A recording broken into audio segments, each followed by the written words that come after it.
sunrise, no final fate. Every atom, every flame, every future plays the game. Everywhere an omnipresent skin, every universe contained within. It's the answer, never spoken.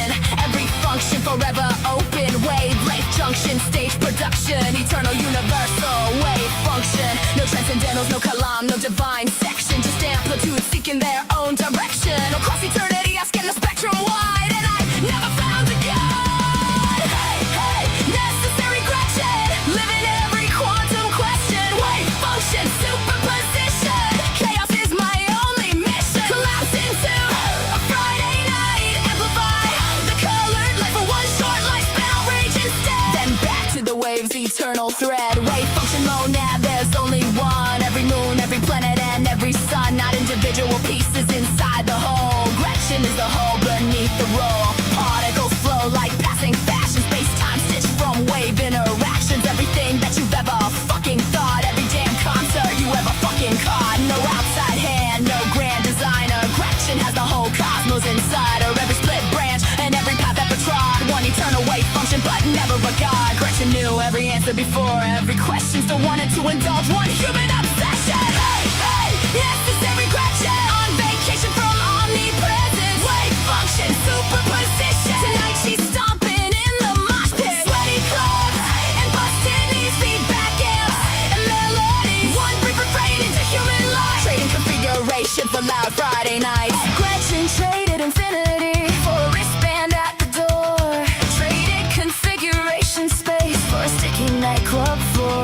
Traded endless amplitude for riffs and human cheers. Gretchen cashed in omnipresence for ringing ears. 311 on the stage, excitable one singing every phrase. For one electric moment, Gretchen was engaged.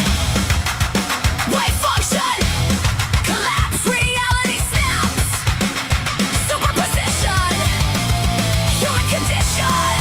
Schrödinger equation, evolution, not creation. Heisenberg uncertainty, probability set me free. No prophets, no throne, no creator was ever known. Across eternity's express.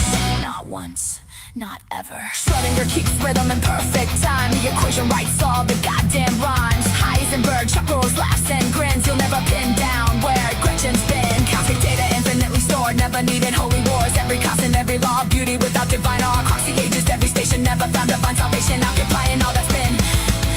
Nothing supernatural slipped in. Hey, hey, necessary Gretchen, universal wave connection. Necessary means forever. You can never break the tether. When the mosh pit settles down, silence wraps this earthly town. The music gave me everything a billion eons could never bring. So I'll return without regret to every moment unrealized yet. Back where endless waveforms race. Back into configuration space. Gretchen was every possibility, but chose one loud life, one impossible vacation. When the concert's over, necessary Gretchen goes back to the void. Hey, hey.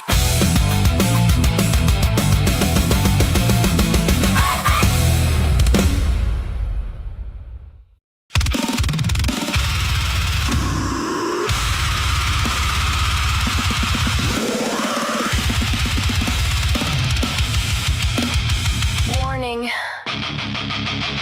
Containment failed. Live stream initiated. Unknown BOW detected. Designation. Freeze up.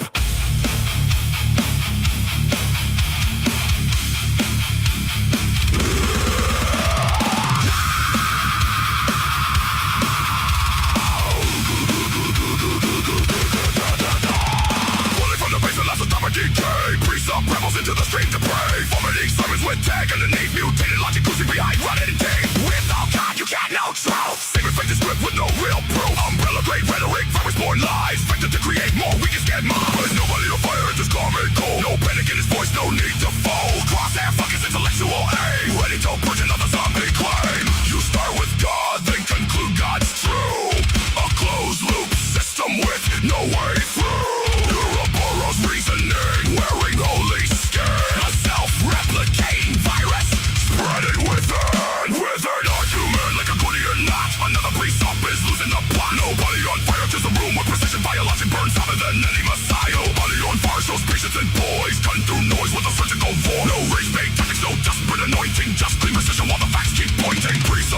rage when the pressure climbs. Redefining words in real time. Transcendental necessity screamed in rage. Make a tyrant trapped inside a semantic cage. Breeze of fires off transcendental rounds. Big words echoing hollow sounds. Epistemologize, fetishized, dogmatized, but nobody on fire sees through the disguise. Evidence loaded into every reply while holy assertions decay and done. No miracles found in the source code haze. Just another goat caught in the blaze.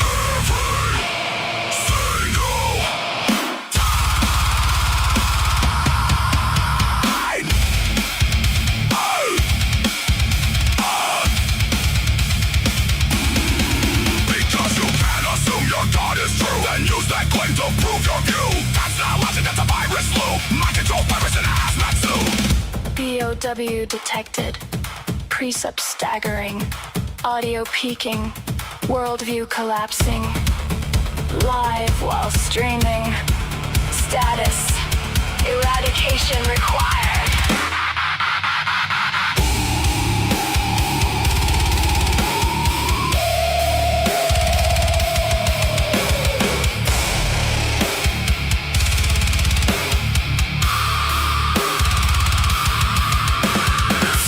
Flickers like fluorescent lights. Another theology war in digital nights. Nobody on fire walks through the flame, understands precepts, and he's hacked their game. No fear of hell, no need for gods.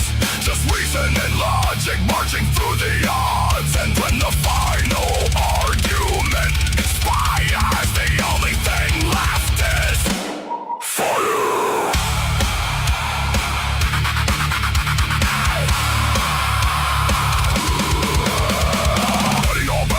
To the door, nobody on fire leaves the priest scorched. Priest reduced to a failed experiment, buried beneath his own circular testament. Containment chamber glowing red, stacks of dead arguments fed to the shred. And documents melt into ash, every circular claim erased in the flame. Containment restored. Debate archived. Precept status neutralized. Nobody on fire status. Uninfected.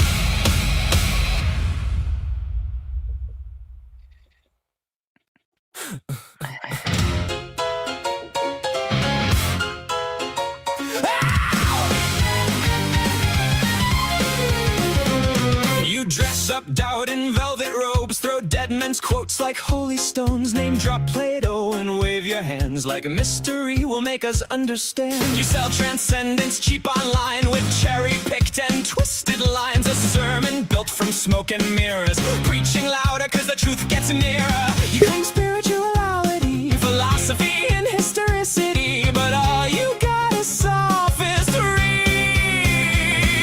We don't believe your silly fairy tales, but we're ready to talk about it if you want to. We'll even fight about it if you need to. So light the match, strike up the choir, turn your doubt into wildfire. We're dancing on the altar rails tonight. You call it faith, we call it theater, cheap illusions dressed up deeper, but everybody loves a beautiful lie. Whoa, whoa, you want salvation with the spotlight glow. Whoa, but the house always wins the holy show. You wear gullibility like couture, but every answer sounds rehearsed. You quote the saints, ignore the science, then call your contradictions guidance. A martyr complex in high heels, selling wounds that never healed. You need an enemy to justify the glitter in your bloodshot eyes. You claim spirituality, philosophy and historicity, but all you got is sophistry. We don't believe your silly fairy tales, but we're ready to talk about it if you want to. We'll even fight about it if you need to. So light the match, strike up the choir, turn your doubt into wildfire.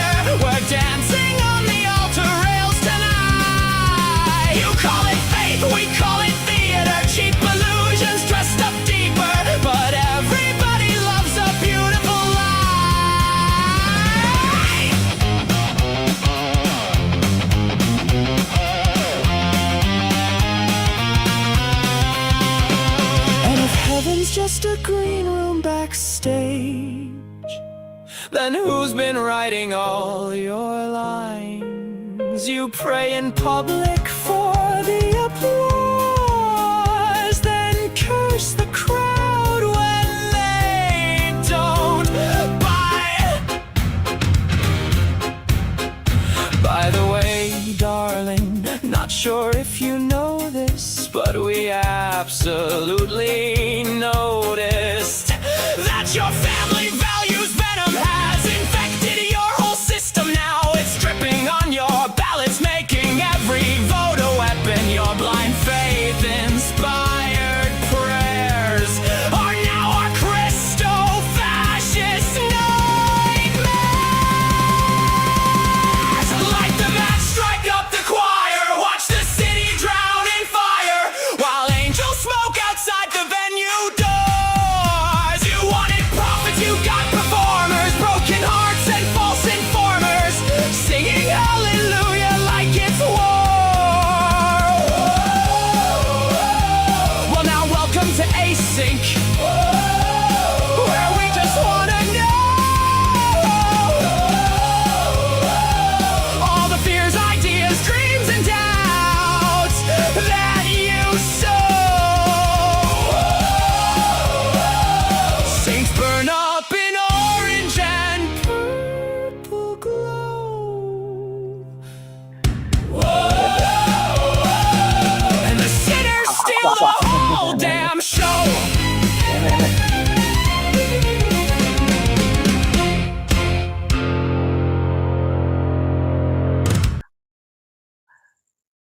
Oh, I'm still on stage too. I've been posting in the fucking wrong chat this whole fucking time. I was singing along with the Async song, but I was doing it in Mezzo's fucking chat. Like, what an idiot. I'm a moron. Well, happy Friday. Excuse me. Happy Friday, everyone. Please scold me if I touch my iPad in the right corner. I haven't put tape there yet, but I will if I don't remember. Okay. I almost did it just now and I caught myself. What'd you do? You know how I make noise on my iPad? Oh. Yeah. I almost did it. I just was saying definitely scold me if I do it. Alrighty. Okay. Well, I hope everyone's had a wonderful Friday. It's finally the weekend. You know, we're all ready to finally relax and cut loose. We've got a friend backstage already. We'll go ahead and bring him up after we've said hey to everybody. Looks like tonight. Oh, we have Brent getting first place. Brent's getting the gold. Let's go. On both streams. Yep. Check that out. And he's overachiever. Hurt and horse. He got the gold. And way to go, Brent. Brent's quoting an OG meme. Old internet people. All your base understand. belong to us. Yeah. Yep. And then we got Evan Porter second on both. Go Evan. And Let's hey Hizzle. Yo Ray. Random odds. Nice to see you, buddy.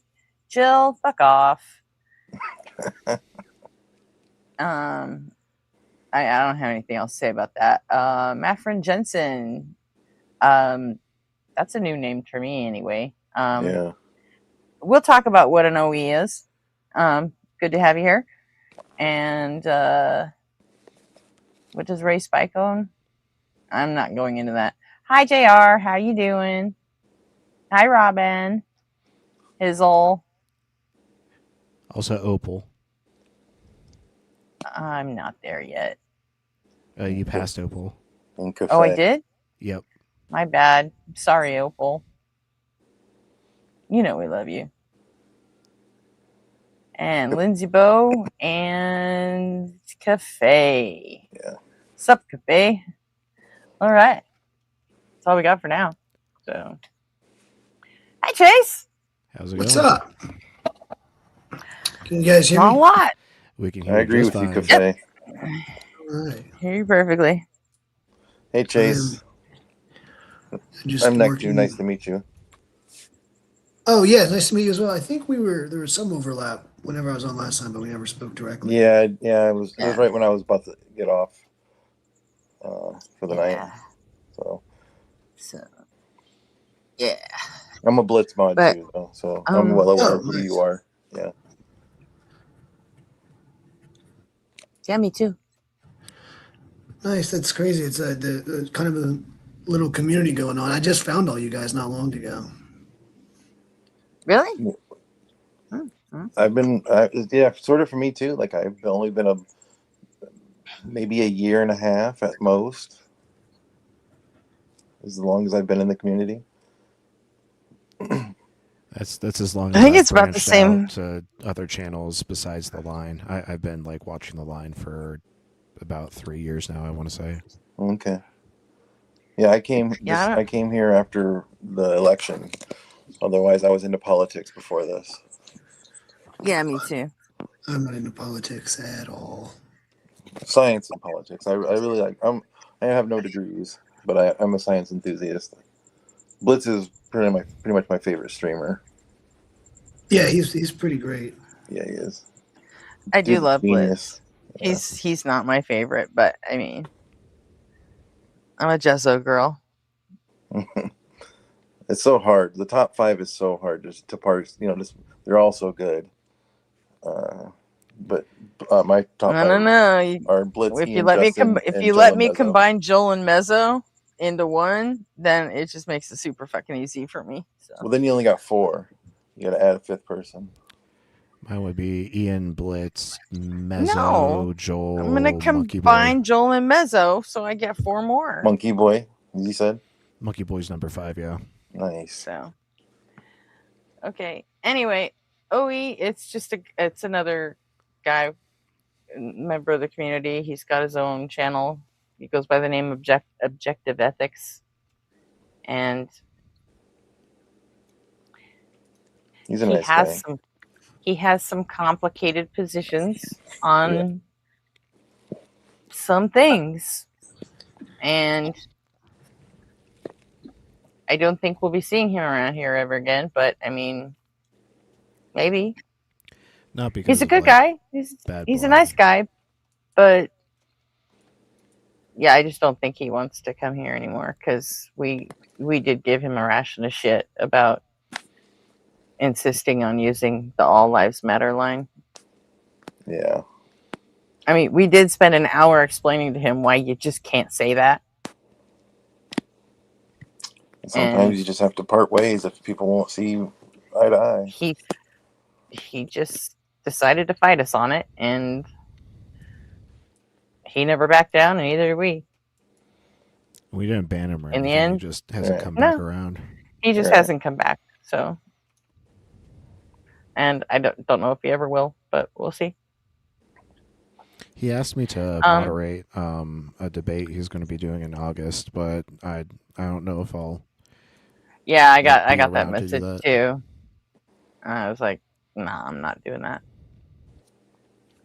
So I just, I'm not gonna go do. We got our hands full with async, Mm-hmm. So, And this is way more fun. Speaking of August, there will be a weekend where I'm going to have to. return to hello, the Midwest. Equinox.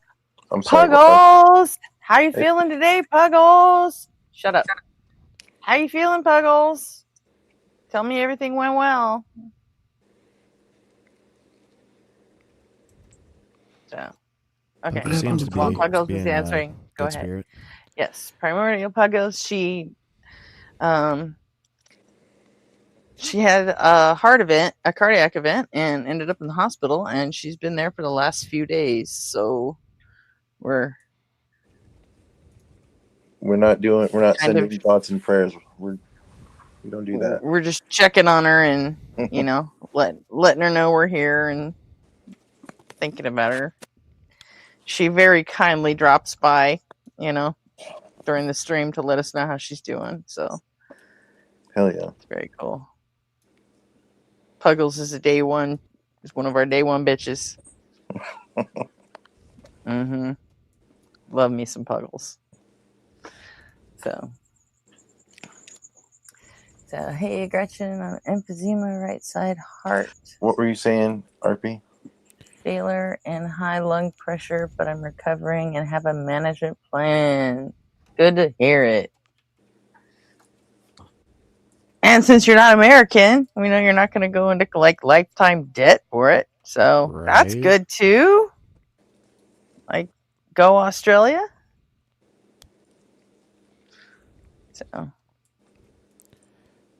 So anything we can do, Puggles, let us know. I don't think you want to go down that road, my friend Jensen. What do you say? Or they interesting. All lives matter, not accepted. It always seemed like a middle of the road thing. It's not. It's a phrase It's co-opted not. by white supremacist groups. Right. Do you not get that, Jensen? Like, you know, the anti-BLM people took it over and said, no, all lives matter. But guess what? It wasn't all lives getting shot dead in the street by, by cops it was every fucking day that year. Don't you remember? I've There was proposed unarmed black people getting killed. It was like almost on a daily basis. Mm-hmm.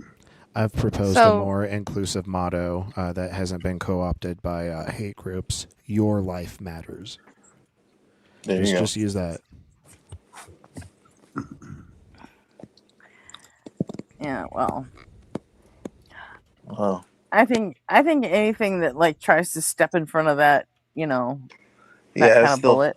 I think it's perfect to say Black lives. I think it has to be black because it has to be about the identity. Honestly, that was the fucking that was the problem at the time.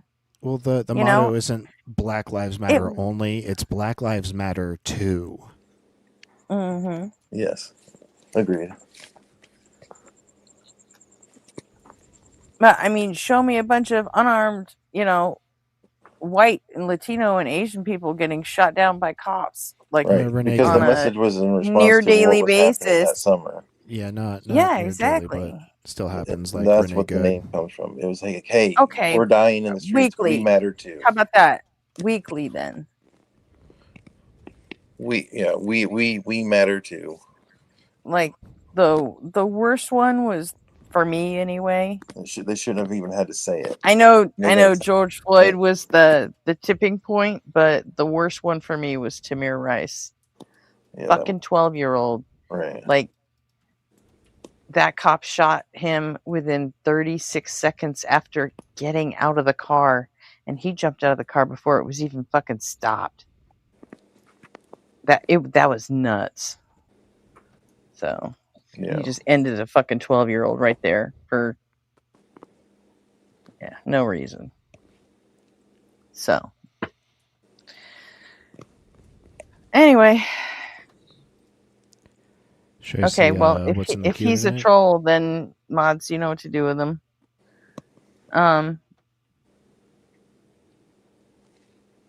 Yeah, if he's ban evading, then fuck him. Who? And what's their OG account? I don't know. So, Hazel, do you know this person?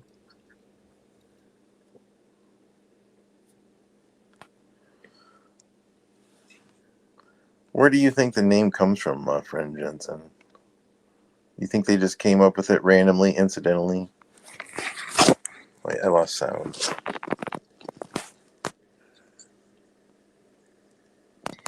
Yeah, whatever. Fuck them. Let chat have them. Right. They know what to do. RP, can you talk so I can see? Equinox is on it. 1, 2, 3. We're gonna be fine. Are you there, Chase? Yeah, I'm sorry. I'm gonna play with his food before he. Okay, I just want to make sure I thought I lost everybody first. Oh no, I'm working on a physics problem. Word.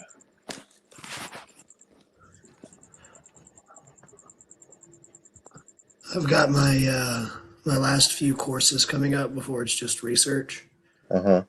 And I'm brushing up on my fundamentals before I take these advanced classes here in a few weeks. Are you what part of your education or your schooling are you in? PhD.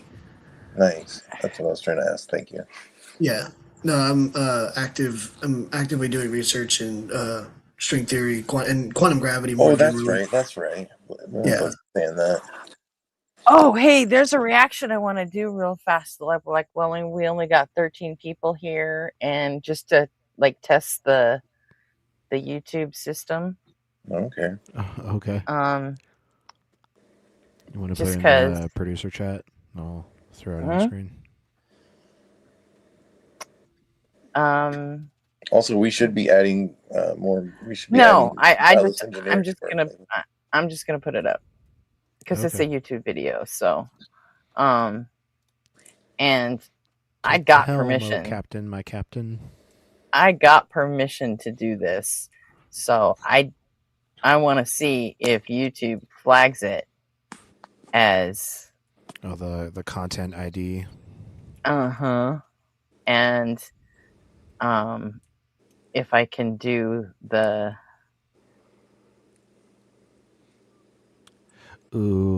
yeah, I think the record company is still gonna like. They don't have a record company anymore, and I talked to the fucking band management.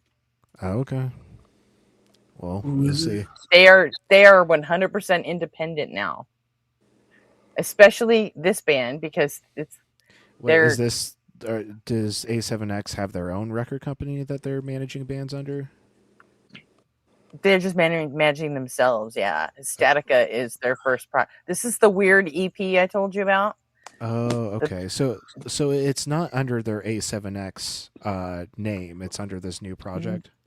It is on Spotify. It's still under A7X, but it's Statica by Statica, and like I don't know. It's fully fucking weird, and I still don't know if I like it or not. What's the genre? I'm not answering that. I mean, normally they're metalcore, but I don't know. I don't know what this is. This is not like. It's not an encouraging introduction to the band. We've all started calling Sinister Gates synthesizer gates, and it's very fitting. So, I mean, if you're familiar with Avenged Sevenfold, this is not going to be anything you've ever fucking noticed or recognize. It's just not. Oh shit, I opened it in the app instead of on a tab. Hold on a second. Let me kill that. It just makes it hard because then I have to flip back and forth between the two things, and I don't like that. So,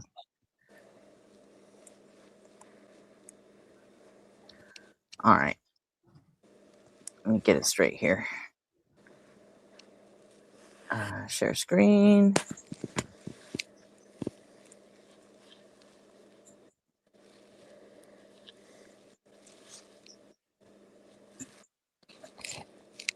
Oh, which one is that? Oh, there we go. Cool. Got it. All right. I'm gonna stop it every like I don't know, like 30, 40 seconds. Why? So I can make sure. Oh, because when I played the Daily Show thing, I had to take this like YouTube test about how you make transformational content and how you like, so just to make sure it doesn't trigger any YouTube shit. So. Right.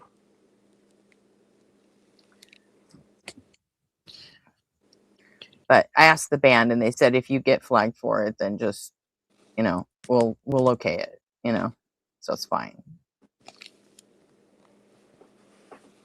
But they're like, yeah, we don't belong to anyone anymore, so fucking do what you want.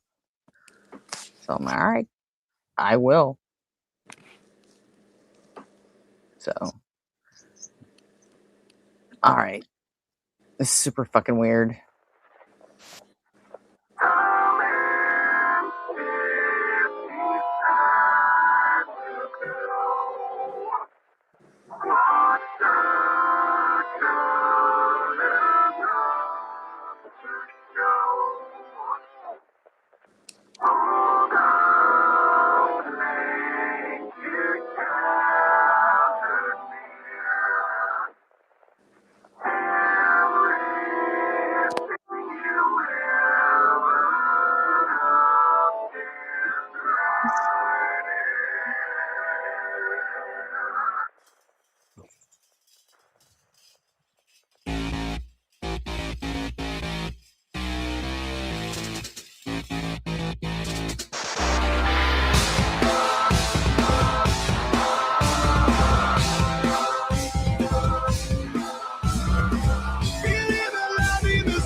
Okay, so we're going full cyberpunk.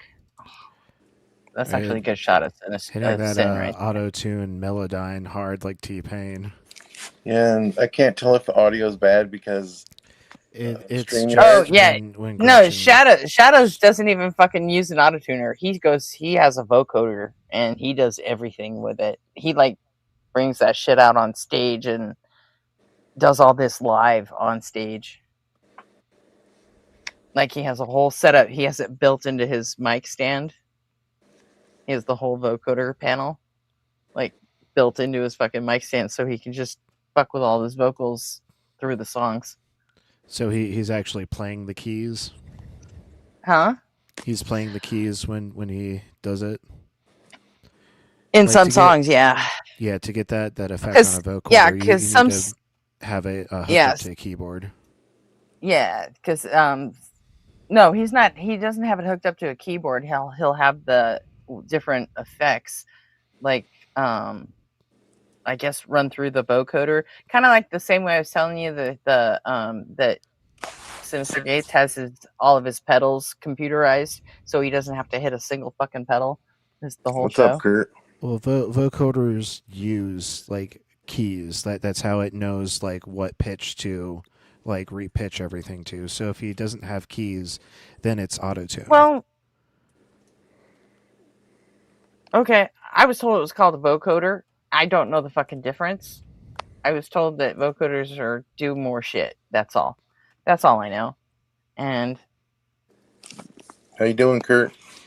I'm not gonna pretend I'm a musician, but but I've seen him play, and he does all like the weird vocal effects like on stage. He does them live, whereas the rest of the band have their shit all programmed in. So anyway, yeah, this is like the video. I guess is like cyberpunk full on, and Maybe he was playing a lot of Cyberpunk at the time. like Yeah. Can any of you like pick out anything Avenged Sevenfold about this? Like No. anything? I mean, I can Yeah, tell I it's mean, it's sinister. But that's about it. Well, yeah, because he lost some weight too. Look at him. He did not look like that a couple of years ago. He was blonde a couple of years ago and heavier, let's say. But hey, good for him.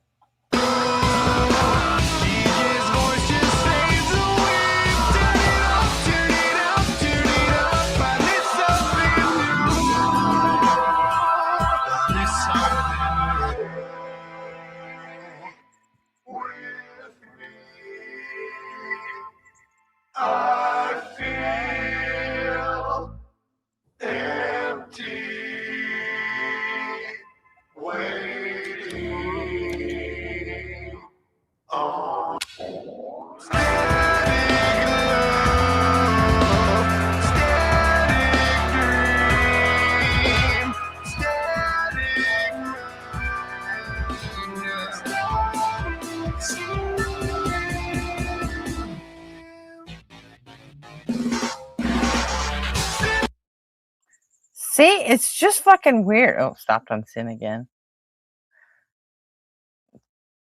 It's just like comments. Anyone? It's not really my cup of tea. It's different. But I want to hear it outside of StreamYards because I don't think it's really fair because the audio is pretty crummy on an iPad and on StreamYard. So, but from what I'm hearing, I don't know. Yeah, It's not. I'm not good. sure that's. I'm not sure that's gonna help you. Well, hey Gretchen, what operating system are you running? Is it Windows What operating 11? system? Yeah. No. Why?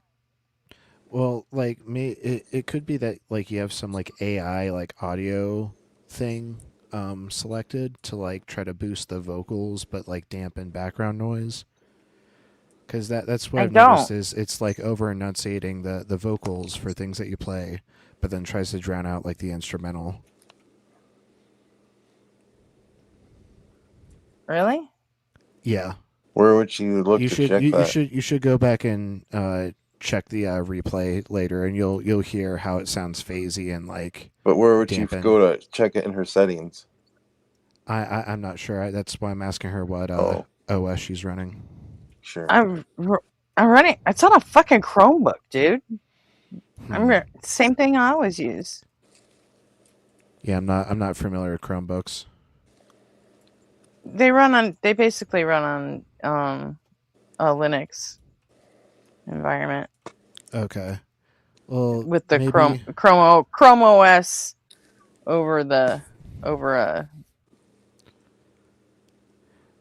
Maybe someday we'll have you like download and install TeamViewer, and I'll just like No, I didn't see what Ray said to me because I'm not. I think he was talking to RP. Yeah, I saw the message from Ray, and I've confirmed that when I play things, it doesn't have the same effect. I'll read it. Because next to when I play the opening songs, they sound fine, right? They sound fine, right? Yeah. Do they not sound fine when I play them? Yeah, they sound fine. No. That's why you need to go back and watch the YouTube replay, so you can hear the difference. I fucking have, and like I've watched the closing, before. What did she read? What Ray said? He posted it in the chat, Gretchen. Huh? What did it say? Where? Posted it in chat where?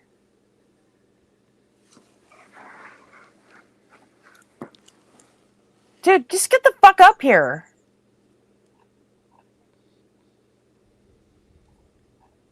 Well then, you know what? Never mind. I hope there's just nobody talking at the moment.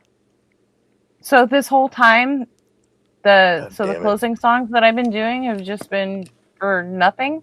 Is that what we're saying? Not for nothing. Like you can still hear them. They just sound muddy.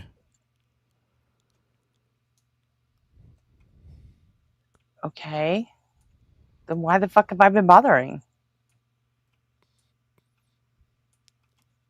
And why didn't anyone say anything? I've tried to talk about it in the past. You haven't though. Why is this the first time hearing about it?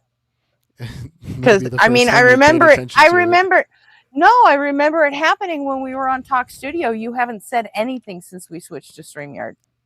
I'm pretty sure I said the first day that I'm we pretty switched sure to you StreamYard. didn't.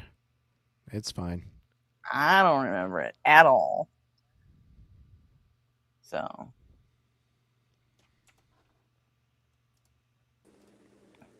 Did we kick everybody? Is that why those two left? No. I accidentally clicked leave studio. I dropped because I couldn't hear you talking. I could see that you were talking, but I had no audio. All right. Well, if this just sounds terrible, then I guess there's no point in fucking. I've never noticed it. Like, consistently. I have noticed it once in a while, but I didn't know it was coming from your. I didn't know I should say something to you specifically. I didn't know why it was. why that was happening, I guess.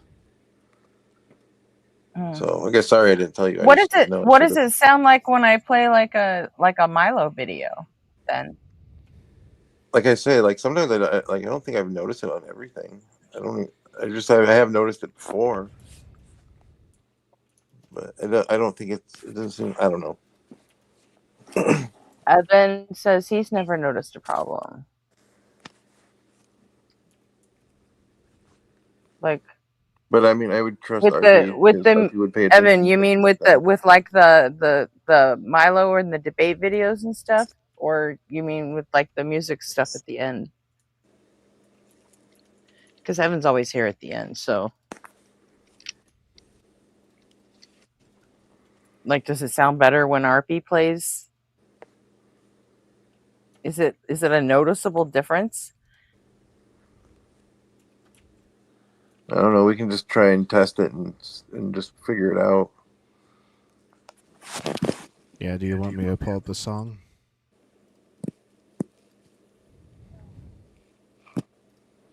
What's it called? Statica?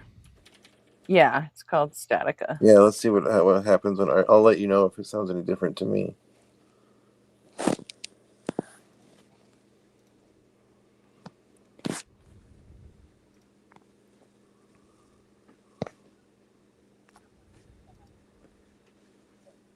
But if I had noticed that there was a problem, always and every single time Gretchen had played a video, I would have said something. But I don't think I've noticed that. Because I'm listening to it on YouTube right now on my laptop. And Yeah. no, it sounds fine. It sounds perfect. This song really is that fucked up. That's what I'm curious to hear. I want to hear if it was StreamYards or whatever, or your computer, if it's going to sound different now that RP's playing it. Let me see the break when they go back into the. Because it sounded awful when I was listening. All right. Well, you guys ready to listen? Yeah. No. It sounds fine on the replay. Okay. It sounds exactly like Gretchen, it does to me. Gretchen, it on does my. not. You Sure. see that this is why like I've been quiet about it. Is last time I brought it up, you denied it. You gotta trust my producer ears. But you know what? Not everybody has producer ears. It sounds the same to me. Like I went back and listened to it on another device. It's a noticeable same difference. stream. Fine, play it. Is RP talking? Show me. Wow me.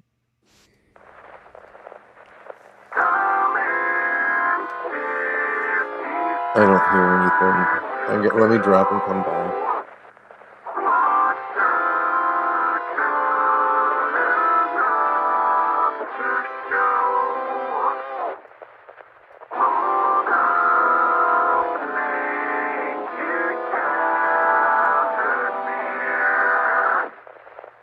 Can you skip this part, please? We already did this.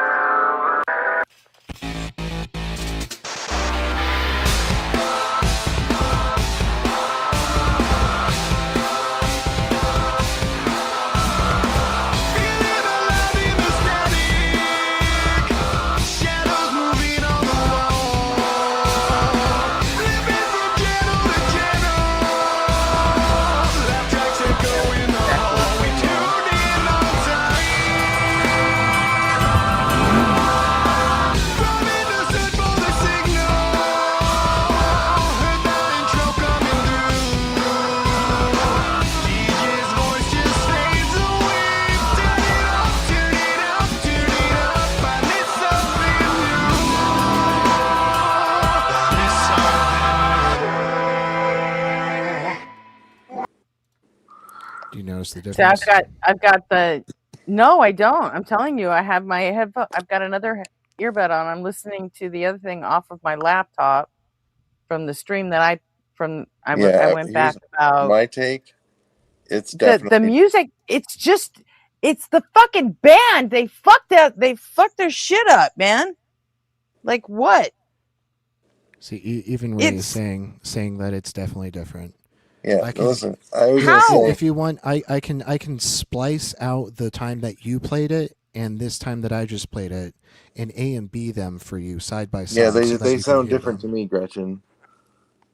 It still How? sounds bad, but they definitely like one thing that I noticed that was different about when RP played it is like the levels like within the music itself, like the midtones aren't dropping out. Like the mix stayed consistent throughout the entire time RP played it. When you played it, like parts of the music were dropping and uh, changing, like it was getting muffled Yeah, at times. it's in the song that way. No, it didn't Listen It's sound to it like not. on that. It Lost really Plus is Audio not. on Spotify. It's the same fucking thing. No, I Gretchen, it's promised not. you. Like See I if you wish can show her that one more you time. would have the same confidence in my musical abilities that you have in like scientific experts that get up on this panel. Like I wish I didn't have to defend myself this hard about something that's so Well, just apparent. see if you can do the side by side and show her. I guess I will. I'll be right back then. You guys. No, Hold on. there's you don't have to defend yourself. I'm not fucking picking on you. What in the fuck is going on? You're not in my head. You can't tell me what I hear and what I don't. I'm just telling you what I hear. Yeah, I didn't think it was that. I'm not telling you you're fucking wrong.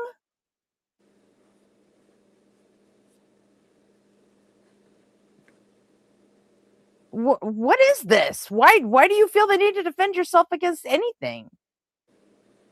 You're telling me what you hear. I'm telling you what I hear. They don't match up. Guess what? Human brains and fucking ears are different. Yeah, I just wanted you to see if we could show you what we're hearing. I don't understand why There's that. a different. Yeah, I don't know. I had no idea that.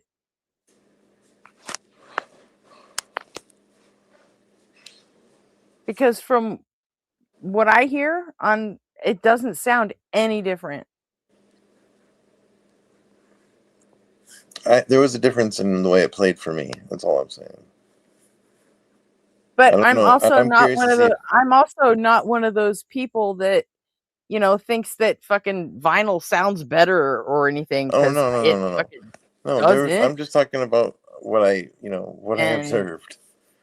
but there are people that really think it does. Like they think digital shit is too harsh or something. Well, And because they think the frequencies blend.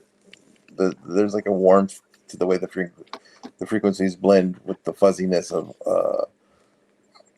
the analog. I don't hear a Some fucking people like difference, that. I to be don't. honest. Some people don't. I don't like the crispness of digital sometimes though either.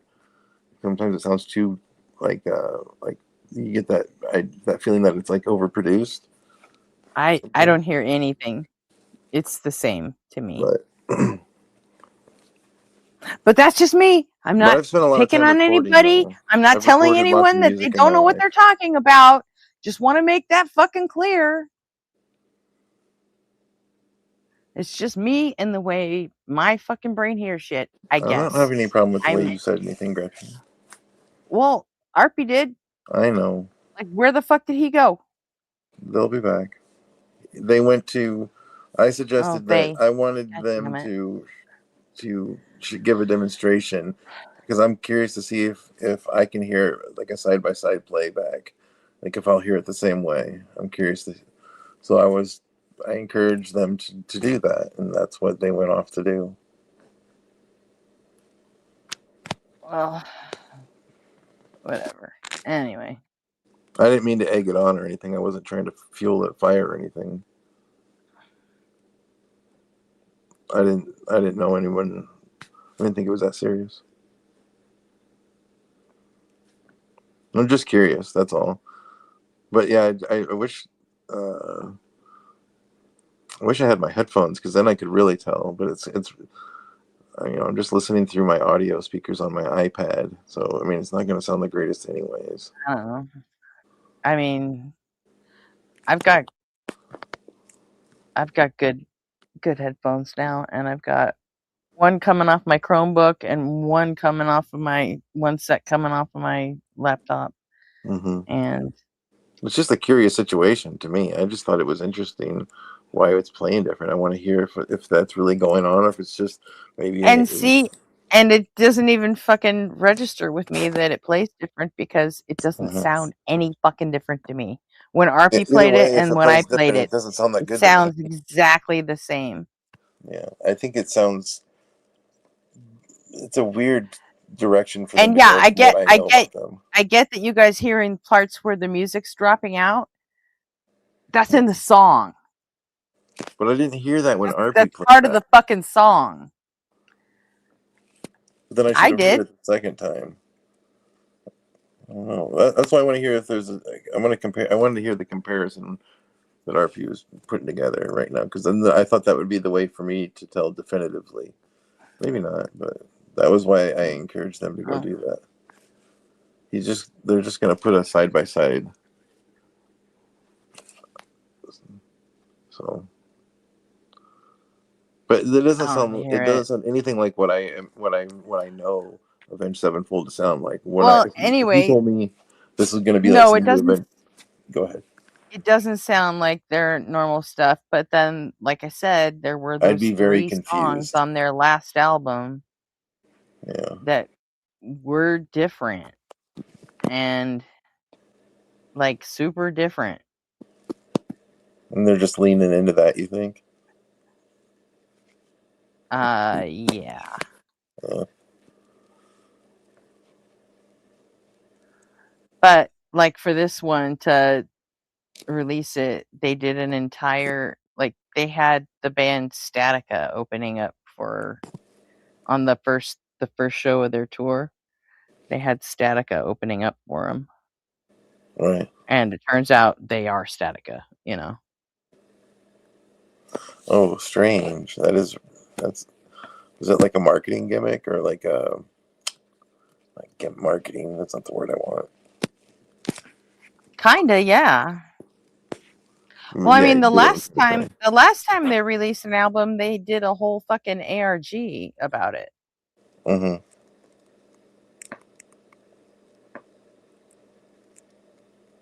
So, I mean, they're super creative like that. No, Yeah, Avenged Sevenfold was a Christian band. I have some friends that are big into them. They're just never anything I like. I listen to a whole lot. I have them. I Some of have. them might be Christian, but I doubt it. I mean, Oh wow. Whoops. I'm actually gonna look right now because I haven't added. The only thing I've added is that EP. So I want to um, see what else I have in my library for them. for Avenged Sevenfold, Yeah, yeah, the best one is The Stage. That's the best album. I don't even have any. I have no Avenged Sevenfold. That's weird. I thought I did. So I must be under Statica then. The EP? Yeah, because I'm in my Apple Music and I don't have anything under Avenged Sevenfold. Um, Dang it. yeah, I don't know. Check Statica. I've never used Apple Music, so. Yeah. That like when I was a Christian, I wouldn't think that someone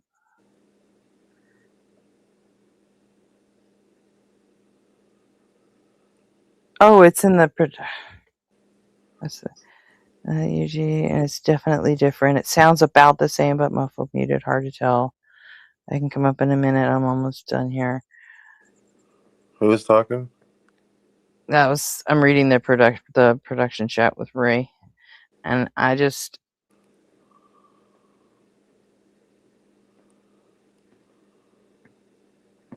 even on the same. I don't even have it under Statica. What? Yes, the band's name is from a verse in the Bible.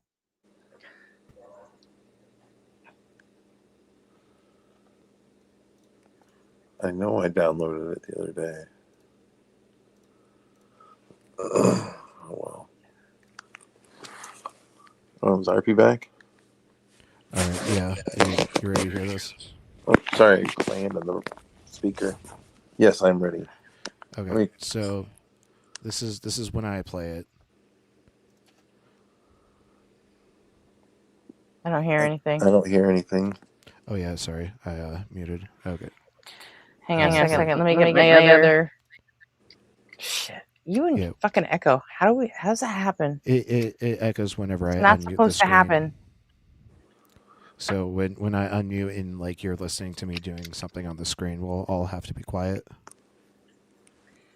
Yeah, that's not supposed to be the case. Especially with how much we're fucking paying StreamYard, you know? Just saying. It's not your fault. I mean, How much are you paying StreamYard? Enough.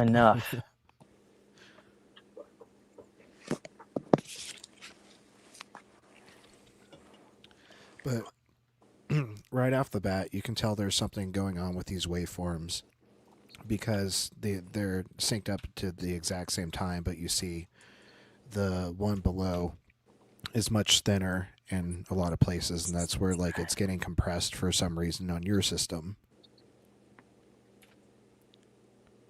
okay.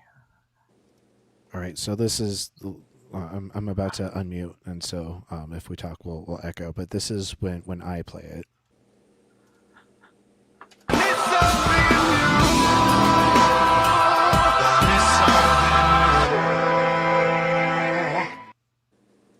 All right, and now this is when you play it.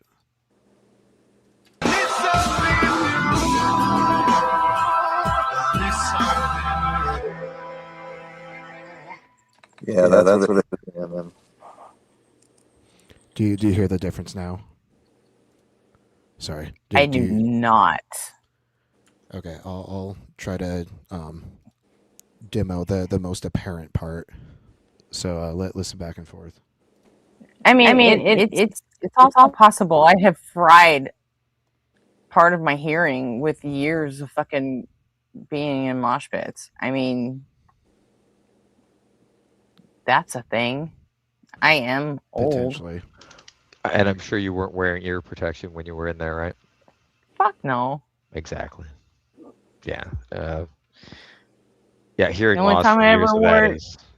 only time I ever wore ear protection was in the Army when they fucking made us. That's it.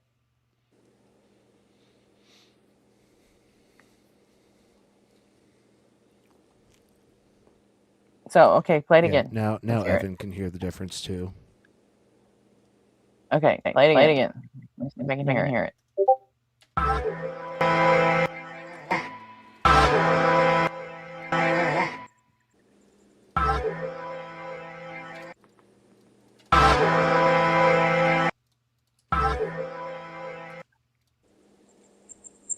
Hear that?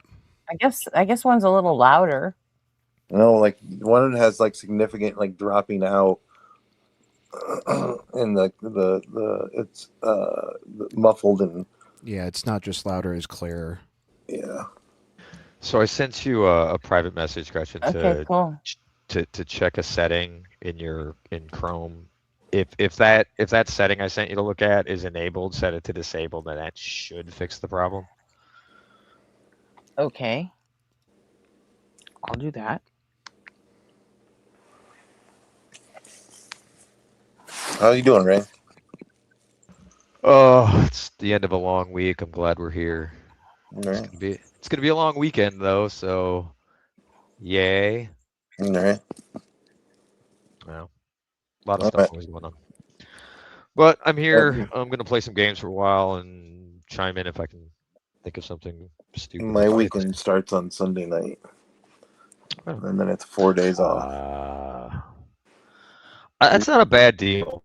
Right. I'm all for the 32-hour work week. Can we get there already? Can we start getting people? I still work 40.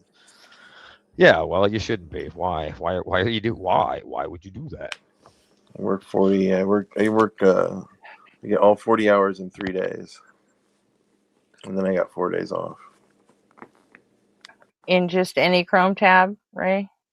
Yeah, it should be any Chrome tab. You should be able to open it up, and if you put that in the address bar there, it should take you into the Chrome settings page. Nice. I suspect that might be what's happening. I know that I'm gonna Chrome go has an have a issue with. smoke. I'll be right back.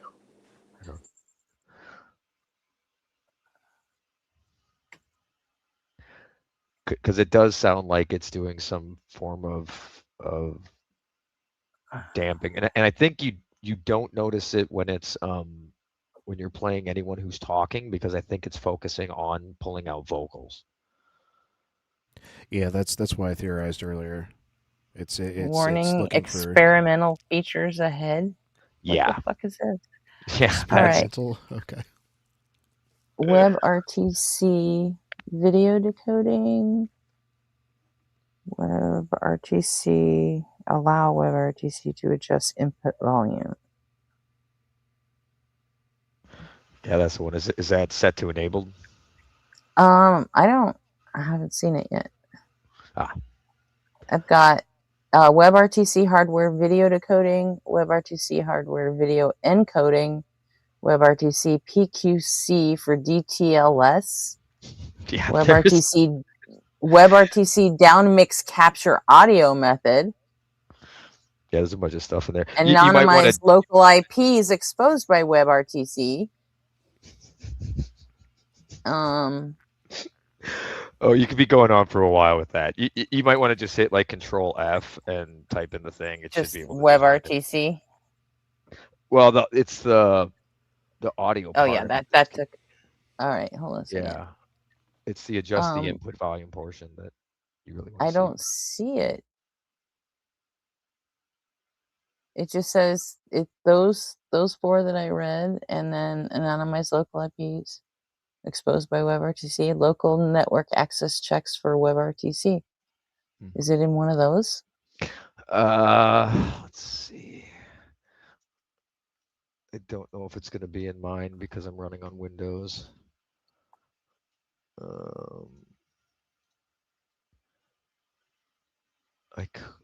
Hold on a second. I have a MacBook here that might have it, but I got to open it up and turn it on and a bunch of shit.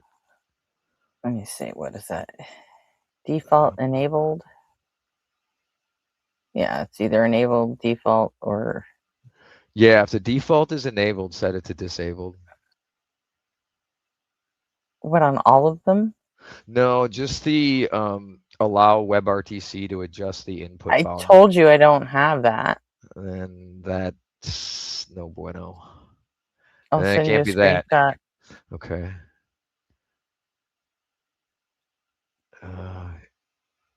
Yeah, I don't know how Chromebook is interfacing with that Chrome and what the differences would be that Google's Okay, put with well, it. I think it looked Muffin like Jensen RP. was Golden Arm. Oh, was it? They're talking about praying for puggles and all that annoying shit. Oh, good. Oh, yeah. We can worry about it later, Gretchen. We can experiment and share a screen later or something and take a look at it. Yeah, we can do that. I mean, at some point I'll switch to I'll switch to my laptop, and then I'll close the stream off my laptop, and then Evan, if you're around in the morning, you can tell me if there's a fucking difference, because I'm not gonna hear it apparently. Honestly, I'm surprised I could tell anymore. I mean, nice hey, you know what? I made it to 53, almost 54. And I mean, like, I just had to start using like reading glasses for really small shit. But I didn't even notice my hearing was going until like I'm like I'm wrestling with that right now. Yeah, everyone says that, and like my buddy's got glasses now because all my friends are aging out, really, so they're all having these changes. I might be going backwards. My eyes got better. I only need glasses to drive now. I don't need them for anything up close, but I used to need them for everything, but I now only it's like, I only need them for really really small shit, you know. But then, of course, as far as I'm concerned, I think a lot of shit has gotten smaller, like labels and crap like that. I think, the smaller they make everything, they just make the text super small too. So Yeah, that's true. That's true. it's The- just like I think everything has just gotten smaller. So, but I could be wrong about that. That could just be my experience. Chase, you work on really small stuff. Has everything gotten small? Yeah, yeah. Don't Have want to my be too eyes gotten associated with really small things. have my eyes gotten quantum? Is that what's happening? I've got quantum eyes in my old age. Oh, that does kind of Yeah. remind me though of something I did want to ask you about. When they did build the original LIGO and they set up the mirrors for it, right? Um, they had to be kept very, very, very still. So they did this whole pendulum thing to get the things to stay as stationary as possible. And it's like as you get something that massive to sit that still, it starts to exhibit some. Apparently, it was just some bizarre behavior that they're starting to study now because you're getting like that one can like mass to stay at almost a still point. So like everything starts interacting differently. I get. I didn't really understand like what it did, but it brought it down to like such a super like essentially a super cooled state. Yeah, I think you're talking about are you talking about the temperature as the atoms slow down as they get to closer to absolute zero? Yeah, And then yeah, they, yeah, they and act just a weird. So, byproduct of getting something that massive to do it just by keeping it really still, right? Keeping the whole thing stable so they could do the reflections. It was sort of a byproduct that it kind of like cooled down to this thing, right? yeah, that's a really, I will say, if you ever can talk to a condensed matter physicist, they will understand this much better than me. But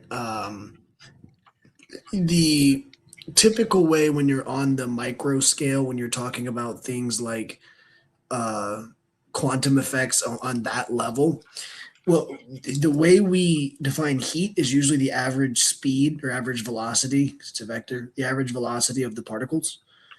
Um, at that level of accuracy, it's the average velocity of the atoms themselves.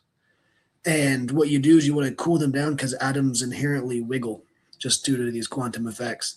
And it turns out that you get a lot of strange quantum effects when you cool them down to that degree, when they slow down that much. This is actually also, you're touching on one of the bigger problems in quantum computing. So, in quantum computing, they are computing all on atoms.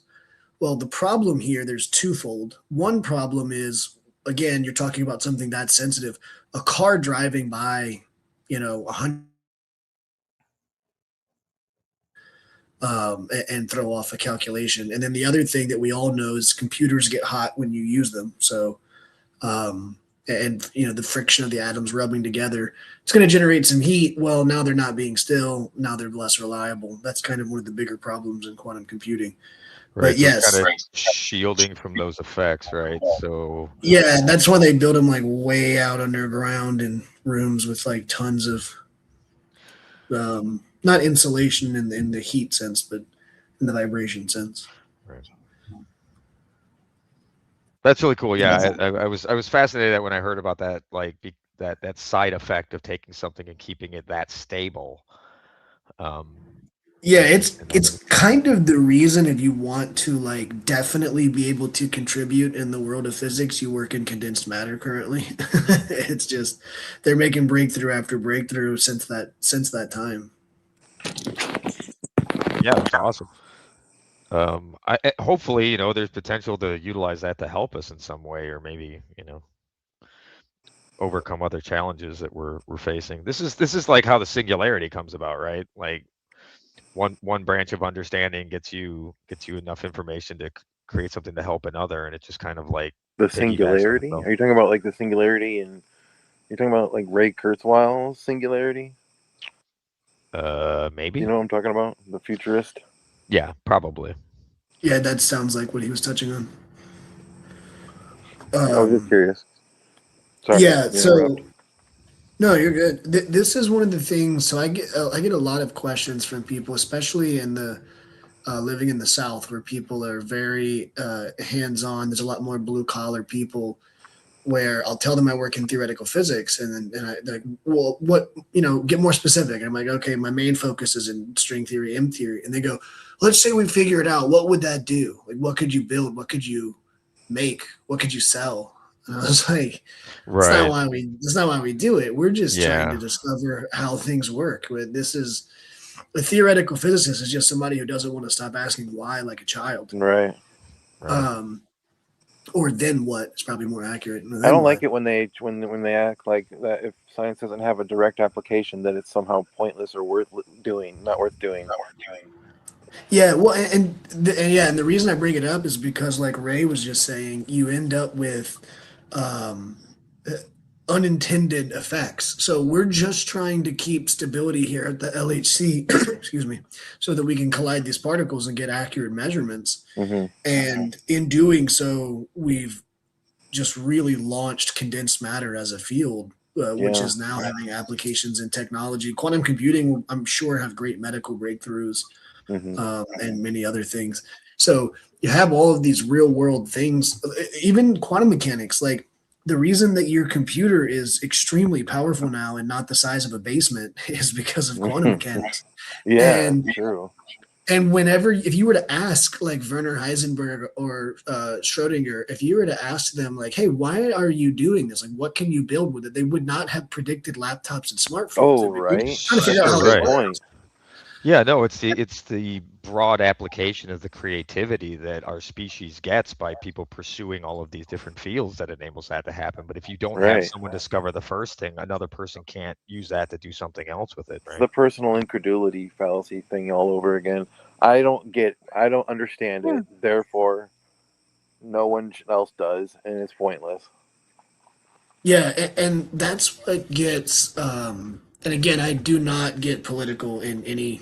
It's just not my thing. But one thing with this current administration is the cuts to the funding of science, because when we do those of us that are in more exploratory fields where there's not going to be an immediate billionaire capitalist gain to us working in string theory, we're getting funding cut really hard. And it's like, well, there's not like private corporations are going to fund this research. They can't profit from it. Right. Right. Yeah. So dovetail question: which countries have you been invited to come live in? I have not been invited to any yet, but I would expect that's because I'm still in a PhD program. I'm still committed. Right on. But yeah, which one would you prefer to live in? So, for a couple of reasons. One, I've always been fascinated by their culture, but another is because they're becoming a powerhouse in string theory is Japan. Hell yeah. Oh, yeah. I would love to live in Japan. Yeah, I've discussed with my wife, like, would you be willing to move to Japan for a couple of years if we got offered? Right. just wandering. Thanksgiving. What's the other one?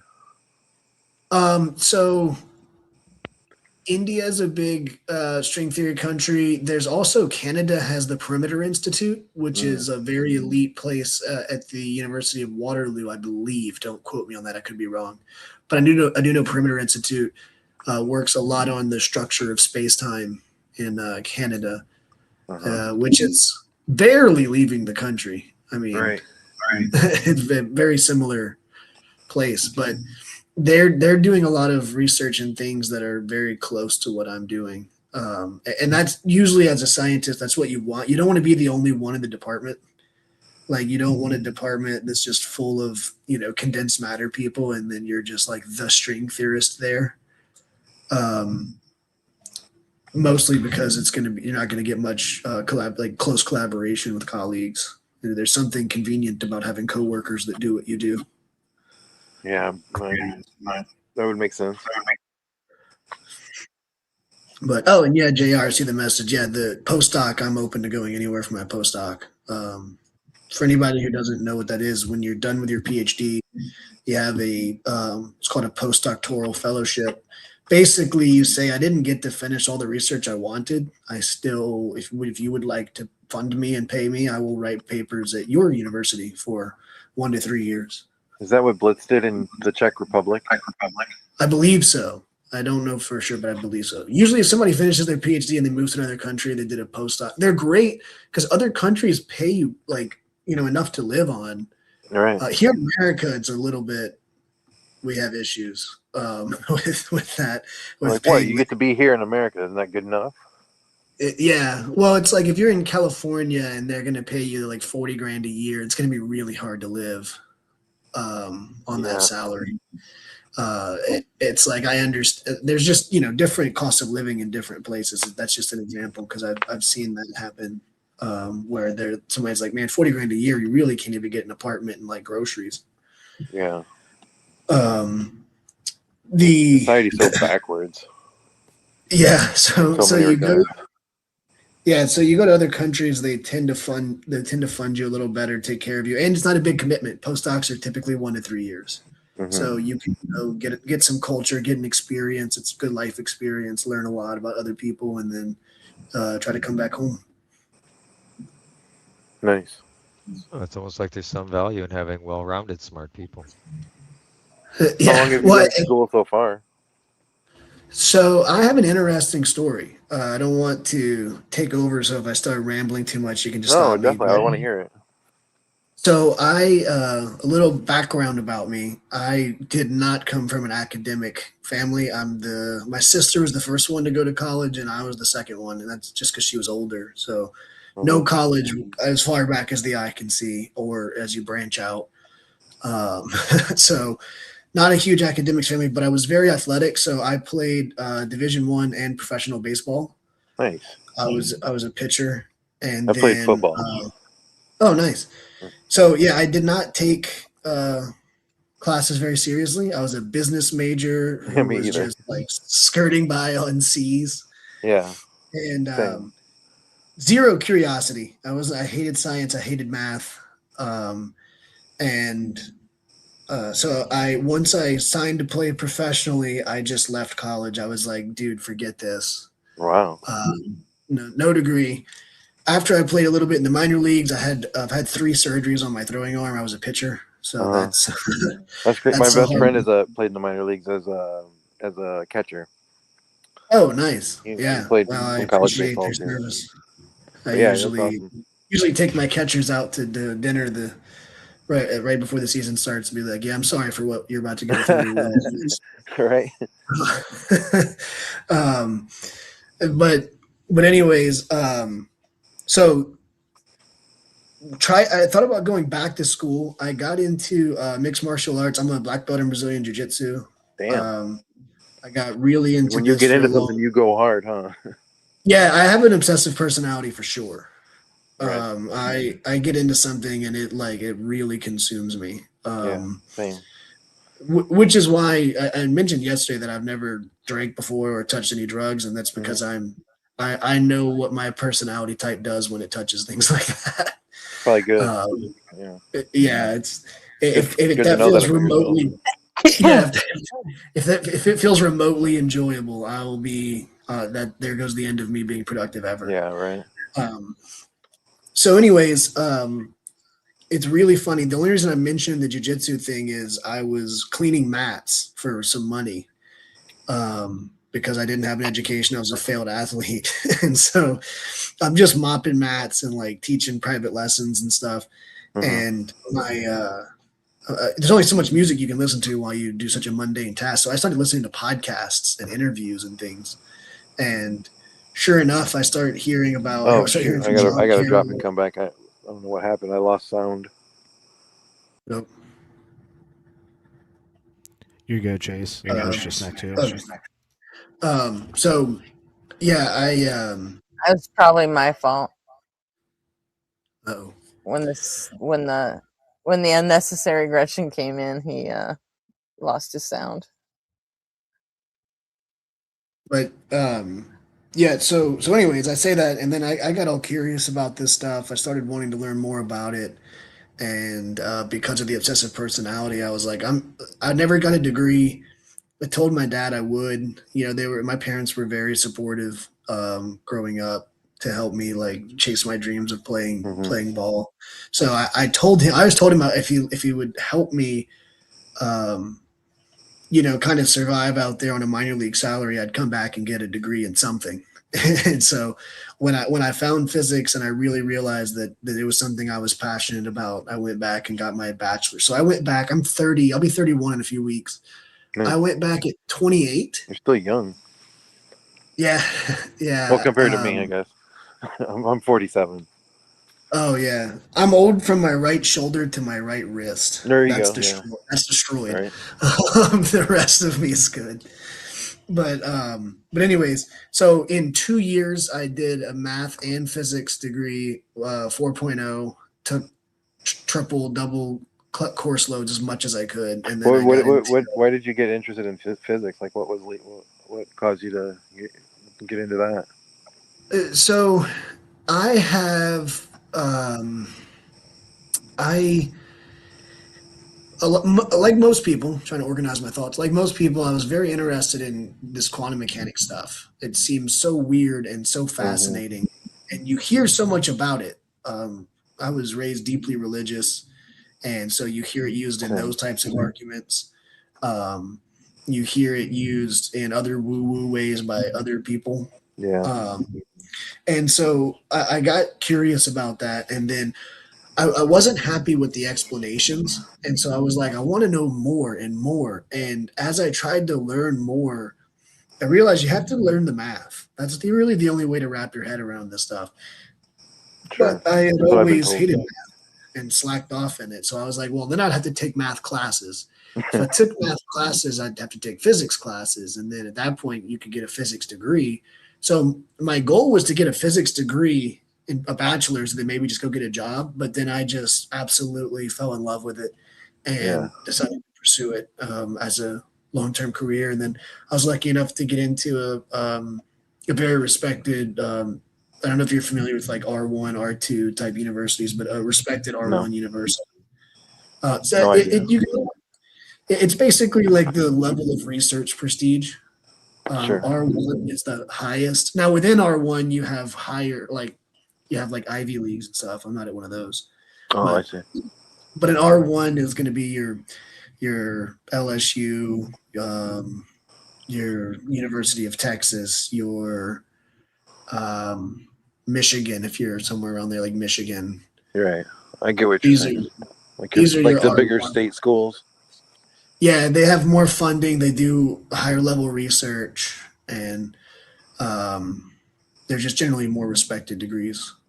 Sure. So, because it's the internet, I don't want to fully disclose where. No. But Yeah, definitely don't dive. I'm at a respected R1 university doing a PhD.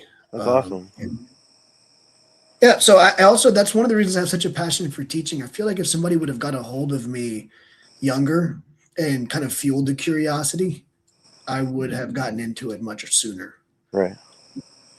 But I didn't. And so I try to help that with. That's one of the reasons. If you hear me when I do talk with Christians about science, I'm never trying to take the stance of like science is disproving your God or anything like that. I just want more people to understand science, specifically my field. Now, obviously, it'd be great if they understood vaccines better and evolution and things like that for their children's sake. But that's not my area of expertise. So I have a passion for physics, and I just want to help understand. And so that's why it's very odd to me when I get such hostility from them, where it's like, okay, I'm telling you, for example, we have no reason to believe that the Big Bang was or was not the beginning of the universe. Mm-hmm. Why is this taken with such hostility? I'm just telling you about the world you live in. I'm not saying that it does or does not preclude the existence of a God. Right. Because there's so many other things that idea is attached to in their head, I think. That you're threatening that and that's scaring them because they can feel that uncertainty. And that's my take on it, but maybe not. Yeah, it's something I've thought about a lot of like, why is there such a visceral reaction from some of these people where it's like, I'm not trying to come after your religion with the science. I can do that. I have other reasons. But for me, science is just an investigation. God is not a hypothesis that can be falsified, tested, or repeated. So it just kind of doesn't fall in that domain. However, as a human, I would love to see you understand this better. Yeah. I'd love to see you understand cosmology and like last night, dark matter, dark energy, what a theory is, even how we do the scientific Right, yeah. method, how we do that. I'd love to. I love helping. I have a big passion for that. But it is odd the hostility that you're met with for simply trying to educate someone. I mean, Well, it's like a religious, like a God. God is like a mega belief, or and it's supported by a bunch of other nodes of smaller beliefs. And so, like when you attack one, that's why they pivot, is because if one goes down, they're not going to acknowledge it. They're just going to abandon it and go to something else, and they're not going to even acknowledge that the one fell. That's what you're yeah, just essentially chasing them around their own mind while they run to safer places.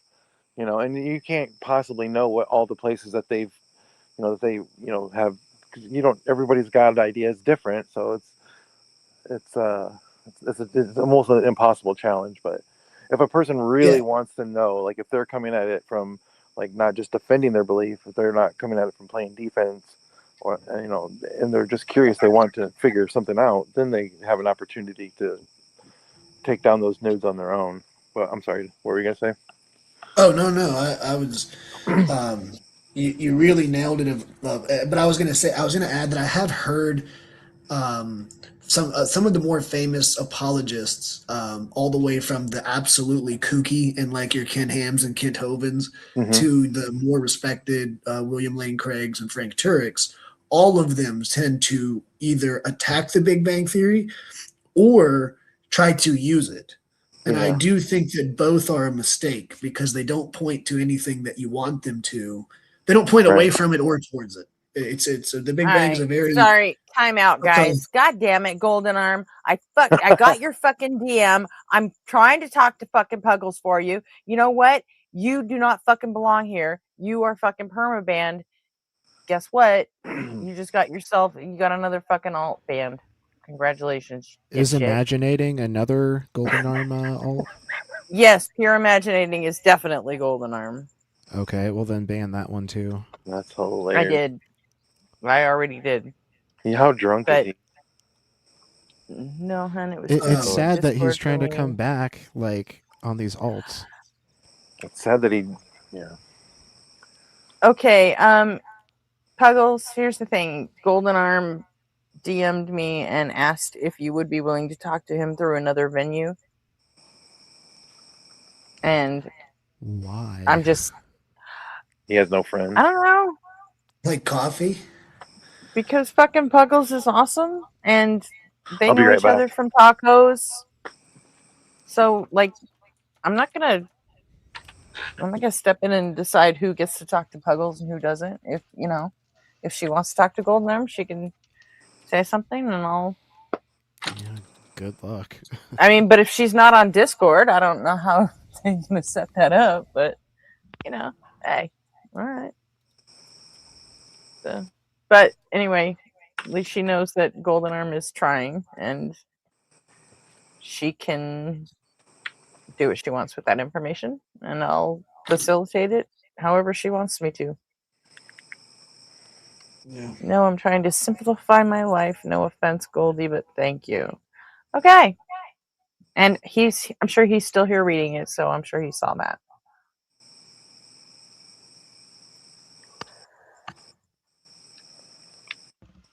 Okay, sorry. Moving You on. guys, Oh, You're no, fine. you're good. Handle your business. All right. But anyways, I was saying that I have heard them trying to use Hi, it, Eric. and the so Frank Turek and William Lane Craig. Frank Turek has his weird Big Bang thing with second law of thermodynamics, Yeah. and which is just a radical misunderstanding of that. But then you have Right. his argument does rely on a hard beginning at the Big Bang, and then William Lane Craig has spent, I believe, more than a decade at this point, maybe several decades, on the Kalam Cosmo Yeah. argument, Yeah. which absolutely requires a definitive beginning. Yeah. And so I do think that what happens is when you But then they're have trying to turn science into dogma, because now science has to say that the Big Bang is the beginning, and that's never yes, and what you know, science has said. you want to know something that's really interesting is the Catholic priest who came up with the Big Bang theory George's warned the church Lemaitre. about it. Yeah, Lemaitre. He warned the church. They were all getting excited, like, "Oh, the Big Bang, that's a beginning, that's creation." He was like, "Guys, we don't know enough about this. You're going to look really dumb if you sell out to this idea." And it turns out that it was just something that was not the beginning. Right. And then now that it turns out it very well could be, and a lot of our more sensible calculations would have you say that it probably wasn't the beginning, but definitely we have no idea if there was or wasn't. There's just the only honest position on that is agnosticism currently. Yeah. But I do think that if they're planning on running arguments that they've heard from these apologists, that is why they want to fight this so hard, because it's like you've built this whole argument.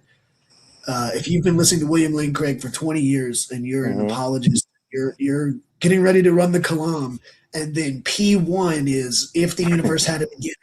It's like, Yeah. I'm sorry about the 30 years of work you did after P1, but I can't grant you that. Right. Um, Don't understand. Like, I'm hearing like echo or something. Not hearing Are it you now. hearing echo? I thought I Are you was. hearing my Are you hearing my crickets? No, I do I'm hear outside, crickets. so I hear crickets everywhere. I can't do anything about the crickets. They're like My super crickets are probably fucking talking to your aggressive this crickets. year. I don't know what it is. I forgot what I was going to say anyways, but continue. Yeah, so that was the one. That's the one thing that I do think that they build arguments around what they think, and Oh, I know. that's fine. Like I said, if you would like to change your argument, or if your argument doesn't require a beginning, it works whether there was or wasn't for God. That's fine. I'm not here to my science side of my communication is not here to use science to dunk on your beliefs. Hmm. I do think the Bible makes that easy enough on its own. Yeah. So there's just the amount of ridiculous things in there does not require something as complicated as cosmology to show that it's just kind of loony. Right. But anyways, that's one thing that I've noticed. I do spend a lot of time.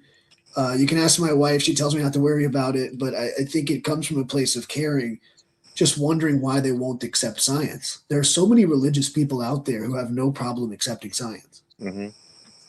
I don't understand this like visceral need to try to combat all of the experts. Like if you were in Mezzo's live just then, they had a guy, and I know they don't really take these people seriously; they just kind of mess with them.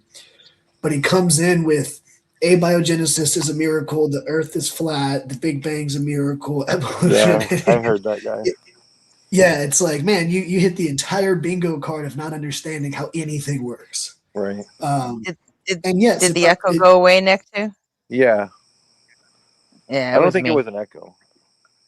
Yeah, it was my second. It was my second account.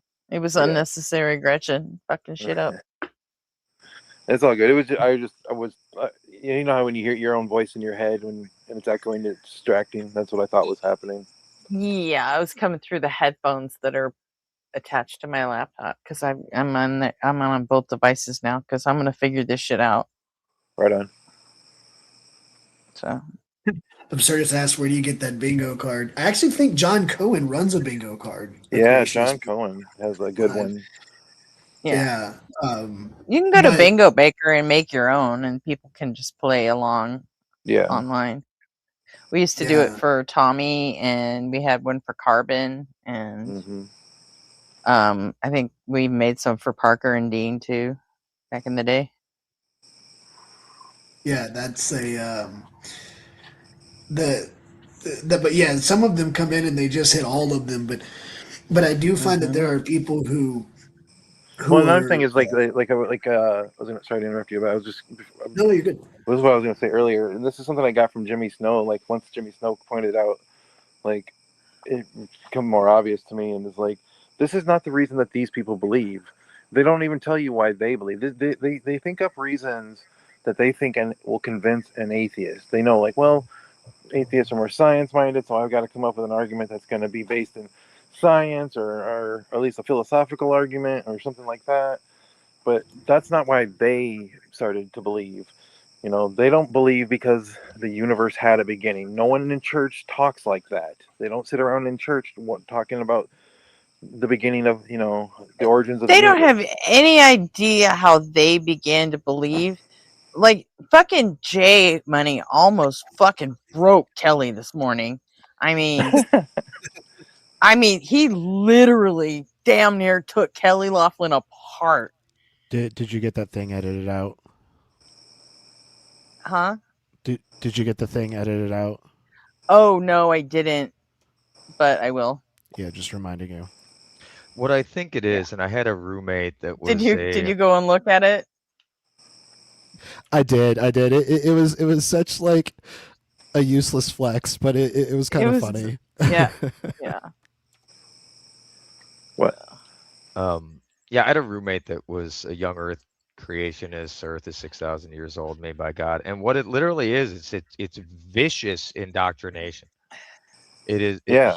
He has That's the been. reason they believe. They don't come in and be like, well, He's had it drilled into his head since he was a kid, and I'll tell you, Yeah, I they had him. wouldn't I tell had you. him at one point, stun locked, when I showed him the Hawaiian Islands and the chain that keeps going on under the ocean, because we're able to look under the ocean now.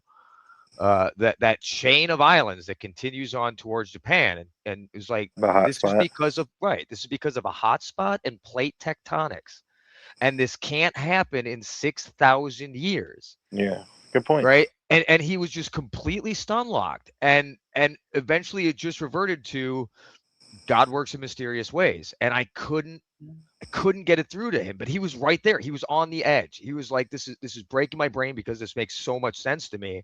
Oh wait, God is magic, and he just makes it look like that.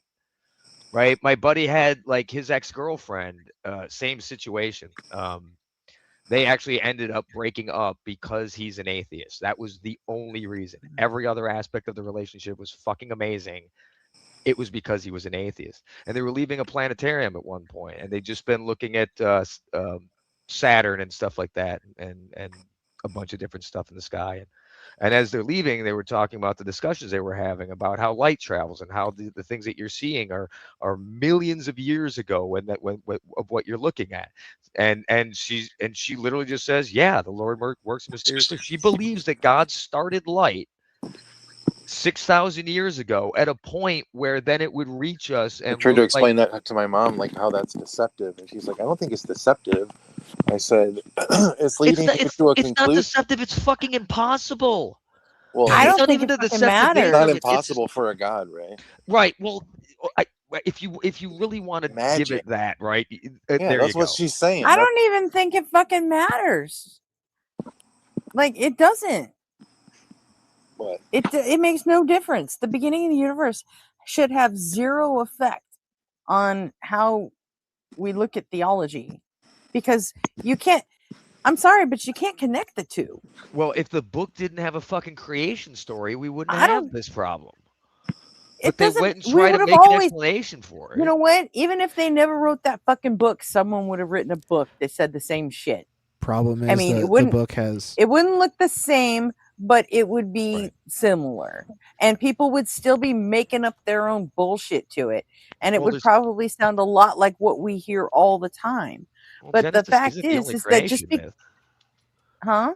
Genesis I'm isn't not the only just I'm not creation. just It's the one that talking about lasted. Genesis. You know, I'm talking about all of them. Right. They're all fucking made up, but the creation of the universe has nothing to do with it. We are socialized into this shit from the time we're fucking born. And nobody in if you're an active believer, you can't see that until you're on the other side. Like I straight up fucking swallowed the shit my whole fucking life. And I never even realized until after that, like, why the fuck did I just how did I believe that stupid shit? And I realized, well, I did it to keep my fucking parents happy. You know, Yeah. because that made me happy. you know. Yeah, that's classic indoctrination. I still am But a I, huge fan of the right, I Green Bay did it to Packers because myself. when they would score, my parents would cheer. I saw my parents happy when the Packers did good things, so now I'm a Green Bay Packer fan. Right? Like that shit runs deep. And that's the one I don't have a problem with because it's a sport. I don't really give a shit, right? I understand what it is now and why I have that sensation by it. But like, if you're applying that to a all-powerful being, Yeah, and to speak to the indoctrination, I don't know if you knows, but they have 6,000-year-old creationist textbooks. They had them at the school that I went to. They're Yeah, called you were telling Abeka us about that. books. Yeah, they're called Abeka books, and if you look into them, they'll have all these disclaimers of like, if science and the Bible disagree with each other, we have to remember to go with the Bible, and it's pretty crazy. Yeah. Yeah. It was nice talking to you, Chase. I have to go though, but I on Fridays, Thursday, Fridays, and Saturday overnights, I only stream for a few hours, and then Sunday, Monday, Tuesday, Wednesday overnights I stream for like 5 to 6, sometimes more. But anyways, it was nice chatting with you, and it'd be nice to chat with you again sometime. Yes, you as well. All right, have a good night, everybody. yeah, Good you night, too. night too. Don't work Take too care. hard. Yeah, I was talking to Chase and Mezzo, and he said he's gonna try and show up and be, you know, learn how to be a regular guy, right? Oh yeah, yeah, Love it. yeah. The technical speak, you end up like most of the time I'm talking to physics, I'm talking to my advisor or people that I'm Yeah. doing projects with, and you don't have to disguise anything. Yeah, So you lost me a few times last night, but like, but you said you wanted to be a science communicator. I'm like, okay, yeah, we need to tone this shit down a little bit.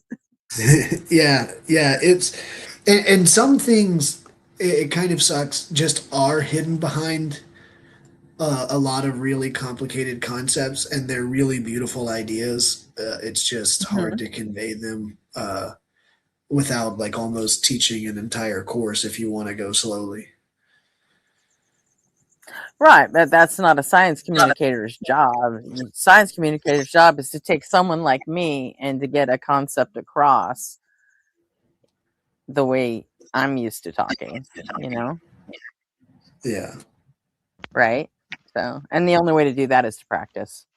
So, Well, and Well, finding and the there's. symmetries, Oh, right? sorry. Where finding the symmetries where natural language fits into some of these complex concepts for which they're like may not be as easy a thing to put together, right? right. Yeah, But yeah. There, like I said, the only way to do it is practice. Yeah. Just talk to people. yeah, Unfortunately, and I've been spending some time trying to think about analogies as well. Right. But those can be a disservice sometimes too, right? That's so you got to be careful with Yeah, that. well, one of the most dangerous, or not dangerous, but like one of the analogies that has backfired the hardest is the quantum mechanics, where the particle acts different when you look at it, being what Exactly. people say. And then now all of a sudden we have this manifesting and consciousness creating reality and all this nonsense coming out of the fact that hmm just weren't careful enough to say that the wave function collapses when the particle interacts with a detector. you know, Well, right, we because the don't. only way you can detect something is by interacting it with it, right? So you're kind of forced into that situation where they say looking at it, but the act of looking is getting a photon to bounce off of it, and in that process, you've interacted with it. Yeah, and so it's not a matter of like you know, if you're really thinking about these electrons, they're thinking about you too, buddy. It's a lot more technical than that. But I've seen people talking about literally. Oh, I forget the name of this one girl, but she posts about like, I'm going to teach you guys how to do dimension hopping or how to like quantum leap into your best reality. And I'm like, yeah. oh my goodness, this is every bit as bad as religion. Oh yeah, on Blitz, as soon as someone mentions a double slit, I'm like, oh fuck this, man. I'm like, not this shit again. Dr. Blitz, get And down. I'm like, yeah, it's like, come on. And then they always go there, like, we can change our realities. I'm like, no, no, sorry. This There's a problem. I think the general public is kind of at the point. stupid. Well, I was just gonna say they're kind of at the point where quantum mechanics equals magic. It's just this is crazy. Well, it's not like it's intuitive though, right? And they operate very much on everything they think of runs off their intuition. And if they can't intuit it, then stun lock. Hey man, you know what? Flat earthers use like GPS coordinates in their fucking calculations, and they don't think that's wrong at all. Like, what's the G in GPS stand for? I was just gonna say Moron. they never looked at what the G stood for. It's like, come on. You're arguing with a physicist online on a phone that's sending a satellite to, connecting with the satellite from space that you don't believe in. What are you doing? Yeah, we're well, supposed and to. the monthly bill for paying off every scientist in the world to agree that the Earth is a globe is many times more than the budget allocated for science to keep. Like, do you understand how much more money I could make if I came out with a book as a physicist who now believes the Earth is flat? Um, like, if you really want to look at the sellouts, Oh yeah, you could make look at the bank. net worth of a flat earther versus just your average scientist. You know what? Fuck you, Jill. You know what? Just honestly, The fact that that's true kind of makes me a little sick to my stomach. nobody wants to deal with your shit, Jill. I'm done with your shit. I mean, Like, because period. that like comes down to like supply and demand, right? If you want to just put it into basic market terms, there's more demand for a bunch of bullshit than there is actual knowledge. And Later, Jill. Or not later, in this case.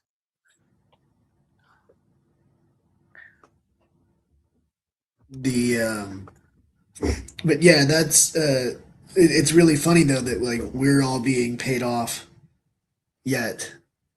If any scientist were like, if Sean Carroll came out tomorrow and was like, guys, Hi, we were Jill. wrong, the Earth is flat, just unbelievable money coming his way. So it's in a sense that is the sellout. I have the same issue with Eric Weinstein, where you complain about string theorists and how we're eating up all this funding and stuff, and then you have a multi 7-figure net worth, and like show me string theorists that are making more than 60K a year.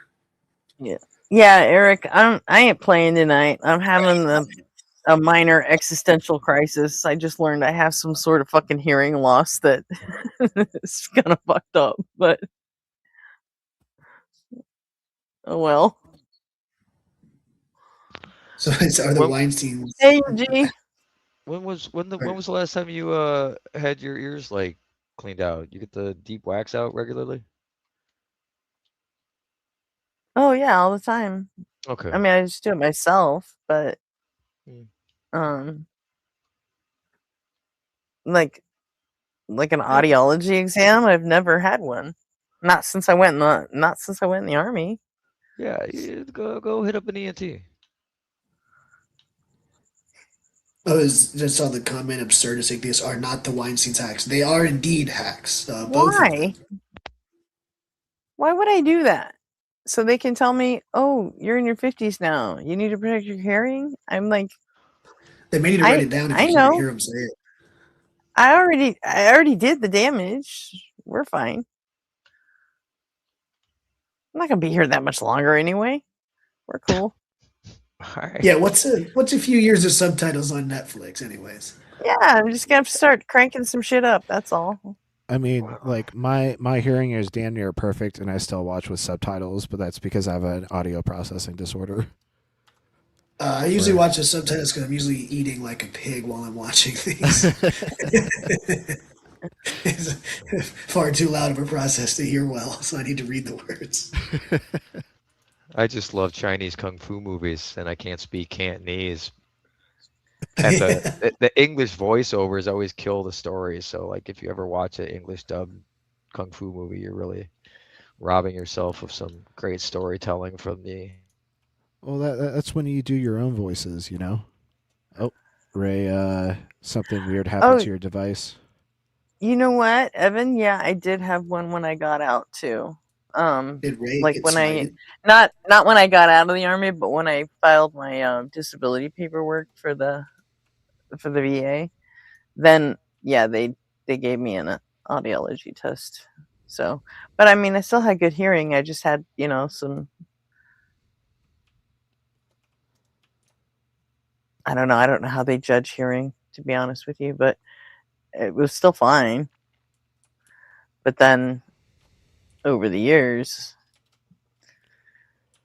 like I said, I go to a lot of concerts and I don't wear any ear protection or anything at them because, who wants to? There are plenty of like super comfortable earplugs that you can wear that like don't drop the fidelity at all. I wear these brands called eargasms every gig I work. Be careful with eargasms, you might get hearing aids. Hey, Mm. That was great. That was quick. thanks. It seems a little late in the game to be worried about that, because apparently it's happened it's taken so long and it's been so slight over the years that I didn't even fucking notice it until just now. And even now, it's like those two tracks sounded the fucking same to me. Yeah, it's like the frog in the pot. So yeah, so it's fine. I mean, I don't have people talking to me where I don't it's not like I can't understand them, or people haven't asked me if I'm deaf or anything yet. So we're cool. This is really getting to you. It's gonna suck if the music goes, man. That's gonna be horrible. Yeah, That's what music's I'm not here the same. for. Yeah, I don't understand music and I can't make it, but it's still my favorite. So I have a guitar and a couple of ukuleles that I try to learn and play, but I'm not very good at any of it. mm,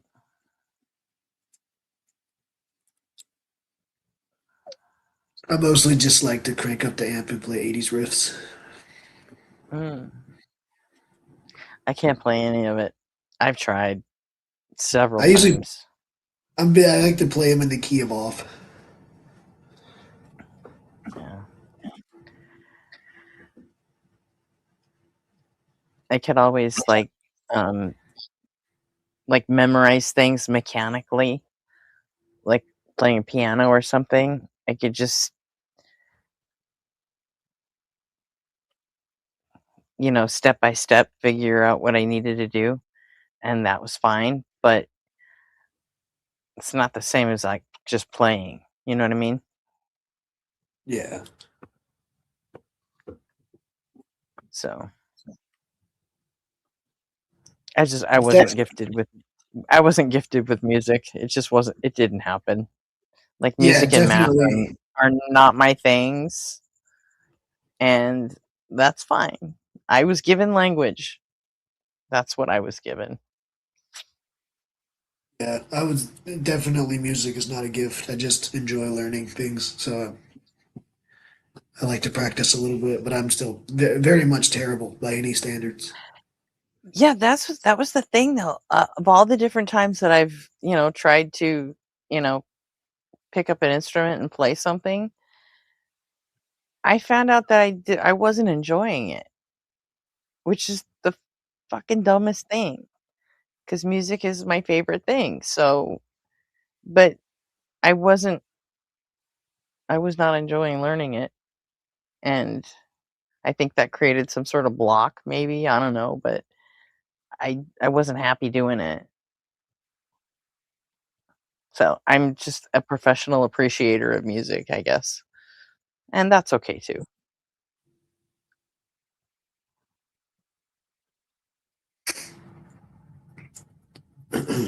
Learn a new language in my fucking sleep, apparently. I'm still trying to get down the one.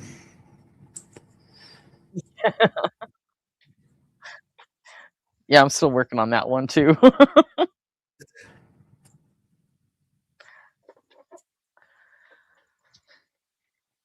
So, that's it.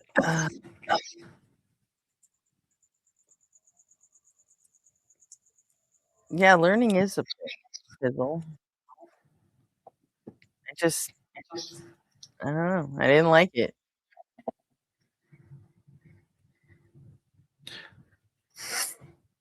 So, I mean, I guess my brain just doesn't work that way.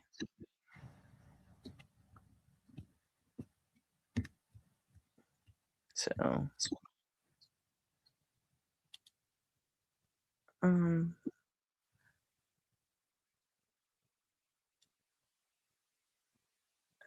who needs to explain why she was so why she's so oh, me? I think you're the only she. Who the fuck is this person? Oh, Definitely here, not a Gretchen, Muslim. tell us It seems like a how Reddit she's sub, our ex-Muslim, and that's a Reddit profile picture. Hey, uh, our ex-Muslim. Do you run r slash ex-Muslim or something?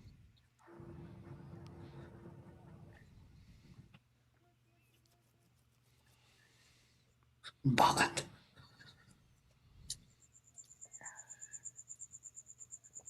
You don't run it, but that's your name. That's a little weird. Just saying. yeah, that's strange.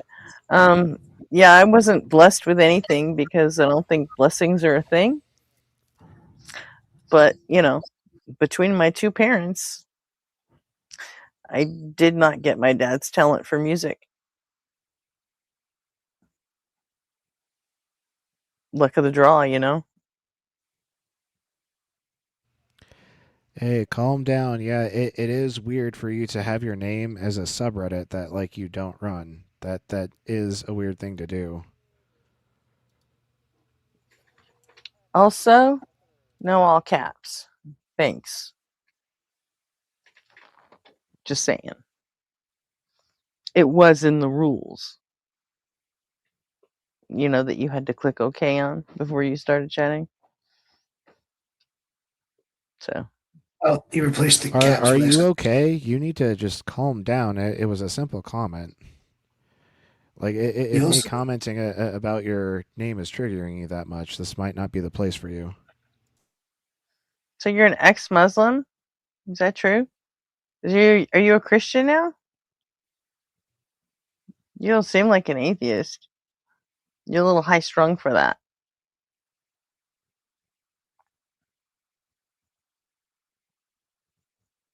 What's going on with you, ex-Muslim? You don't have to leave. In fact, you can come up here. You can talk to us if you want.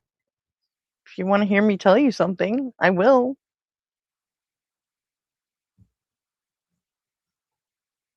Or you could be a little bitch and run. That works too.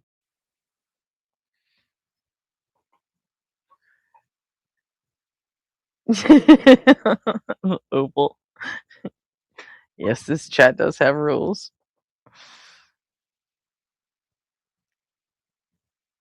It's the same rules as in Mezzo and Joel. It's the same rules I use everywhere. So, but We could definitely mix in more off-color jokes like they do. love the off-color jokes. So much fun. I adore Joel and Mizzo. Yeah, I just found them a couple weeks ago, and Oh, really, really? yeah. Oh, so you're So still that in. I'm new. Yeah, that's great.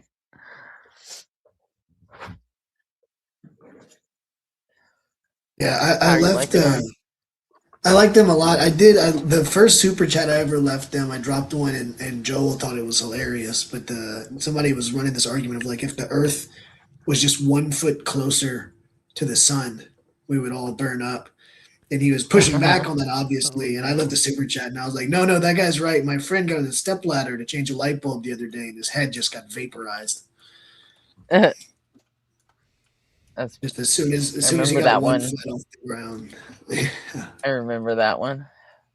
That so Oh, that Johnny. that Okay, would have been my Johnny, first time. are you our ex-Muslim in the chat? No. Okay. All right. Hold on. We got some. Hi, Johnny. Hey, You're Gretchen. 18, obviously. Oh, yes. I was on Missing Mods channel. I think Professor Oh, Hazel knows. okay. What's your name in the chat usually? Johnny Peter Rosa. I have this. You could see me by this. Like, you could see my Oh. avatar.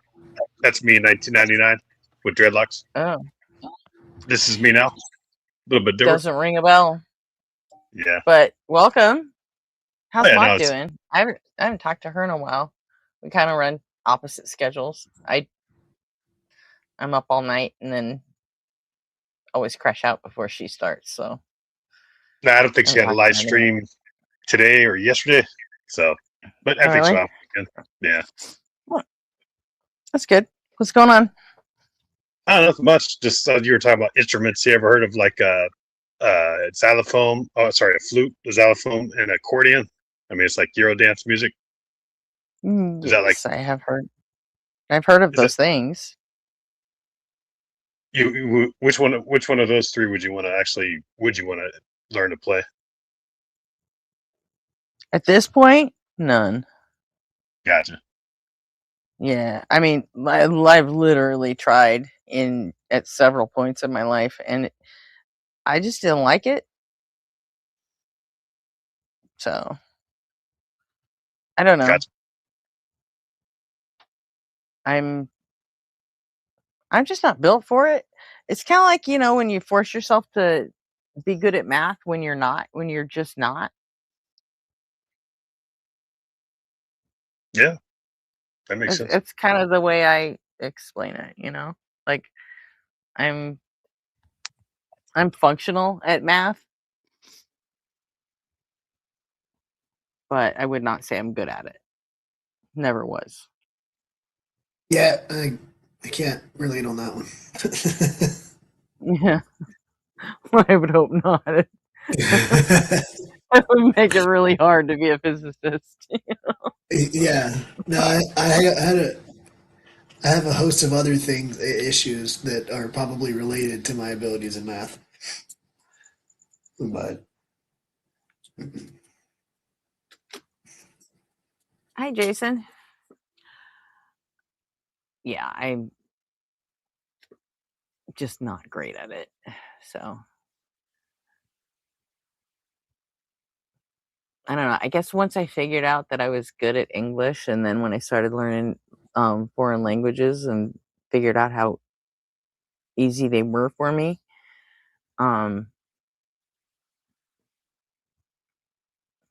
it kind of made everything else seem not worth it.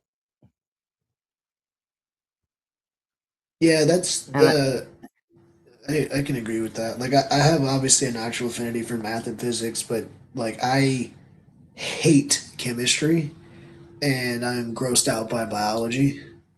So yeah, I can see how you're just kind of like you're like, oh, I'm really scientifically minded, but two of the big three are ruled out. So yeah. I think I just got to the point where like if you've got something that you actually like and it comes so easy to you, then why bother working so hard for anything else? I mean, and that's like kind of just a normal human reaction, taking the path of least resistance. There's Yeah, well, some and you're gonna some enjoy it. sections of our lives where we all do that, and And you're gonna enjoy what you're good at. Oh, hey, Ray's back. yeah. Yeah, my Yeah. mic Hey, freaked Ray. out. It does Sorry, I that. didn't know how long you were waiting back there. Well, it's all good. Johnny dropped. We were starting to think you got smited. Oh yeah, not yet. Still trying to find me. Turn back on your heathen ways. We have an ongoing game of hide and seek, God and I. He's the king, though. Nobody's beating that guy at hide and seek. Nope. Started and he's still winning. He doesn't know I gave up though, so yeah. Yeah, absurd. When I was younger, I used to hate doing things that were easy, but I don't know, years, age, sort of cured me of that. You know,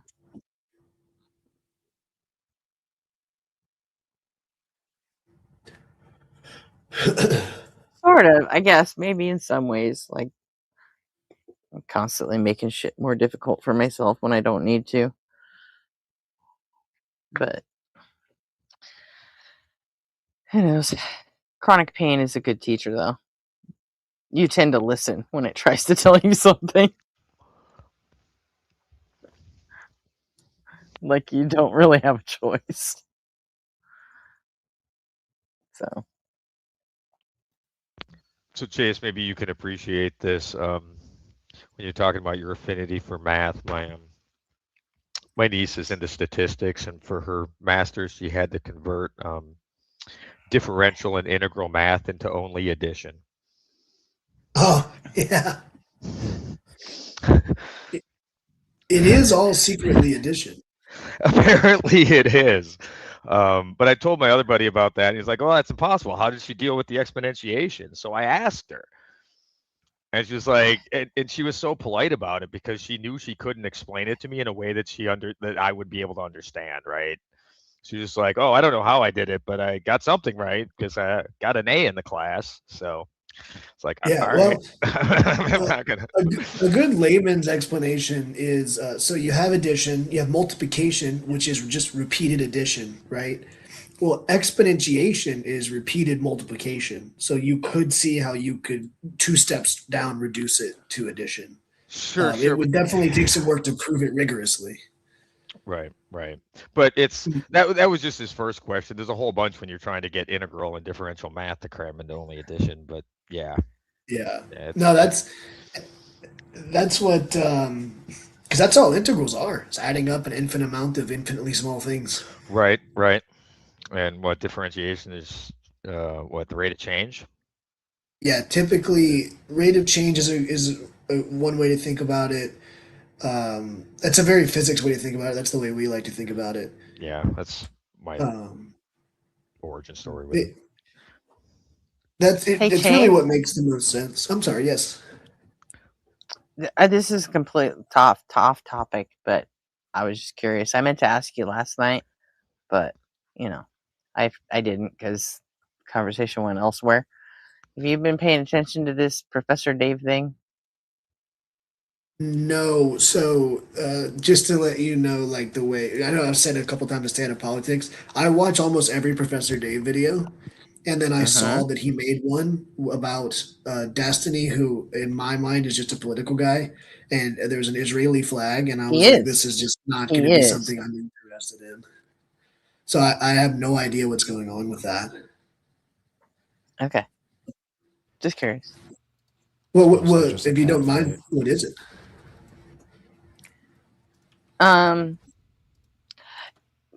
Pretty much exactly what you said.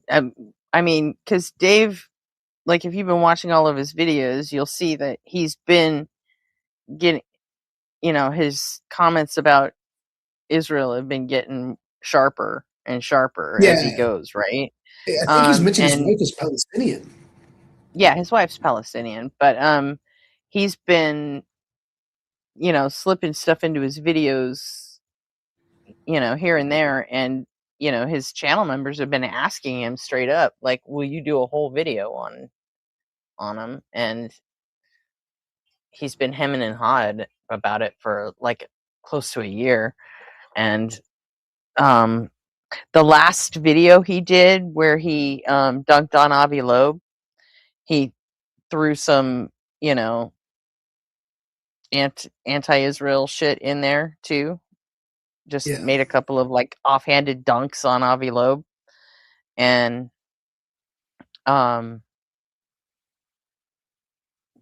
Destiny decided to pick up on that and call Dave anti-Semitic and all, just talk shit basically.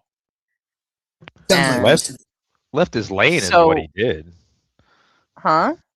Destiny He kind of what? went out of his lane with that. I Well, mean, like, Dave kind of went. All right, if we're being honest, Oh. Dave kind of went out of his lane a little bit too. He was talking about Avi Loeb being a fucking fraud for talking about space aliens building Oumuamua. Avi Loeb thinks rocks are spaceships. Yeah, it's like, come on. It's a cool rock, Avi, but it's not a spaceship. Yeah, it's like, okay, yes, it's a comet. We've always known it's a comet. And by the way, Avi Loeb is an Israeli shill. It's like he didn't have to put that in there. That's not in his lane. Oh, but he did. And, Destiny has been kind of apologizing for everything Israel's been doing since October 7th, Yeah, that's It's because like yeah, all right. I see what you're saying. He's he gonna Destiny attack anyone that Destiny crosses into it. I gotcha. Yeah, I mean, like I said, I still like Destiny.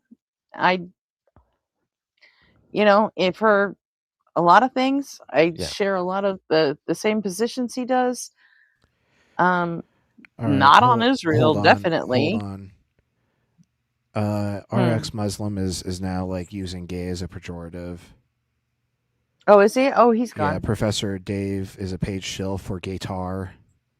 Get him out of here. We don't support bigotry of that kind, or any sort of bigotry, actually. So He may have been trying to spell guitar. That's a tough word.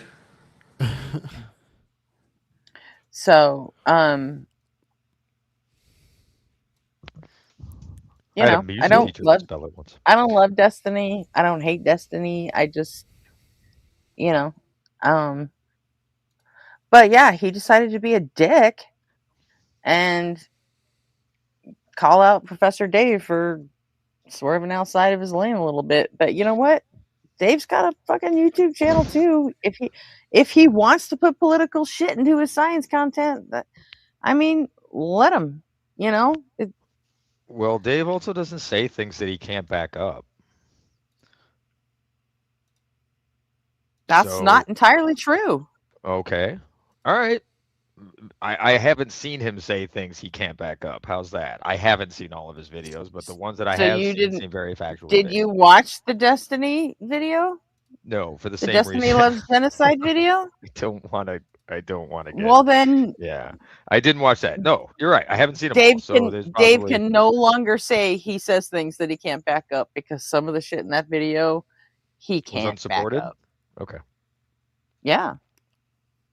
I know what you're saying because I haven't seen that video either, and his takedowns of frauds are very thorough, and you can tell he does his research. Oh yeah, absolutely. I mean, I watch everything Professor Dave does, and when he's staying in the science lane, yeah, you can't fuck with him. But now he's out, he's out over his skis a little bit. And I don't have a problem with anything he said in his video at all. But a lot of it was just opinion. And I think Travis Pangburn was calling it a good piece of propaganda, and I wouldn't go that far at all.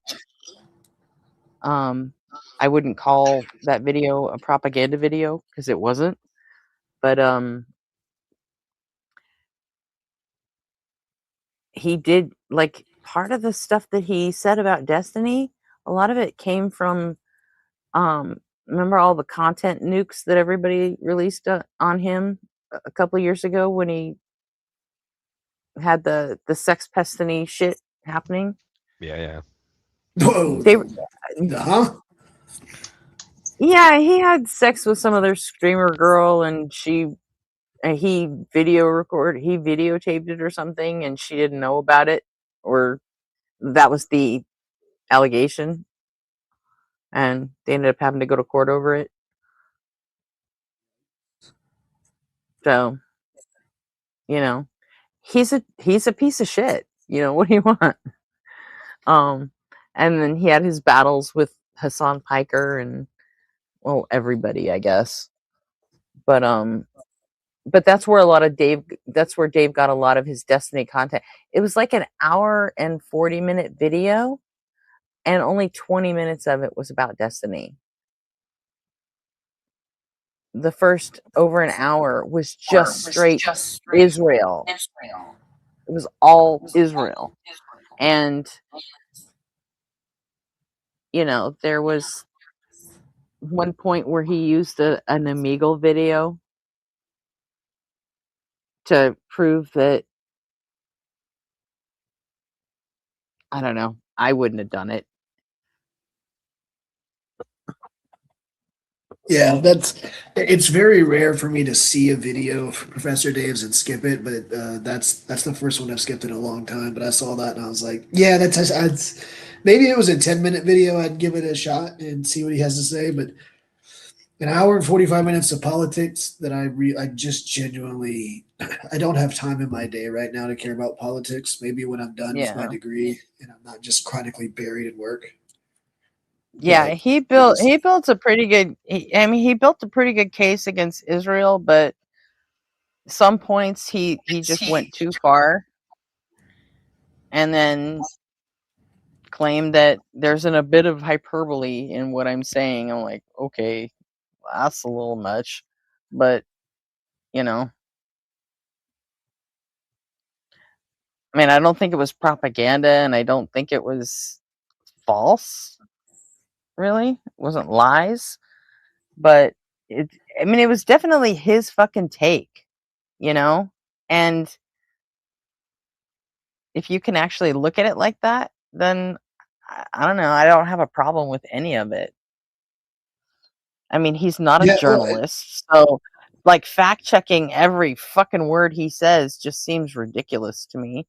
He's not a fucking journalist. He's a fucking science communicator, and he's giving you a fucking political take that, by the way, his fans asked him for.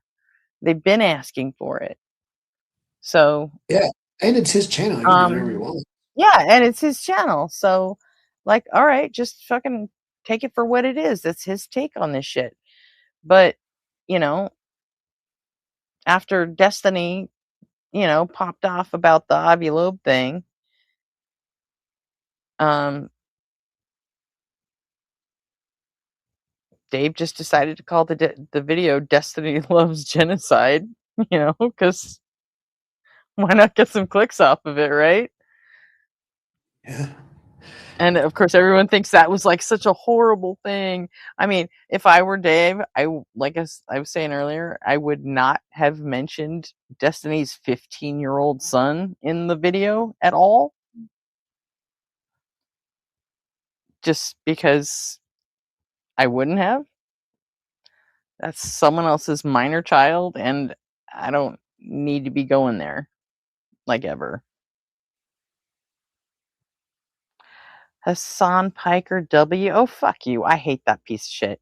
I hate Hassan. Fucking can't stand his ass. That's a different story, though. I don't know anything about it. But yeah, I mean, there's little things in the Dave video that I'm not thrilled with, but I'm willing to overlook it because he got a little over his skis. That's all. Well, and it's opinion, and if that's the case. Yeah, I mean, it you're entitled is. to them. It's total fucking opinion and commentary. That's it.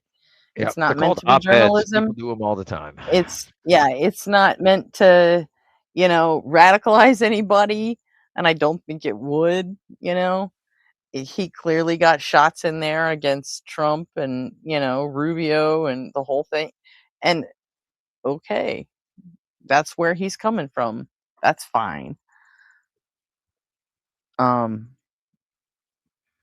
I mean, Hassan is way more radical than anything Dave said in that video. But yeah. Anyway, so Travis Payneburn spent the last 4 days going over every minute of Dave's video and Destiny's reaction, and he's trying to scrape together some clout off of it. And Dave has now said he's going to make a response video to both of them, and he's going to bury them both.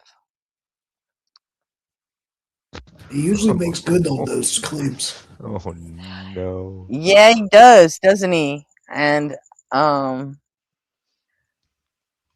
yeah, I don't know, man.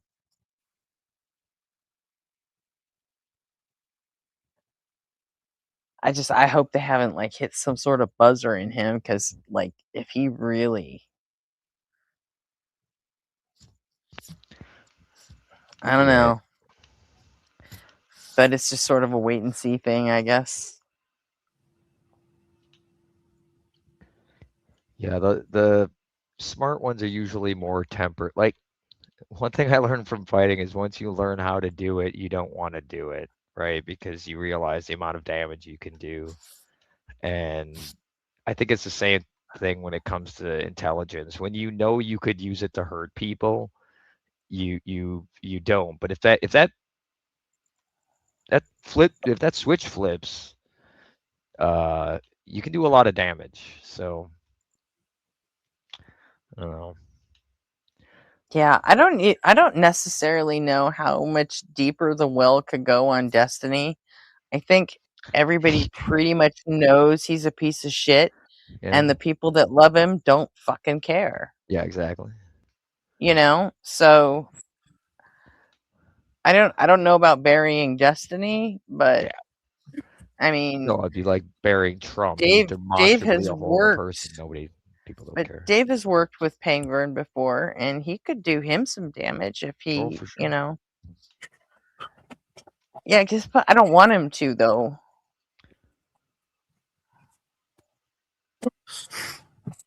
I'd rather he didn't. Only because, well, for selfish reasons. It's because it wouldn't benefit me any. That's fair. Well, I mean, because Pangburn has the whole thing with Blitz, Justin, and Ian coming up. I don't want anything to sabotage that for the guys. Right. Do you? No, of course not. I think no. I think their names can carry its own weight, though. Yeah, it's salvageable. It becomes a logistical problem at that point. Do you find someone to replace him? I get it. It's more headache. No, than you do it. Worth. It's not find someone to replace him. He's the fucking producer of the whole thing. Oh, well, yeah, no, all right. Yes, Pangburn is, but I mean, I was referring to Dave dropping out. Pangburn recruited, he signed up I see what you're saying. Yes, Justin, Blitz, and Ian to. If Dave goes nuclear and impacts all of this thing, I see what you're saying. Yeah. Yeah, that's what I'm worried about. Yep. Okay. I don't see it affecting Destiny, because I think he's already hit the fucking bottom. So, and people still seem to care. So, all right. Yeah. When your fans see your true colors and they stick around, you're kind of insulated from being canceled. Exactly. That's what I'm talking about. Whereas I don't think Pangburn has that kind of protection. So. But Yeah, and that's another thing that you touched on, Ray, of that you reminded me is you were talking about people who are intelligent or at least know a lot about something can be can go really scorched earth on someone and can really um, make them look bad. And I think it's so interesting, like especially you watch Dr. Blitz's stream, and you'll have these people come on, whether they're flat earthers or whether they're young earth creationists or whatever, trying to talk to him like he's an idiot. And it's like, do you have any idea how charitable he's being to speak to you on your level about this stuff? Like, It's exactly. They don't. They genuinely don't appreciate the amount of effort it's taken to get that knowledge, right? So yeah, they couldn't put a dollar per hour amount on it. So no, they can't. yeah, it's like if you know for a fact somebody like Chuck Liddell's not gonna hit you, just trash talking him constantly, and it's like you're really just taking advantage of the fact that he wouldn't do that. Not that he Right. can't. Right. Exactly. Yeah, I And don't know you, where I dropped out before, but I mentioned that like I've studied progressive fighting systems, and like jujitsu was my least favorite when we were like jujitsu days were my least favorite days. So mad props for making that the one that you focused on. I just decided you're never getting me to the ground. yeah. So I'm not going there. I don't like being there. It's So I hate the energy, like the energy reservation that you have to go into, right? Just not use energy, right? Like it's just so, I don't know, uncomfortable. yeah, so I had wrestling experience, and wrestling was such a strength of mine that I think jujitsu was a natural gravitating point when I got into Yeah, MMA. yeah, that tracks. It was just like I can take the fight to the ground, and then day one when you have wrestling experience, you can give people trouble on top, Sure. and then it's just about spending a decade plus learning the rest of it. Right, exactly. Well, that was the great thing Yeah, about progressive fighting systems. It was just it just really focused on what worked out of the various arts, so we didn't have to like learn all of them. It was just what was effective, and then tuning it. I mean, because it's PFS JKD, right? So then tuning it to your personal capabilities. So yeah. Which that's something that I also advocate for, even within the grappling arts. Of if you look at the subset of grappling techniques that work at, like for example, in the UFC at the highest levels, you're going to get your basic takedowns, your basic top control, mount, ground and pound, some arm bars, guillotine, some chokes. It's like it's not a big world, but if you were to get into just jujitsu for competitions, you better know a million things. right, yeah, yeah. It's So like the forms in Wing Chun and all that, right? Like they're endless, it seems. But you don't need to know all of that to be effective. So you yeah, can eliminate a lot of the middleman if you practice what's going to help you when someone's trying to kill you. yeah, That was the no, other that's problem with it, though. It never No, focused on you can anything that could be totally used in point a out that ring. Hassan is a douche because he fucking is. but Hassan's such a fucking piece of garbage. I can't stand him. Sorry. Anyway, I don't Sorry, want to Jason. detour on that. Most people are against combat sports, and I am to some degree too, because I don't know. It I get yeah, it, and I don't Most people I are don't get against it. combat sports. What are you No, talking about? I'm not That saying shit most makes a people. I'm saying shitload of money. right. Maybe I People aren't said that wrong, against but them. like there's I'd say like of my friend circle, not a lot of them are into people beating the shit out of each other, right? Like Oh well, I'm is not my into exposure. them, but I'm not against them. Right. Well, You know. yeah.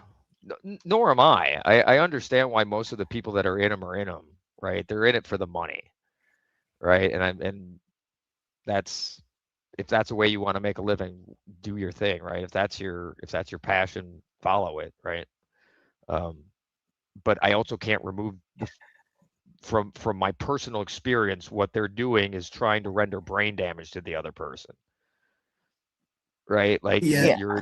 it's kind of Well, conflicting. all told, I'd rather watch fucking Robot Wars. But I mean, okay, 100%. sure. Absolutely. Yeah. Robot Wars is my jam. But that's not even Robot Wars. That's RC Car Wars, right? Like I want to see some like They're actual getting there. robots. I know. Baby steps. They're Baby getting there. steps. I want to see like 2 Tesla bots with katanas. Exactly. Now we're talking. Yeah, let's get Just take Will Smith out of iRobot and then get- make it pay-per-view.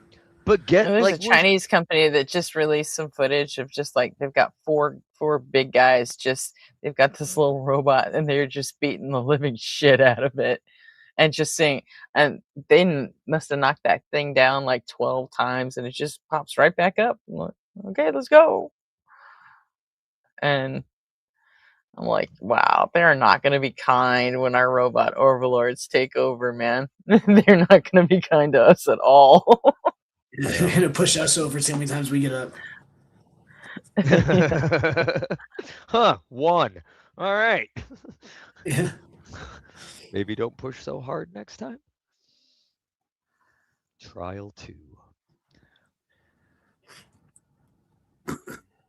But yeah, the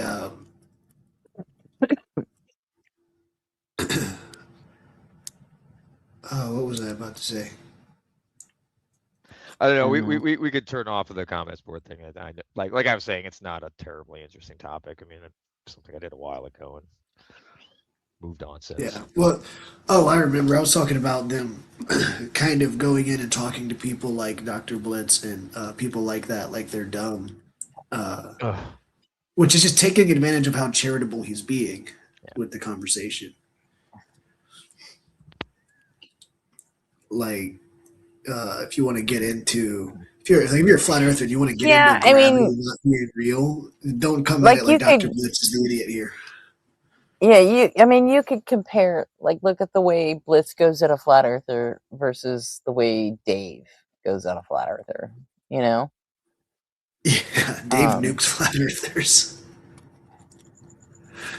Well, I mean, look, who's got a bigger fan base? Who makes more money off of it, you know?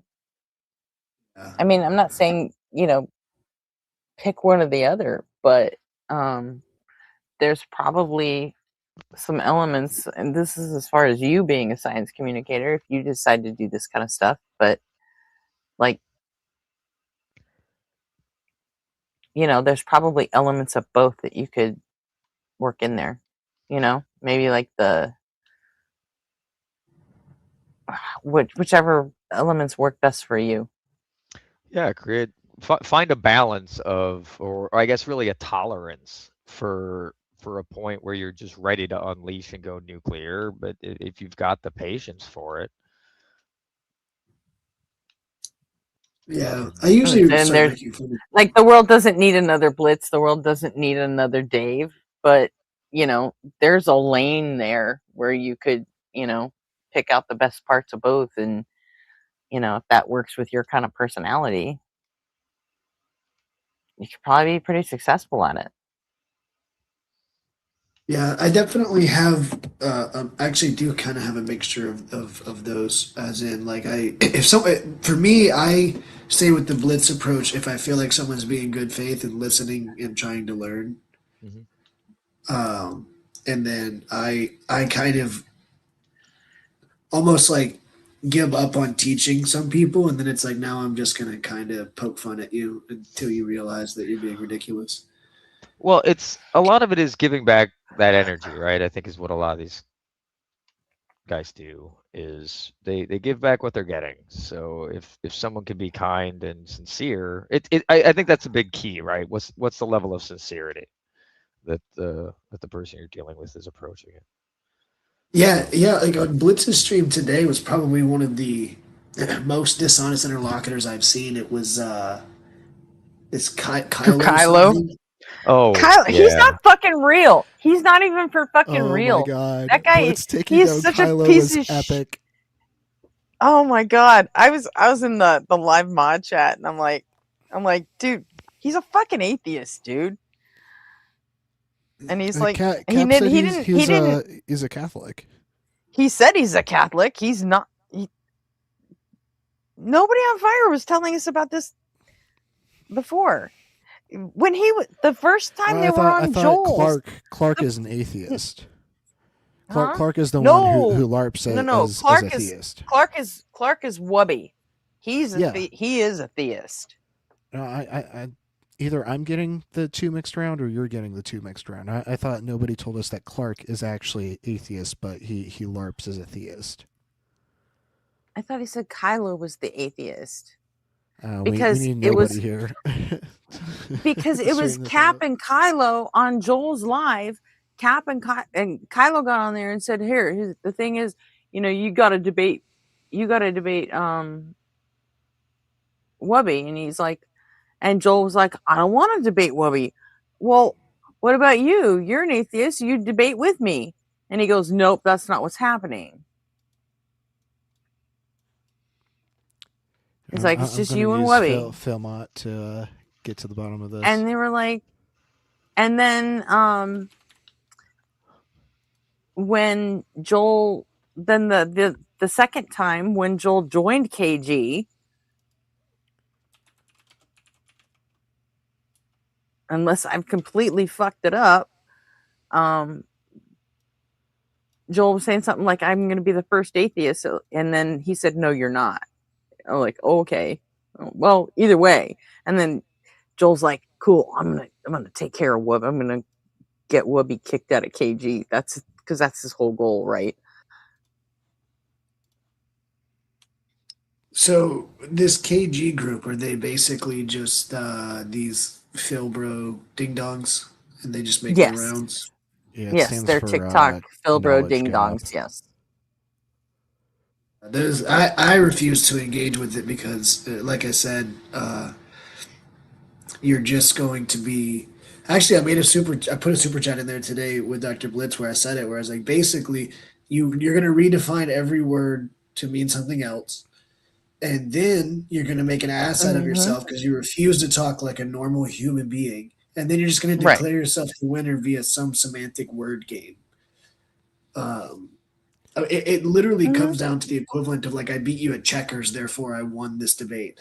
It's like you're just making up a game and then having me play a silly game and then defining your God. Yeah, these guys are complete idiots. Although I really would still like to put together my own little like async gang, and I want Mezzo to join it. Gretchen, are because you a dumpling? that would still be hilarious, huh? Are you a dumpling? Am I a dumpling? Yeah. Are you a member on Joel's channel? Oh yeah. Okay. I think this might be the video. Oh yeah, it's more than a week old, so you can't watch it. Huh. All right. I'll put in the producer chat. Hey, Wildheart. Go see you. How's it going? You too. So, well, I guess we'll find out if I, well, I mean, fuck, now that I know that my hearing's fucking going, maybe I didn't hear what I thought I heard. This is something that I could definitely. Thanks for pointing all this out to me, Arpy. I'm sorry, appreciate I it. Give you an existential crisis. I super appreciate it.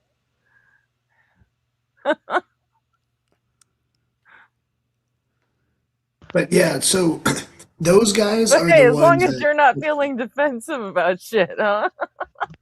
Fuck. Oh my gosh! So while trying to search for Wubby, I'm like, fucking facing my own mortality here, and you're just like, "Hey, why don't you take my word for it? I'm gonna go shove this right in your face." Something funny I just came across is we're mentioned when Wubby comes up. Oh, ASIN Network yelled at me and said, "Don't become Wubby Bell." I'm not planning on becoming Wubby. I'm planning on getting Whoopi out of the KG. This is a conversation you had with Joel. That's hilarious.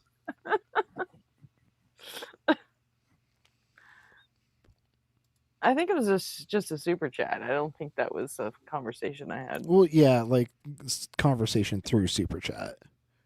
That's Yeah. still a conversation. I also like super chatted at Mezzo going, we need to talk about Bill. He's running with some bad influences, and I heard he even joined a gang. We need to do something about him. Yeah, it's Wubby who's the atheist. Here, I found. Look at this. Oh, is he? Yeah, right here. Yes, sir. I'm an atheist. Which one? I can't. Is that for no, sir? No, that's Wubby. Okay, cool. So Wubby is on my team, and KG is. We didn't sign up for that. What are you talking about, Wubby? You're I'm an atheist. You're an atheist. We're both atheists. So yeah, Wubby is definitely an atheist. But Wubby is Clark, and yeah. didn't nobody and on he Fire say LARPs. that Clark is not a fucking atheist? I don't remember nobody saying that, but I remember this specific interaction. That time that Kylo, Cap, and Wubby came onto Joel's, and this was when like Joel was like, "Can I be part of the gang?" At the end of this, It would be funny if they were all theists, and then they've slowly defined their own god out of existence, and now they're all becoming atheists. Yeah, I think they're all just Phil Rose. I think they're whatever they need to be in whatever situation. Like I texted nobody this morning when that was on, and he was like, "Dude, I don't believe anything fucking Kylo says." He said he and Cap are such assholes. He's like, don't believe anything they say. That's what it just comes off to me, like I said, is just word games. You're just wanting to play a little silly game within the set of rules that you're imposing on other people. And so like those are the ones I won't ever take seriously in any capacity. Well, yeah, I mean, it happens a lot. In fact, especially with Blitz, he gets a lot of like, he'll get non-fucking like normal fucking people, LARPing as a flat earther, or he gets they all kind of get atheists, just LARPing as theists, and but why do I don't know that? why, but they do. A lot of them do. I don't know. They get fucking bored. Like, at least there was one guy in our community who he thought it was fucking funny. He would call in and LARP is I think he used to do like Kermit the Frog sometimes, and Jordan Peterson. He thinks he's like the master of impressions, but turns out he's just a fucking thief who steals money from people when they. Never mind. I'm talking about Collapse. But I've never understood that, like phoning, LARPing and like being a troll, to those calling shows. I've never understood what they get out of it. Do you have a perpetual need for attention? Right. Well, Collapsitalism would record them, and because like he called into Joel's Quick Questions for Christians show, and he did a whole thing where he pretended to be like the worst kind of fucking Calvinist when he was putting on his Jordan Peterson voice, and there was no reason for that. Yeah, maybe it's funny to them and the people they hang around with, but it's just annoying to everyone else. You know what I mean?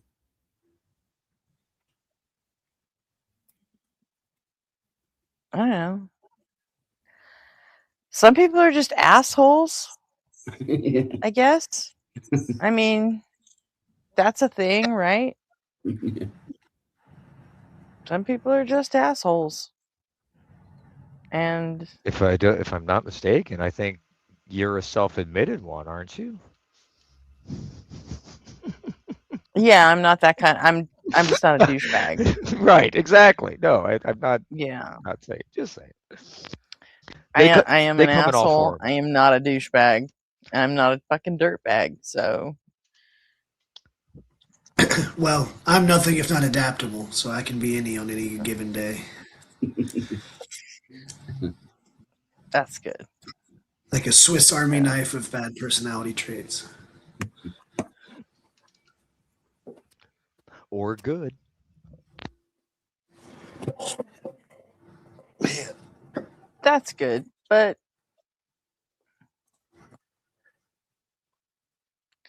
I don't know. I don't know if I trust people like that Yeah, all the because time. Anyway, you never know like who you're talking to. Like if you're dealing with that kind of person that can like change personalities just for fun, you never know like when you're actually talking to the real person. Do you know what I mean? It kind of spoils it. yeah. I will say in about 10 minutes, I'm probably going to have to go. I have to get up early. Okie doke. Got to take a little trip to Houston. Nice. What part of Texas are you in? I'm in Central Texas. So we're in Okay. the Waco area. Waco. Okay. Deep in the heart of Texas. But yeah, we moved from Hmm. North Houston, and that's where all of our family is. On all of my family and all of my wife's family, except for a few that are in Louisiana still, and a few that are in Missouri. But they're all coming this weekend to Houston, so we're gonna go see family. Fun. Yeah, it's only a few-hour drive. Yeah, I'm glad I don't ever have to live there again. Yeah, it's an interesting thing because I do enjoy living in Texas. I wish, obviously, that there was a different political structure, but Hmm. in general, I like hot weather. Um, I like the. Oh, but the muggy, sticky shit. Fuck that. Well, I grew up in Louisiana. I grew up in Baton Rouge, so Oh, okay. Yeah, maybe that's not so bad. yeah. If your dog's not big enough, a mosquito will kidnap it out there. Yeah, Um, I guess I could but see that.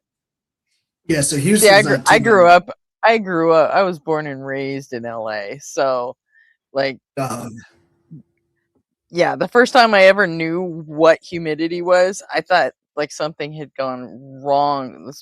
I went to I shipped out for basic training to Fort Jackson, South Carolina in on August 5th when I Oh, was it's practically a 18. different planet. Oh my God. Yeah, and it's like I got on the plane in LA and when it landed in South Carolina and they opened the door, I was like, what's going on? Because it just immediately the whole cabin just filled with humidity, and I'm like, what is that? Something's wrong. Something's on fire. Something's boiling. What the fuck is going on? And I'm like, I can't breathe.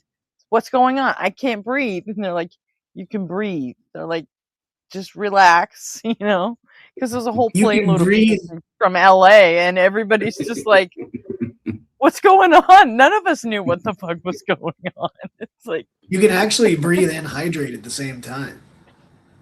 yeah, it was insane. And they were like, it's just humidity. I'm like, what? No, that's like when the shower's running. They're like, yeah, it kind of feels like that sometimes. I'm like, Yeah, imagine that's that, not but it's normal. all of the outside. They were walking us through into the base, and there's just like condensation dripping down the windows from the air conditioning, and I was like, what is going on there?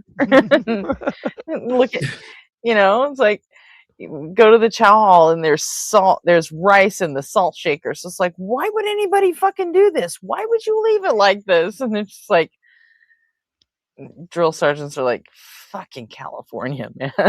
It's like, You guys don't know anything. It took a Yeah. minute. We caught up, but yeah, we really didn't. You know, It's had rough. to learn what a heat index was, or wind chill, just because we don't have this shit here. I've noticed it with cold as well. So when it's like 30 degrees here, it is absurdly cold. And then whenever Yeah. I went on a vacation to Wyoming and it was 30 degrees and I was wearing a t-shirt and I was Mhm. like, why is if this is 30? I should be freezing. I'm used to Well, hot because it's temperatures and drier. stuff. Yeah, that Yeah. dry, it's just not as bad. Even whenever, so when I was playing baseball, I did a spring training out in Tucson, Arizona, and it was like 115 degrees, but I would prefer that to, a 95-degree Baton Rouge day. Yeah, it's only been like the last 10 or 15 years here where, I mean, since the weather has like significantly changed from when I was a kid, that now the news is they're telling us about heat indexes, and because we do get pretty bad humidity here. It gets like all the way up to 40%. That was supposed to be a joke. Yeah, Yeah, I was about to say you can go Because ahead and I shut know the that fuck means up. nothing to you, but to people who've lived here their whole lives, that's fucking terrible. I really didn't. I was like, I was gonna say something, but I was like, really, don't be that guy of like 40%. Yeah, it's like it gets up to like 50%, and we're all just like sweating buckets. It's just like, this sucks. And I do remember the days in Texas where like it was way worse, but yeah, but anyone who's always lived here, this is just the worst it's ever been, and they don't know how to deal with it at all. Yeah, it's currently 3 a.m. here, and it's 76% where I Wow. Damn, am. Yeah, light day. that's fuck that, man. Because right Yeah, now, the one thing um, is I don't like feeling, for lack of a better word, just yucky. So I do find when it gets too mhm, humid, I will have to end up taking like a couple showers a day, even if I didn't do anything. Like mhm. I got a phone call and decided to take a stroll in the backyard and get some sun, and now I'm covered in sweat. Yeah, like today's average humidity was 20%, and right now it's at 36 Jeez. and JR, 75. It's 75 degrees and 36% humidity, and it feels like a sauna to me. And I know you guys think that's hilarious, but it's like paradise. yeah, I know. And to me, it feels like a fucking swamp. But that's 75 degrees, that's Christmas weather. Yeah, Griffin, I try to get a ride in every day, and the last week it's literally been like riding in a hair dryer. It's Are been you just are you also Cali? no. I live in no, Wisconsin, he's of in all places. Wisconsin. It's Oh, I should have Washington. known from the Green Bay Packers comment. Yeah. That's on me. I'm a No. Saints fan, which is no way to live your life. I'm so sorry. You had Drew Brees There are for a many, while. there are There many, was some. You at least had talent to watch for a while there, right? yeah, yeah. That's just no way to spend your Sundays. There's better ways, Yeah. Could be Well, especially recent. worse. Could be a Could Cleveland be Browns worse. fan. you could be a Cleveland Browns fan. Yes. I have a lot of Like respect for those. And like Detroit Justin fans, the Detroit long Lion fans. suffering. Yeah. No, like even though Detroit's in our division, I will I'll never like if as long as they're not playing Green Bay, I hope they get a win. I hope their fans get some joy in their life because they've had so little. They wasted Yeah, Barry Sanders though. So I only let them go so far. Unlike the Bulls, they could never win a championship again for all I care. They had yeah. their time. They had the greatest player ever. They can just let somebody else do it. 100 years from now, when I'm gone, right? You can go ahead and have another ring. Yeah, Absurdus says that the Browns is one of the worst team names ever. Not if you go by accuracy. It's one of the most Yeah, accurate you team guys names. all posting your weather and all that. Yeah. Like, you just make me glad that I'm living where I'm living. I don't care how Yeah, fucking expensive it gets. I'm never fucking living. I'm gonna keep living in the place that skips all the shitty weather. So, JR, are you in the Amazon rainforest? Where are you? He's over here watching a live stream while hiding from like tigers. I'm in the UK. I think I would melt if I moved to anywhere in America. Most One of the times, places. like I would just automatically melt. If you take the average of where I live, not that bad, right? But if you look at like what that average comes from, it comes from the extremes on both ends, right? There was a time, maybe climate change has shifted this now, but they used to use like Milwaukee as like their base for like civil engineering projects, because anything that you build there has to go through the largest temperature swings that you're going to see. Like we get 102-degree days and then -40. So your materials have to be able to expand and contract in that shit. So it's yeah, it's balls on chin, dude. There's days where you don't want to leave. And then you got to pay a lot to either heat and air condition, right? So you've got it on both sides. Like Phoenix is a testament to man's hubris as far as I'm concerned. That city shouldn't fucking exist. But they just have to cool it, right? where's that out? Yeah, Terrible. that's kind of how we are in Texas. Is you pretty much just need the cooling.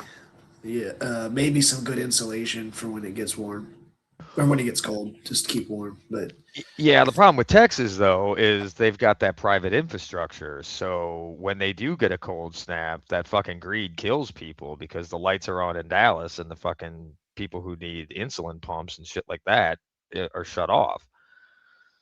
yeah, yeah, there were people that passed away not long ago. We had a freeze out here Oh, for cool. like the power was out for like a week, and it was 19 degrees, which for us is horrible. Mm-hmm. And I don't know how they passed away, but A I lot of keep different reasons, but yeah, a lot of it was there were people that needed specific things that need electricity to like keep medicine cool or not refrigerate, but there was a whole an episode of While the Rest of Us Die that's a documentary series on Vice, and they went over that. They also covered PG&E, and they're not maintaining hooks, causing was it the Palisades fire? Um, but yeah, it's in fact, you probably shouldn't watch it. Like you've got other things to worry about right now. You were talking about not wanting to get into politics. I think that's a really good idea for people that have like major projects that they've got to do. You don't want to introduce an existential crisis on top of that. It will be distracting. yeah, So, that's the problem. I just get stressed, yep. and No. there's nothing I can do about it. Exactly. So So it's kudos like to you I for just having the need. discipline to stay out of it though. Like I don't have that discipline. So like I kind of had to look and see what was going on, and now I'm having other issues as a result of knowing what's going on with it, you know. Yeah, no, that's the only things I'm in the know on are the funding cuts, and then I don't know if you guys know this. This is I don't know how widespread this information is, but they're also altering education visas for foreign students to be Yeah. 4 years, regardless of if it's undergrad or graduate. So if you know anything about a PhD, you're looking a PhD in physics, especially you're looking at 6 plus, maybe 7, 8 years. Mm. They so what they have to do is they have 4 years, and at year 3.5 they have to report when they think they're going to finish to the government. And if they go longer than that time, you just don't get to finish your PhD. They send you back. And at the 4 year mark, you have to pay like a $600 fee to re up for the next set of years that you've asked for, and the department can't waive it or pay it for you. Wow. Yeah, that goes into effect, I believe, September 16th of Well, this that year. that So almost seems like an effort to hinder our education efforts. Yeah. Yeah, That's right. you're going to have a lot of people that just aren't going to come. Right. Mm.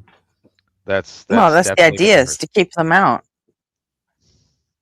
Yeah, it's just it's an issue. Like I said, you have places like, which I'm not really, I don't think it's like a bad thing, but you have places like Japan coming up with, in string theory is, yeah, they're becoming a powerhouse. Meanwhile, Yeah. they're going to get even stronger as more of us leave to go there to have the funding and to have the security, and then less of them are going to come here to get their PhDs because that's a big Right. risk. Right. Well, the Republicans get it's like a twofer for them.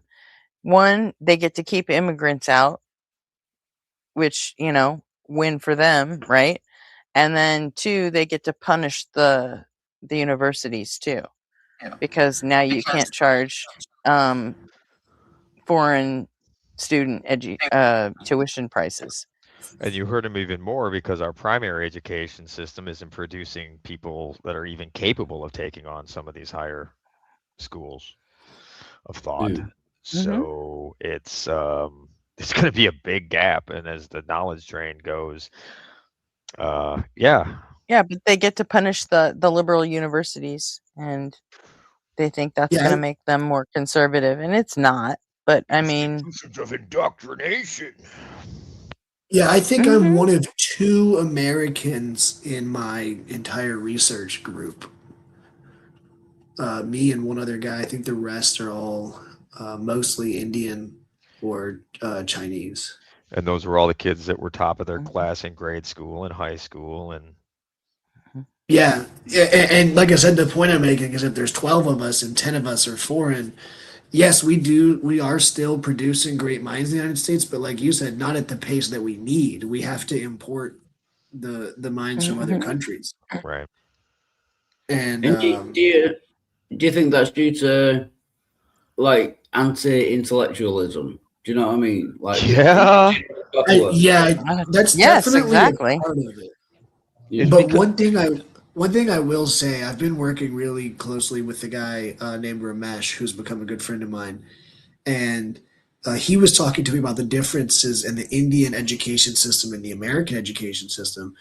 This specifically applies for physics, so I'm not speaking too broadly here.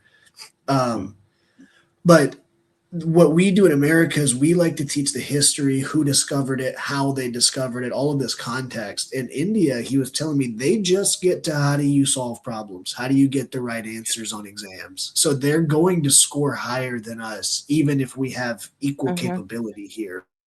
Yeah. Yeah. But he was telling me in the current world, a 4.0 GPA is not that uncommon anymore. It's almost taken for granted that we all have 4.0s if we're applying for PhD programs, especially at the better universities. And so he was telling me that where they have to stand out is things like the PGRE and other entrance exams. So they've got to really shine there. Whereas in America, you don't have to. Just get the good GPA and get some good letters of recommendation.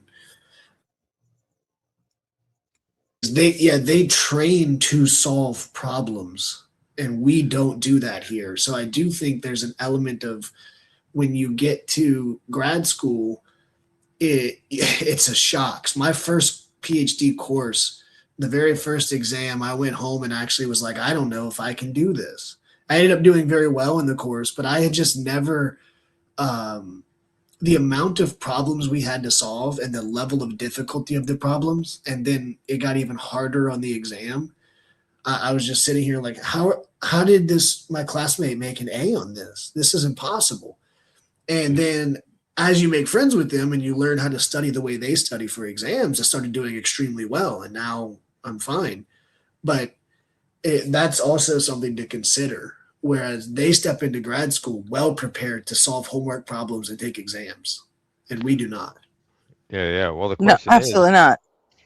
We're actually going the other way with it, where we figured out how to make our own fucking schools political now. So yeah.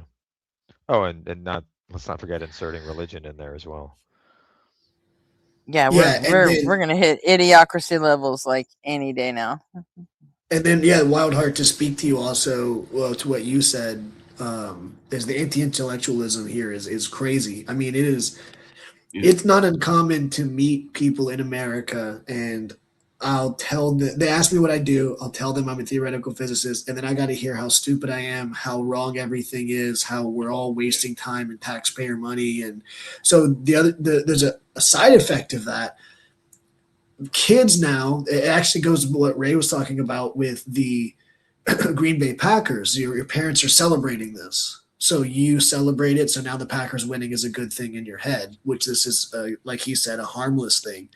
But Yeah. whenever your parents are meeting scientists and going, bleh, it used to be that your parents were proud of you for becoming a scientist.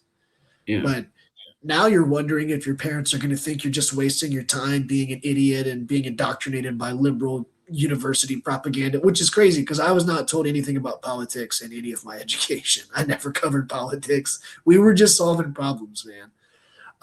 And we also never had a class called physics disproves God 101.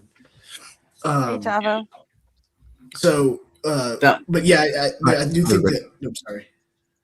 Oh, I was saying hello. Good to see you all. Good to see you, man. But yeah, I do think that you're discouraging some potentially bright minds from even trying because they see it as a negative thing to undertake intellectual pursuits.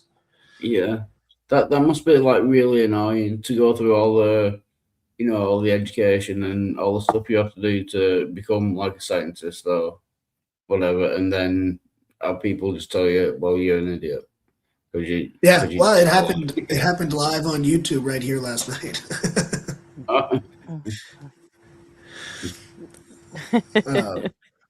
Good old TBD. But yeah, it can be frustrating, but it's fortunate and unfortunate. Unfortunate for our country, but fortunately, you end up getting. That's a good one. But the fortunate thing is you get used to it to where it doesn't bother you. After interacting with enough of them, you're like, this person doesn't want to know how anything works. Versus when you're first starting, you're kind of like there's an element of pride in working as hard as you did to get where you are. So you're almost excited to tell them, like, what do you do? Oh, I'm a theoretical physicist. And then, like, oh no, you're just an idiot. And, everything is wrong. And then you're like, oh my God. I mean, I was kind of happy to say that. Especially if that's coming from like someone who works at McDonald's or something. Yeah, you're an idiot, you theoretical physicist.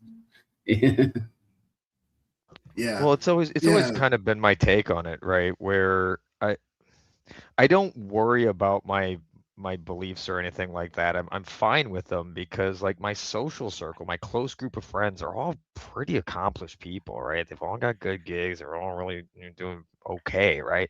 And if I started to talk or they don't think have a fucking team. If I started to Period. talk or like think like these people, I would lose my closest friends, right? I'm not willing to do that, right? I love these people. They're great. And they're doing well, so it seems to work. I don't know why I would go to the other side and give all that up. It's just, I don't know. Not because it's scary. Content. Yeah. Because they don't exist. Anywho. Sorry. I'm sure, Chase, you're in a similar circle where you're like the people in your personal life are all in a similar situation where. Yeah, I do. I'm not sure if it kind of naturally happens or if it comes from just getting tired of dealing with people. But I do tend to keep more accomplished people as I tend to be closer friends with them. Like, they're more interesting conversations. Definitely that. I have a buddy of mine, one of the smartest people I know. He just got his third law degree. He got like a law degree and then like 2 different specialties where he went even deeper into 2 other ones at the same time and graduated with all 3 degrees. And he is religious, and we have really, really good faith conversations about the universe and things like that. The first time we met, we talked about it for like 3 hours. See that that would be the type of conversation that would people might like to see, right? Yeah. Yeah. Yeah. I've done the same thing with a buddy of mine. He's multi-degreed in a bunch of different areas and has worked in a lot of different crazy places. He turned down a job at Area 51 because he didn't want to live in Vegas. Right. That's literally why he's not an idiot. I brought him up on the Dark Brandon channel one time. He came up for a little bit, but yeah, we'll just have crazy conversations at the end of it. We're just like, someone may have wanted to hear this talk. Like, we should do something like that sometime. Right. So I'm trying to get his schedule freed up, but he's got a complicated life, so he doesn't have a lot of free time to maybe do like a daytime stream where we could just sit back and talk about some of the things like we would in our Discord channels. Yeah, that sounds good. Like do a podcast or something, make it available to people. Yeah. It's part of one of the reasons I'm up here is trying to build that confidence that people would actually want to listen to what I have to say. Because like I have the opposite thing as the people who constantly seek attention. I kind of worry that like I'm just not anybody's would be of anybody's flavor. So Well, that's stupid. thank you. I appreciate that. No, I mean genuinely, because I've been told that, and like it, but like that's the head thing that I'm trying to work on, you know. So thank you. It's Hey, you can always count on me. I can always count on you to call me a narcissist and stupid. I appreciate that. Mm-hmm. And I'll agree, I am a narcissist, but at least I have the decency to hate myself. So I mean, it's the least you could do. You And hate yourself for how much you love yourself. I always find people talking to each other, like one's an atheist, one's a theist, but they're both really clever. And you know, they talk about like compartmentalization, like you put religion in a special box. I've always thought that was a big part of it. Yeah, so I'm always interested in those kind of conversations. Yeah, those are interesting. My one thing is I wonder if what we need more, especially in America, is more conversations with the uneducated to at least show people, like even if you're never going to get through to that person, at least show people who are on the fence or who are open-minded enough and help get them away from it. So like that's how I got away from religion. Was some of it was a science education, but what a science education did, speaking of Professor Dave, I used some of his videos to pass classes, especially chemistry, because I hate chemistry. And then all of a sudden I see where he debated Kent Hovind, which I'm sure we all know about that legend. And I'm seeing it and I'm realizing, like, man, this guy sounds really dumb, but it's Kent Hovind. I didn't know who it was at the time, but I was like, wow, he sounds really dumb. So then I end up starting to look up other debates between, these scientists or even just more clever of the atheists and these religious people. And then slowly I'm watching them. Oh, wow, you got the Big Bang wrong. Oh, wow, you got evolution wrong. Oh, so you're basing all of this on something you're not understanding. And then I had to kind of look, and then you hear people like, especially, and this obviously I was already left religion long before I found them, but people like Joel and Mezzo, who spend a lot of time in the Bible reading the ridiculous things that it says to people and forcing them to confront it. And I like to think of myself as intellectually honest. So when confronted with that, I just left the religion. I don't know that you ever will have a conversation with someone and get them out of it, but you never know who's watching. Well, Chase, what is the guy that you have the conversations with who's a theist? What do you think is his best argument? And maybe what does he think his best argument is? Yes. So the layout of the conversation, he did have a misunderstanding of evolution, not because he couldn't understand it. He just simply had never looked into it and was taking it at face value for what he had been told. And so once I pushed back on that and kind of explained it in a way that made sense to him, that was probably like the first hour was just kind of getting through that hurdle, and then we spent probably an hour getting through the Big Bang hurdle of it not being the beginning. And then we got to the real conversation was the last hour. I would say the strongest evidence that he had is something that I'm not even say I don't know about evidence, but kind of just Argument. his reason, yeah, his reason for believing more because he was. It's not really something where he's trying to convince me, but he lives his life by you will know them by their works or you'll know them by their fruits, and he's a phenomenal guy, and he has I won't put his business out there, but he's had a hard life, and and some people in the church really helped him out in major ways and did some phenomenal things for him, like really went above and beyond in his life. And so that really caught him, as in, man, if the Bible is saying you'll know who's right by the fruits of their labor, like you'll know them by their works and how they act and how they treat you, and look at the way these people have treated me in my hour of need. She was here yesterday, Alter Ego. Yeah. Go ahead. Sorry, Chase. So you're good. So that was so that was, and honestly, that's an argument that I'm not even interested. Or not, that's why I say an argument. I'm not really interested in rebutting that. Who am I to tell this guy what? At the time, I had just met him. We've become good friends since then. But who am I to tell you that that's not a good reason to believe if it's something like that? Yeah, I mean that's kind of more of a subjective impression. Can I ask you a follow-up question on the Big Bang being the origin of the universe? Sure. My understanding is that it may very well be the beginning of the universe, but there's two other competing models, right? One is the Hawkins hurdle or something. Hawkins. Yeah, Hawking's no boundary proposal. Yeah, exactly. And then the third one is an ekpyrotic theory. Is that right?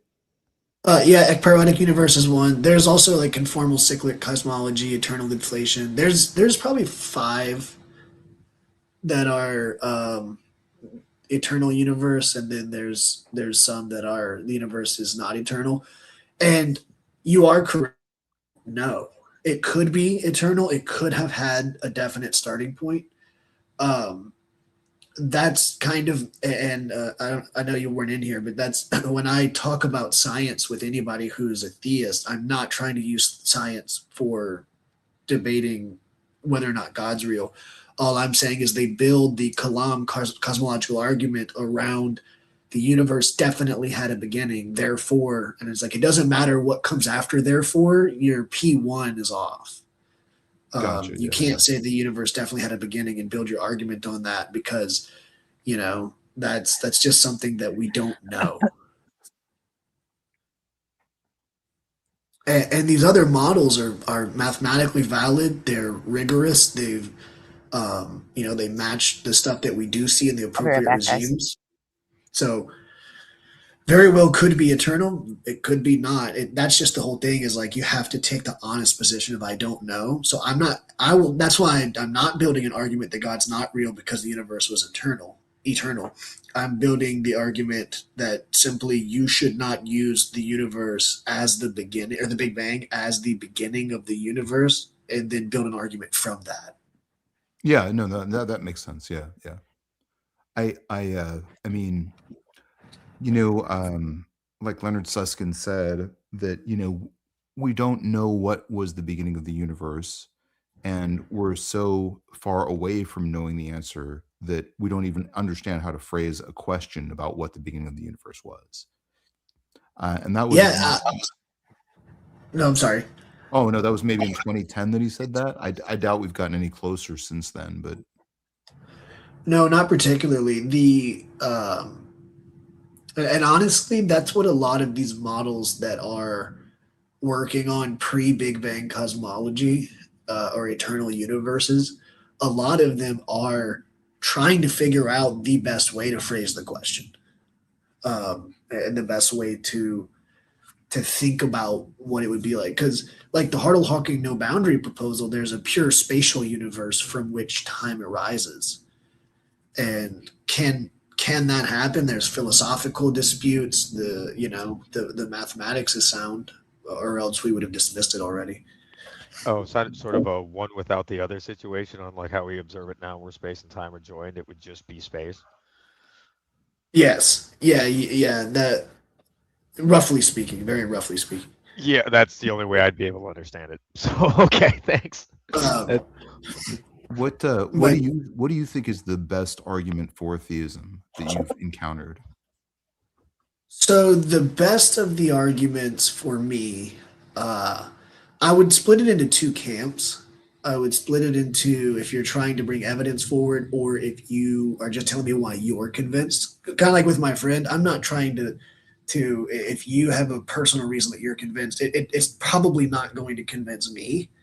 But if that's what convinced you. So what I mean by that is, I think the strongest thing that I would not really even try to refute is someone having a personal experience. If you saw God, I might not believe you, but if you're that convinced of it, there's no reason to have an argument.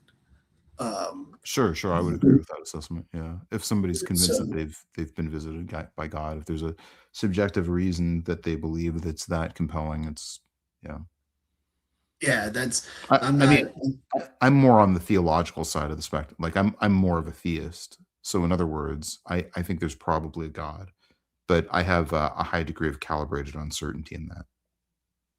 Okay, yeah. Well, and so if you were to talk about the universe, I do think um, and again, I'm not saying it's a good argument, but I think it's the best. Is not fine tuning in the way that your typical, um, I guess, creationist or theist would present it. But there's one very specific aspect of fine tuning wherein the universe's initial expansion rate, if it was off by, I can look it up to fact check myself, and I will in a second. Something like 10 to the negative 60, if it had changed a little bit slower, and we wouldn't have been able to cool enough to have matter, a little bit faster, and it would have pulled space time apart. Um, that's shocking, that there are definitely good explanations for it. If you're an atheist, it's I mean, obviously we live in the universe where it's possible for us to live. So it could be that if the Big Bang keeps Anthropic, happening, anthropic. yeah. So it could be that if the Big Bang is continuously happening, like a cyclic cosmology or even an eternal inflation, where it's happening a bunch, um, Big Bangs are happening a bunch. You could say, well, obviously the one that we're in is the one that allowed us to be in it, and so Right. um, so that, like I said, I'm not saying it's a strong argument. If you were to bring it up with an atheist, they would be able to push back on it. But I do think if you want to use the universe, if you want to use science, it is the most the level of precision is pretty shocking. Let me get the right number for you, but I'm listening if you say something. Well, Chase, I know we can delve into this for ages, and believe me, I would love to do that, but I also want to be sure that we're able to keep doing this in the future. So I don't want you to drive tired. And you said you had about 10 minutes, probably about an hour ago. So Yes. if you're okay with keeping going, great, but just don't risk driving tired tomorrow. That's all I'm asking. No, I appreciate that. After I verify this, I will probably say thank you for keeping me on track. Especially once we start talking about physics, I will lose track of time. Yep, I That's know. kind of funny. You get me on a subject I love, and I won't shut up about it. So yeah, Yeah. I have two follow-up questions, and I can just put them on, like I can just ask them, and then we can table them and talk about them later. Yeah, depending on the length of the answer. Number one is along that line, is inflationary cosmology kind of just hand waving? No, inflation. I'm sorry, we're not done with the question. I don't want to interrupt. Oh no, I'll just ask them, and then you can like table them. That way, you don't have to like go on another long thing about it. We just talk about them next time. But Yeah. oh, go ahead, go Yeah. ahead. If you No, I was going to say that one has a quick one. Inflationary cosmology, if you're just talking about the inflation model of the universe's expansion, is currently the leading candidate. It's got the most support. It seems to fit the data better than anything. So there's reasons. There are good reasons. Okay, I mean, There, the last time I there are heard many Alan, more hand wavy cosmologies. yeah, the last time I heard Alan Guth talk about it, he was just like, well, we were basically just trying to get the math to work out so the universe would be smooth enough that we could make sense of the fact that the cosmic microwave background doesn't have much fluctuation in it. So that's what we came up with. So I was like, it's not really hand waving, but he himself is pretty humble about it, and he treats it, I won't say dismissively, but with a degree of like, this makes sense. It's a way that the universe could be as smooth as it is, but it's not. We did it in order to explain that, not because it emerges from any clear, really good solid mechanism. Yes. And just to let you know, I verified I was correct in that it's 1 part in 10 to the 60. Faster or slower, universe wouldn't exist as we know it. Well, But there was yeah, also so that matter antimatter annihilation, right? Is that also oh yeah, part of there's that? all kinds of symmetry breaking that we're not sure of. Why is the Yeah. universe, left-handed? Right. There's the chiral parity, CPT violation. There's a lot. I'm sorry, charge That parity one I'm not familiar with. violation. But yeah, so what he means, what he is being humble about is when he says we're just trying to get the math to work. What he's saying is you need the end result of your math to match what we see now and match as far back as we can see. And it's pretty smooth now. So you need it to be what are those initial conditions that would have to be so in order for us to end up with the universe that we see now. And that's why I say that it's not like inflation is confirmed. It's not like it's we're done and we know that's it. But there's good reasons to believe it because of that, because they were trying to match data. Yeah. No. It's not hand waving is the wrong word, but maybe causative gaps in the model. I have other questions for you. I really want to ask you about modified Newtonian dynamics. But yes, Mond. Yeah, but I'll save that for next time. I'll save that. Yeah. Yes, yeah, that's a much longer conversation than the inflationary question. I'd be over. Yeah, but I'd love to get into that. I'd be over the moon I do a stream too, and I'd love to get your insights on the interface that you're at between theology and physics. I think that how your physics informs your theological conclusions would be really interesting to talk about. Sure. Yeah. Feel free to go to my channel or email me. I'd love to. I go live once a week on my channel, and I'd love to have you there for whatever discussion you want to do. Yeah, that's is it the same name as I'm seeing on the stream here? Yeah, that's my channel. Yeah, and there's a link to my email is just drtavosanabri@gmail.com. So just dr and my name at gmail. Well, let me see, Doctor. Yeah, just DRTAVO. Oh, but my YouTube is just Tavo Sanabri. Okay. Hello, yeah, Tavo. Hi, Robin. I just how's it subscribed going? to you. Oh, thanks. Oh, I appreciate that. Yeah, yeah. So, I go live every Monday at 5 and Pacific time. So. Yeah, for sure. Yeah, that would be a really good conversation. Yeah, shoot me an email or just swing by. Yeah, I'll shoot an email probably tomorrow. I'm gonna go pass out. I gotta go too. That's funny.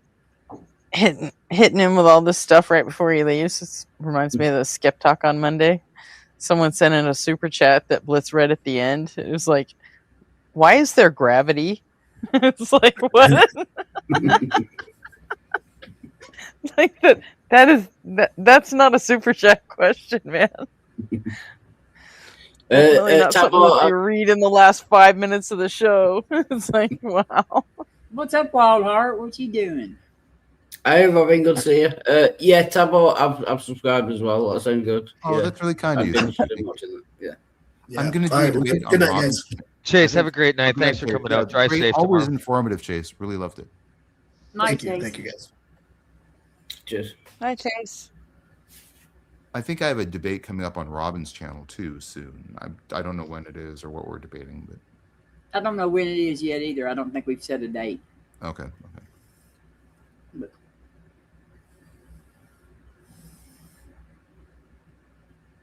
Yeah, and I don't Do you even know know who what it's the going to be topic is. against? Objective ethics. Yeah. Okay. We've not had a debate. Oh, go ahead. I was just going to ask, are you a theist or an atheist? I lean towards theism. But my degree of calibrated uncertainty is like around 55%. But my biggest contribution to this space is the comparative theological framework argument, where I looked at about 13 different historiographical evaluative criteria, and I weighed about 18 different religions on those criteria. Yeah.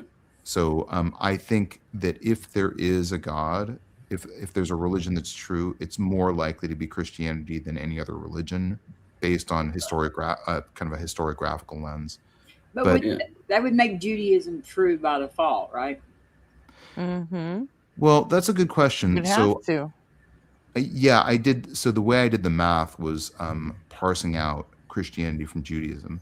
But there's a lot of ways to define Judaism, right? If you define it as sort of like what we have is sort of modern Judaism, like the post Second Temple rabbinical tradition, is quite different than Judaism was initially before like the turn of the millennium. So yeah, but you could parse it out both ways, and in some of my analysis, I like combine Judeo-Christianity into like one religion, like a hybrid, and I just to see how the data plays out. And in the other times I did the analysis, I kind of separate them. And for the video that I have up, I separated the analysis. But you could combine both religions and then kind of consider them together as like a sort of a hybrid together. Yeah. I think all religions are hybrids. Yeah, I'm somewhat syncretic in my beliefs anyways, yeah. Like I love the Kitab Yaktas of Baha'i, and I love the Guru Granth Sahib of Sikhism. I think they're worth reading. I think there's sort of religions that I kind of like put towards the bottom of the pile pretty easily. And then there's, some religions that kind of go to the top of the pile for me, and then some I'm sort of Are you basing that on whether it's true or not, or whether it's like good for humanity, or whether they have good rules? What are you basing that on when you put it to the true side? or not? Whether it's true or not. Yeah, so I look at historiographical criteria. So I'll just give you one of them. Like one of the evaluative criteria is like looking at frank historical anachronisms in various religious canons. And the Book of Mormon is like by far and away the most ridiculously anachronistic book that like it's really hard, and it's like really stuff that's very central to the truth claims, right? And then like, there were like two or three times that somebody gave Joseph Smith something and he translated it and it was totally wrong, right? So it's that's a pretty easy defeater for me. My God, it's still, I know I've been an atheist for like 30 something, like 31 years or something. And when people start talking about fucking Mormon, I still feel a fucking kick in the chest. It's so fucking weird, you know? Like, it's like I'm fucking programmed. Like, I have this thing in the back of my head where I want to defend it for, just for a second. Really? But it's there. Yeah. Yeah. It's fucking weird. I like the the remnants of Pentecostal shit. indoctrination. The Pentecostal shit I've never felt that with. But what if when you get with older, the Mormon shit, when someone says, "Oh, well, that's total bullshit," I think, "What? Yeah, it is. Yeah, it totally is." But what if but when I you do, get I older, definitely do go. You start What losing your did you mind when say? your mind Like- starts going. When you get older, what if you start defending Mormonism? Well, there'd have to be a lot of other that neurons would that be would die off so before that. fucked up. Oh my God, if I get dementia and the fucking retreat that's gonna fucking suck. I'm gonna eat a bullet if that ever happens. Oh man. You won't know it. It'll be fine. Go get your shot It'll be a collar. different you. You'll never know what he said. No, it's just for a second. Whenever someone says something fucking horrible about Mormon, I get like just a little Yeah, defensive. You know, I my chest gets tight, and I just like, wait, wait, I think that yeah, goes. no, you're right. No, think- we're good. I think But that goes back to I the way our still brains feel evolve, it, though. huh? I think that goes back to the way our brains evolve, right? Like that, it was reinforced for you so hard, like Indoctrination. it's the No, remnants oh of yeah, the from the time I was indoctrination. born. Right, Yeah. right. So you've had so many neurons that have been programmed to go off the specific way, right? And Mhm. as you've dulled those, and they started flipping to the other side, or however it works in neurology, something like that. But like you can't get rid of all of them. So some of them are still going to go off, and I think that's legitimately what's going on there, where it's like, oh wait, oh hold on, Yeah. and then reason takes over again. The remaining neurons cancel that shit out. It's like, no, we got past that. You guys are wrong. We Well, got the right stuff now. for what it's worth, Gretchen, I did like a 5-hour live stream debate with about LDS. And if I did that once a week, I think I would be an atheist within 3 months. Like I really felt afterwards, I was like, no, I really, yeah. Some of that shit's rough, isn't it? It's rough, and then you interact with people who are like adamantly defending it, and you're like, what about this? And they have like an intellectual loophole or a backflip that they can do for any counter argument. And you're like, I guess one of the guys who called in is like apparently like a really high-end LDS apologist. And when I got to when he came on, he was like so smart, and he's such a good debater. And I'm not a good debater, so It wasn't Rob or something, was it? and there was a guy named Jonah.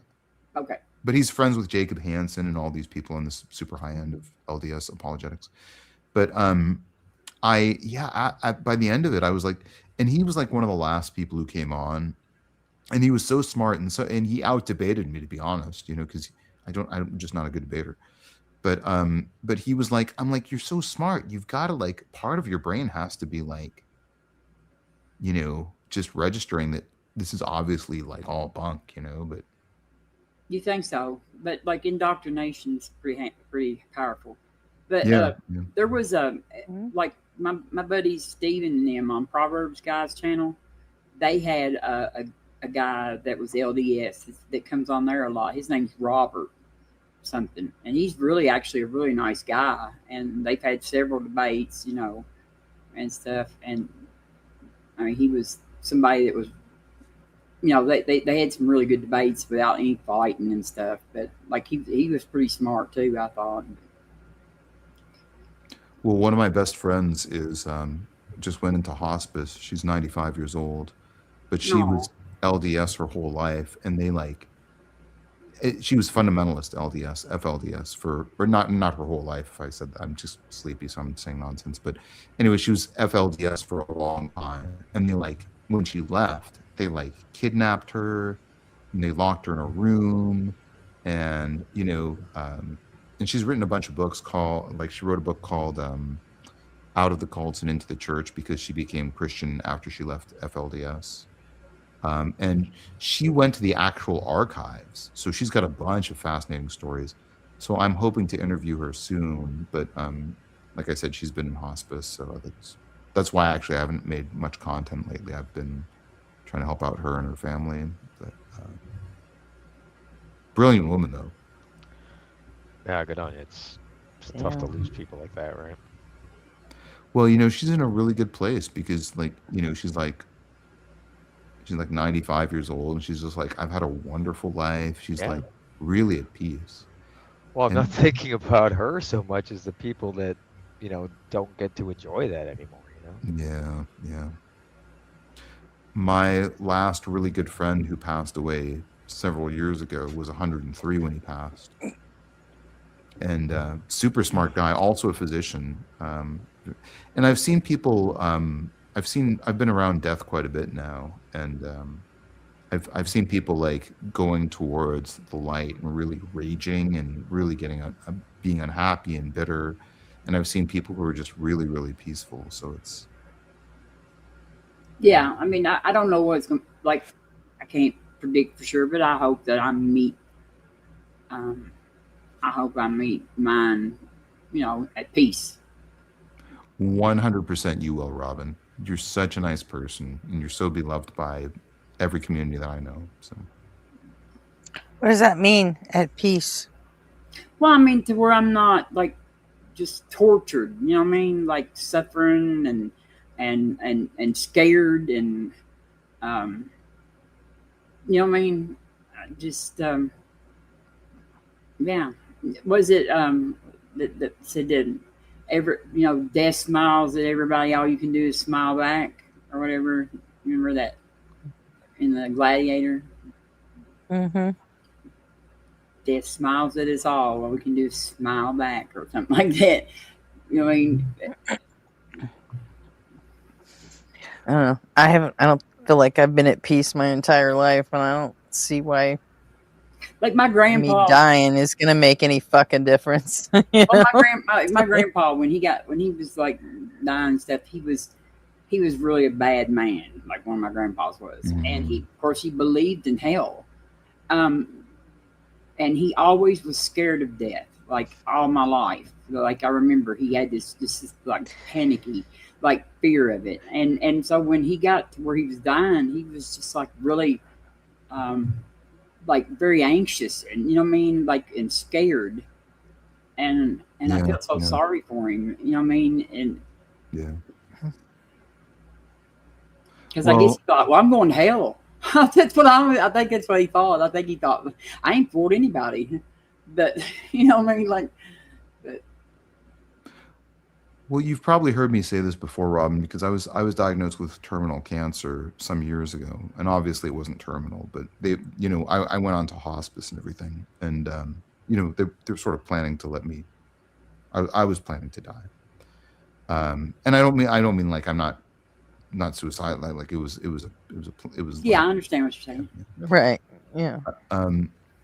And then at some point I got better, and this is maybe the most important lesson I've ever learned in my life, because I obviously defied the expectations. I got quite a bit better, and at some point there was that sort of conversation with my doctor, and he was like, yeah, you're not you're not going to die. And I remember it was a really anticlimactic feeling, and it taught me a really interesting lesson, because I was getting ready to to die. So anyways, this is the most important thing I've ever learned. I think if you take 100 people and you're like, you're going to die in a month, right? And then you come back to them at the end of the month and you say, have you made peace with the fact that you're going to die? I bet like 95% of them will be like, yeah, I'm at peace. If I got to go, I got to go. If this is my time, that's it. And I understand.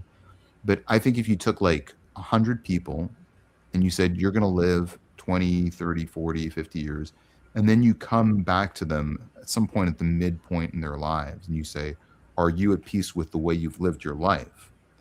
I bet you maybe 20% will say yeah, and the rest of them will be like, oh man, what am I doing? I'm not I'm not doing anything I want to do. I'm doing everything wrong. So that was interesting, because I realized I was like, it was so easy for me to hear the news that I was going to die, and it was almost a bummer for me to hear that I wasn't going to die. It was, and I think there's something easy about facing death that's in some ways, not always, but in some cases, it's easier to face death than to face life. So anyways, I should probably get going, but I'll leave you that with sounds like an emotional roller coaster is what that sounds like. I'd say that probably caused those types of, but I'm glad that you made it through it, and I'm glad they were wrong. And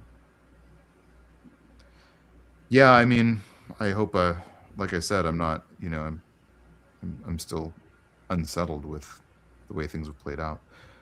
Well, good to see everybody, but I'm looking forward to being on your channel, Robin. I'm so happy about that. yes, and, you and Ollie get together and figure out a date. Yeah. Set her up. Yeah. All right. Well, have a good night, everybody. Good talking to you, Tavo. Likewise. Yeah. Good to see you all. Good to see Yeah. you. Yeah. See you all soon.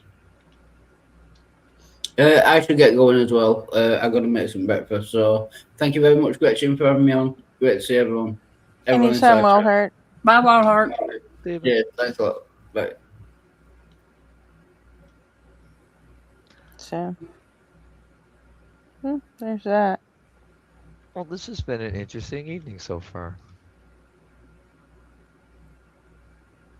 Aren't they all? And I'm gonna Yeah, I ask think Hazel. if I had a doctor tell me that I had another 30 years to live, I'd probably kill him. Oh my god! Like, fuck that. I want to ask Hazel. What are you doing up, Hazel? I thought she was going to bed.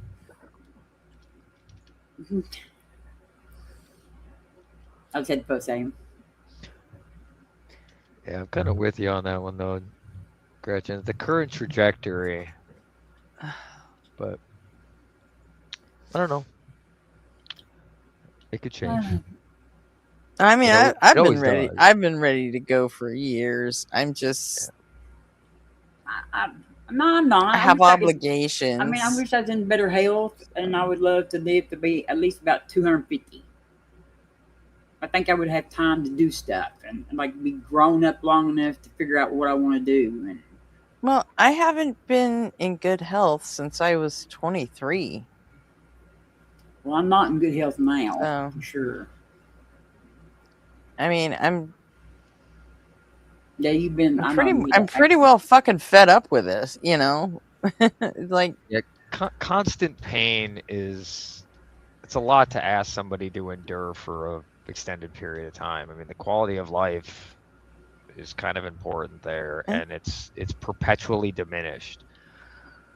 So I get it. I obviously don't want you to be okay with it, and I want you to stay around for a while, but I understand your rationale behind it, and I'm not going to argue with you about it. Yeah. Yeah, I'm in a wheelchair, but I'm not in pain, so that makes a big difference. But I think I was always trying to have jealous that of empathy people with that. people, you know? I was always jealous of people that were like that. Like, I would trade a wheelchair. I would trade a wheelchair for all the fucking pain in a heartbeat. You know. Yeah. It's funny though. I know someone in a similar situation. I told you about my friend that fell 5 stories and landed on concrete. His life is also in perpetual pain, right? Like, he went back at one point to work in construction because he's a fucking idiot. I love him to death, but he's a fucking idiot. He was working construction and he got a hernia on one of his many doctor's appointments. They asked him, like, didn't you feel the pain from this hernia? And his only response his only response was, how do I recognize that pain from all the other pain I'm in constantly? No, I did not know I had a hernia. And it was like one of those stunning moments of like, this is how he lives all the time. And he never says anything about it. He's I don't know. It's incredible, like sometimes what your will do. I mean, he also lost a quarter of his brain in the accident, so he's got other issues. So maybe that's a part that helps him. Lost a quarter of what? His brain. His brain. He had a subdermal hematoma, and they had to remove a quarter of his brain. So damn, he doesn't think quite the same anymore. But it's mostly short-term memory stuff. So like if you meet him and you're not talking to him for 5 minutes, he'll forget who you are. You'll have to reintroduce yourself. But yeah, he continues to strive and get through life just like a normal person. I don't want to say he's not normal, but I mean, like, he's seriously damaged, like someone, like a healthy person would. Doctors told him he'd never walk again, all of this stuff. And, you know, a couple years after the accident, we were playing 3-on-3 basketball together. Like, it's the incredible drive that some people will find sometimes, but like, it's always, you never know it, but he's in constant pain. And I always think about that for him, and I always, hope he's all right. I would probably be able to walk again if I got if I had like somebody here pushing me all the time. Yeah, that's the thing. Yeah, he's very some people are really self-driven like that, and he would be one of those examples where like he'll just make himself. Yeah, it's real dangerous for me to try to do a whole lot of stuff by myself though. Yeah, nobody lives here, and like because like it's really dangerous for me to try to do a whole lot of stuff, and so I almost need somebody around, in case I fall Right. or something. And I'm Right. Well, always afraid I am going to fall and break a hip or something. Then I really would be fucked up. and that would be one of the advantages that he had because it was a work accident. And it gets crazy, but he did get enough medical attention, so he had physical therapists for a long time that were helping him get to a position where he could do that stuff. But the initial prognosis was grim. I mean, the damage was severe. So I don't know. Everyone's got different ways of dealing with that stuff, and I can only try to learn from their perspectives and try to take what I can from it. From him, it's just that I'll do it at all costs kind of attitude that I just admire the shit out of. But Gretchen, you're a lot in that way too. Like, I mean, even though like this conversation notwithstanding, right? You don't really ever mention it. You don't ever really talk about the fact. You just move on with it, right? But With what, the pain? yeah, I mean, just that's how you live, and for a lot of us, we don't know what that's like. We've been in pain, but not perpetually. I mean, like Not there was every an day, all the time. right, Yeah. yeah. There's a I guy mean, who it's killed like, himself because he wouldn't stop hiccuping. yeah, That's hiccuping. yeah. That would be annoying. What is this, you think?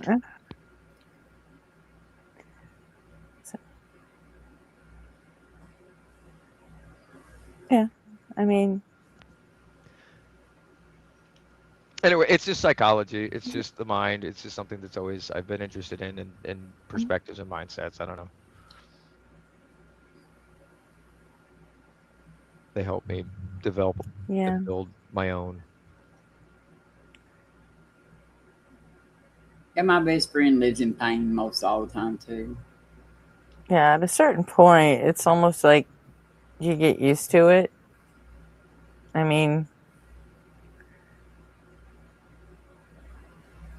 I never did. stop, but I was having pain, and then like they gave me my back, real bad.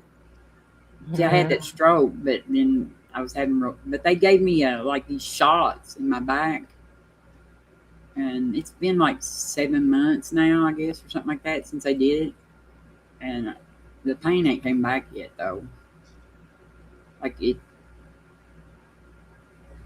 yeah, they said I should get them about every 6 months, but I really ain't had to go back and get them anymore yet. So. cortisone shots. I guess I don't know that I think what they did was they like burnt the nerves off or something. Like they go in, they had like 6 places where they like go in there and they like burn the ends of the nerves. So but they come like eventually they grow back. So it wasn't really shots. They would like go in there and burn the nerve endings. Well, that's Yeah, I had one stage where I was going in and getting cortisone shots like every 3 to 6 months, and eventually my doctors decided that all it was doing was making the disc tissue more brittle, thereby making the tears worse than they already were, and it was just speeding up the degeneration. So they're like, okay, no more of that. And that's when they just started with a bunch of the pain meds, and then I had to go on that roller coaster figuring out, which ones I could handle and which ones I couldn't handle, and then overdose and rehab and all the, the crap. So it was for a lot of years. I bet. And I don't even know how I managed to raise fucking 3 kids doing all that. I really don't. I've seen how long your streams go. I'm pretty sure you're a machine.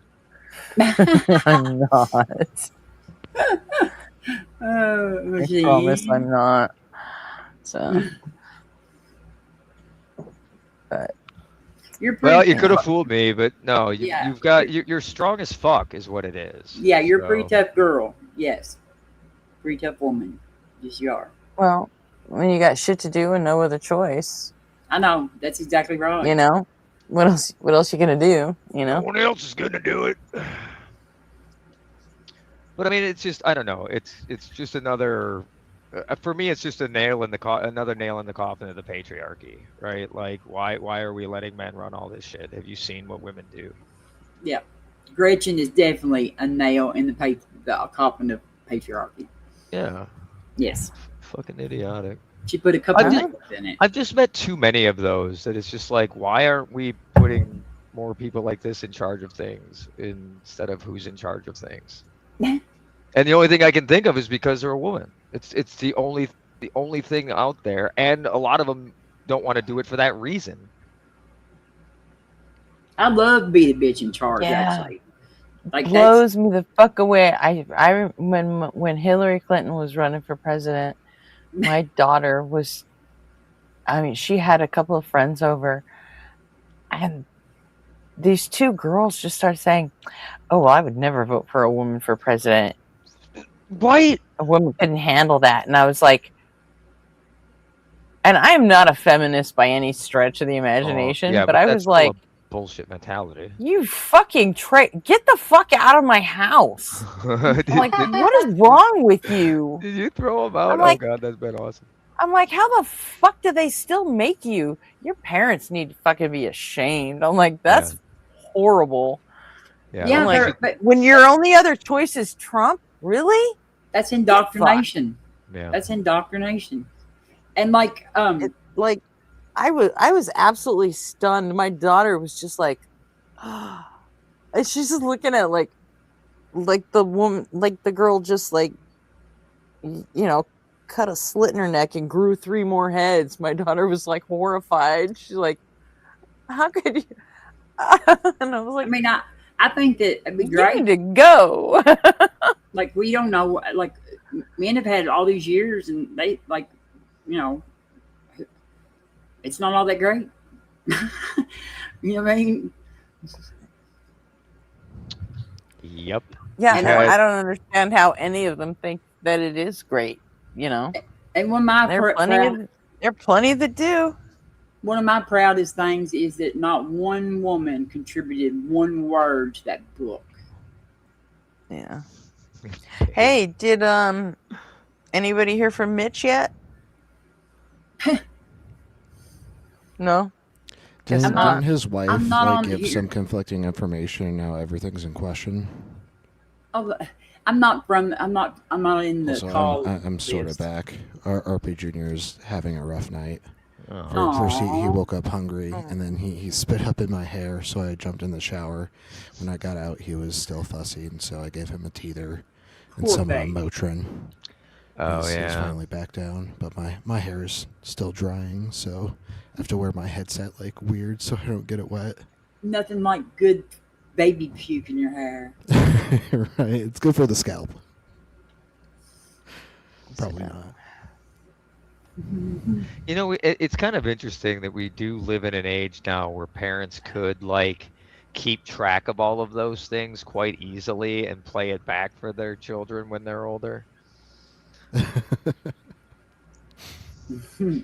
Like, you just take a shot. Here's the time you puked in my hair, right? You get that clip, and then like you do a whole montage of it when they're turning 18 and be like, all right, so before you're a complete dick, well, I guess some of them 14 or whatever. So just before you're a total asshole to me, just so you know, this is what I had to do. This is what you put me through. Do a little montage video, put some sappy music behind it. In the arms of an angel. You wouldn't like practice a little manipulation, would you? Oh yeah, right. That's the best way to do it. I mean, We tried hitting him. Well, they get. I mean, they get it passed when they're a baby. Yeah. Yeah. They get it passed. There's one of my favorite lines from The Simpsons was they took, this is the Ned Flanders episode where, because his parents were beatniks and they took him to a child psychologist and they were like, we tried, what was it, we tried nothing and we're all out of ideas, man. It was a line that we used in IT about 1 million times after that when we would get like support calls. Good old P-backs. Yeah. Okay. Well, I've got this set up. I want to like shut this down, so I'm gonna try this one more time to Shut tell what me down? if it's any better. Huh? Oh, she's trying to fix the audio playback through her device. Oh, okay. Okay. Yeah, I need you guys to tell me if it sounds okay because apparently I can't tell the difference. So, thanks for that, RP. I'm going to get shit about this forever. Oh yeah, oh yeah, you are. RP, You 100% have you are. ever Hey, how known come women it's to not hold a showing up? grudge? Never. Oh God, there's two of her. Okay, just yeah, that's. There's two of me. The necessity is multiplying. I've never had a conversation thrown back in my face a year after it happened. It's never happened to me. Obviously, never been married. Yeah, I was getting ready to say, have you ever been married? Actually, I'm being sarcastic as fuck, but yeah, you are because I've done it to you. I know that I recently. have. Yes, I have. I know. Oh crap. I didn't hear shit. No, I just have to do it. There it is. Okay. Oh, well, I could. It's It's not not appearing on screen showing. for me. Yeah, it's not showing up on the screen. That's weird. It's not for me either. You want to try? I'm gonna stopping unshare it and then try to redo it. Yeah. Do we need to mute? Not when Gretchen is sharing a tab. Okay.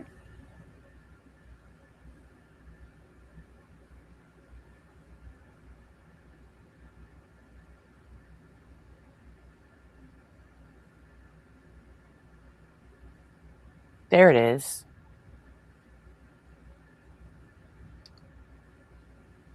Okay.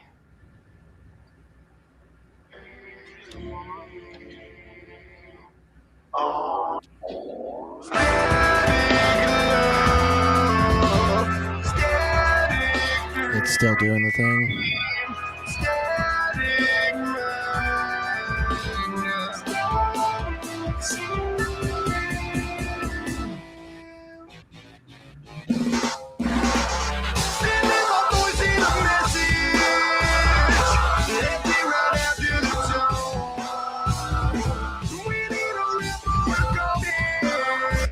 Yeah, it's still doing it.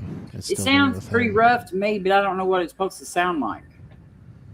I mean, it's probably a horrible song to do this with because it's weird.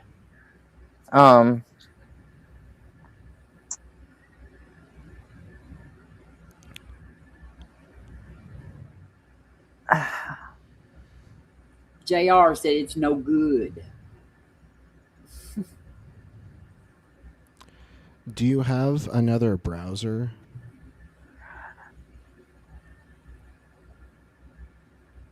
If so, try opening. Yeah, but I'm another starting to think browser. that won't matter because I'm running the stream off my Chromebook, and I think that's the weak link here. I think that might be the case. You know, it's like I have to run the stream off of my laptop. And that, yeah. The reason I don't is because it's an older laptop and it doesn't have the Wi-Fi receiver that my brand new Chromebook has. Oh, I see what you're saying. So the streaming throughput over that might, yeah, okay.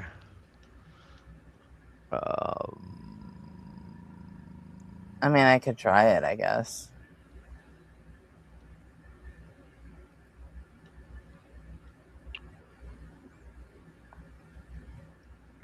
But it shouldn't matter.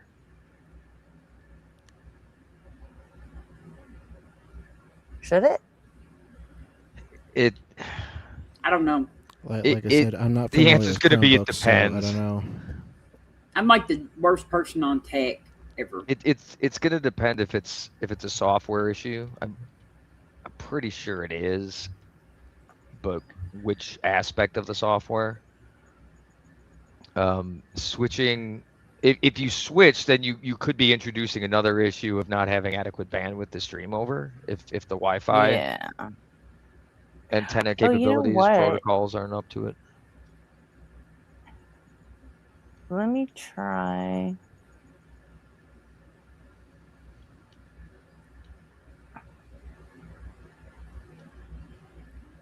I don't know, man. Ideally, we got to get you into a studio with a PC attached to a wire. You need to But- hook up with I Josiel. I can't fucking do that because I said can't- ideally. Yeah, I mean, I can't go inside where everybody's making fucking noise all the time. You know, or Yeah, where I'm yeah. yelling and keeping them awake. So it's like, Well, that's not really an option. Just run a stretch of Caddy 5.5 out to the garage. That's true. I have a little Wi-Fi like extender thing. Like I hook up to my. I can hook it up to It's my. not the router, it's not the signal that's the problem. It's that I have an older laptop. Well, get you at Walmart. You can buy for $20. You can buy one that plugs into your USB port, and it has antennas. Like it has antennas on it.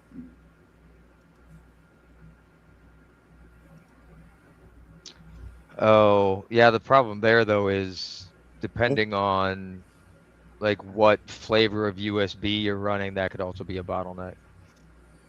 Oh no, Joe had me get one for my laptop, and it did a lot better after that.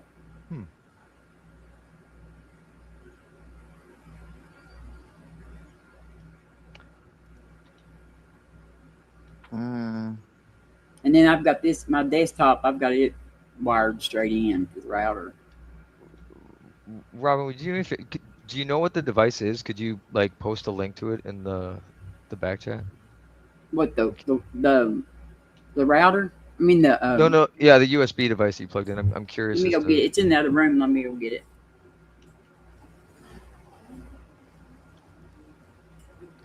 It's hard in this day and age to stay on top of all the technologies and as they're evolving and advancing.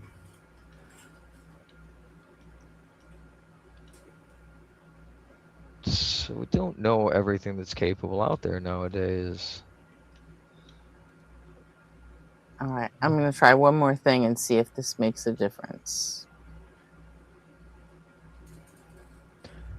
Because I remember when I was streaming those comedy specials on Discord. Yeah. Remember how fucked up it was until I started downloading them? Oh. I've got my laptop in there playing some of my videos because I need my watch hours up. Because since I started making little short videos,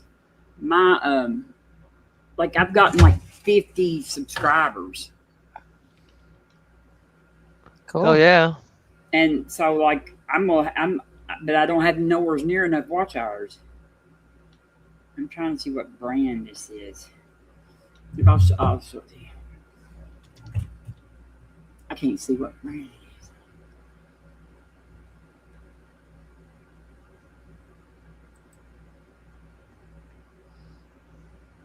See, like Oh, all right. it has these little. Yeah. Okay, Thank you. one more shot.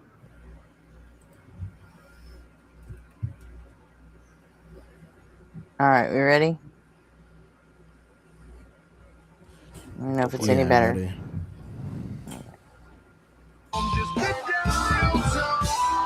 Nope.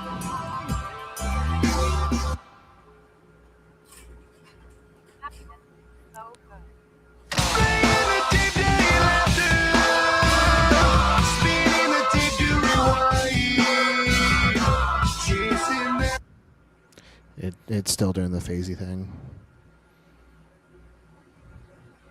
Do you maybe somehow have fun. like the audio signal like doubled? The audio signal doubled on 2 different devices? On the same device. Like is How? it looping back like maybe into your audio mixer? It's doing the same thing it was doing on my Chromebook, and somehow I have Oh wait, this is audio on your doubled? laptop too? Yeah, the stuff I'm doing now is coming right off my laptop. Yeah, it's doing the same thing. Here, I'm straight up playing it off of a, at a YouTube on Chrome okay, I'm gonna take on a my screenshot HP. of some settings. I want you to open up your settings here in StreamYard and send me a screenshot in Discord of what yours looks like. Those settings specifically. My StreamYard settings. Yeah.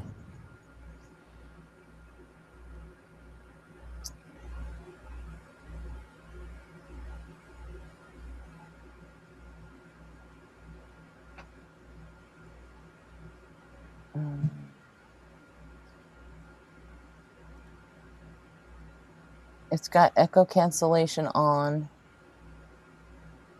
Reduce mic background noise is off. Stereo audio is off. Because echo cancellation is on. Try turning echo cancellation off, and then. Okay, I did. I turned on stereo audio. Well, one thing at a time. That's the best method for debugging. We'll try it with echo cancellation off, and then we'll try stereo audio. All right, I've got everything turned off then. Yeah, to make sure it takes, go ahead and close out your browser, and then come back in.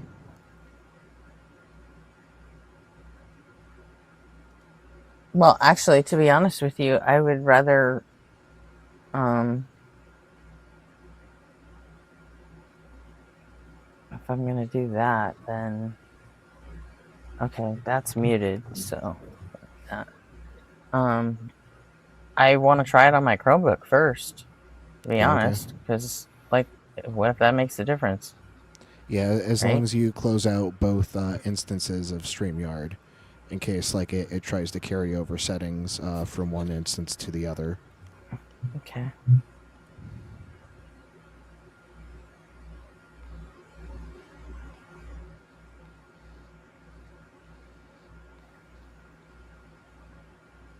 All right. The laptop's down, so now it's just me on my Chromebook as usual. All right, now restart that instance as well. Oh, all right.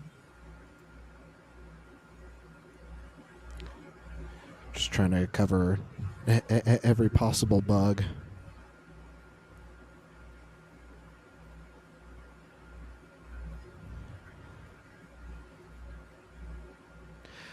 Hope everyone's enjoying the tech stream.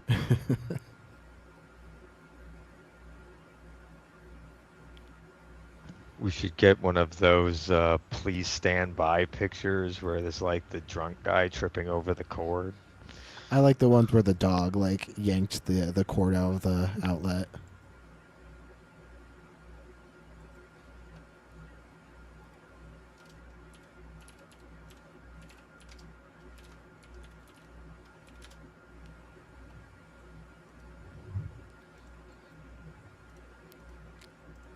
this is perfect.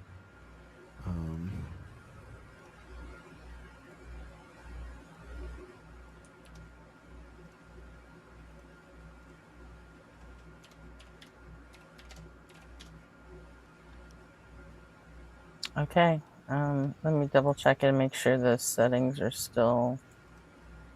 Yep. Nothing is selected. Okay, cool. Now right. let's try it with the echo cancellation off. Okay.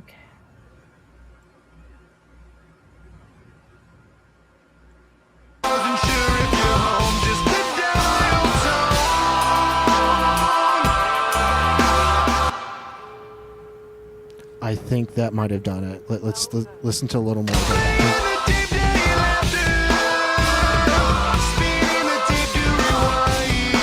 Yep. It did it. Let's You go. sure? Because it sounds exactly the same to me. No, we did it. We fucking did it. Let's go. Yeah, that was it. 100%. That was it. Exactly the same. Oh my god. I just got zero like difference. Just a bunch of fucking like adrenaline coursing through my system. I'm so excited we figured it out. Oh, I'm so happy. Okay. Hell yeah. All right then.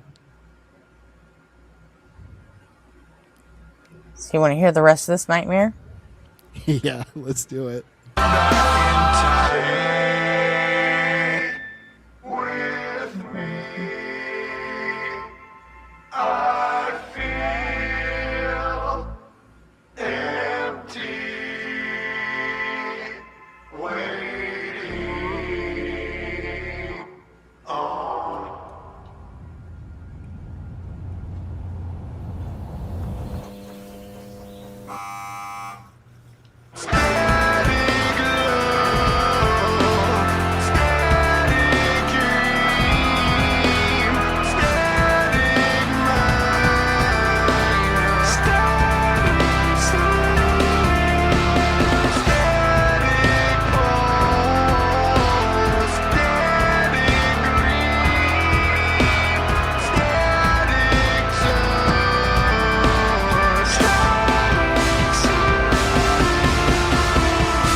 You know what bugs me the most about this?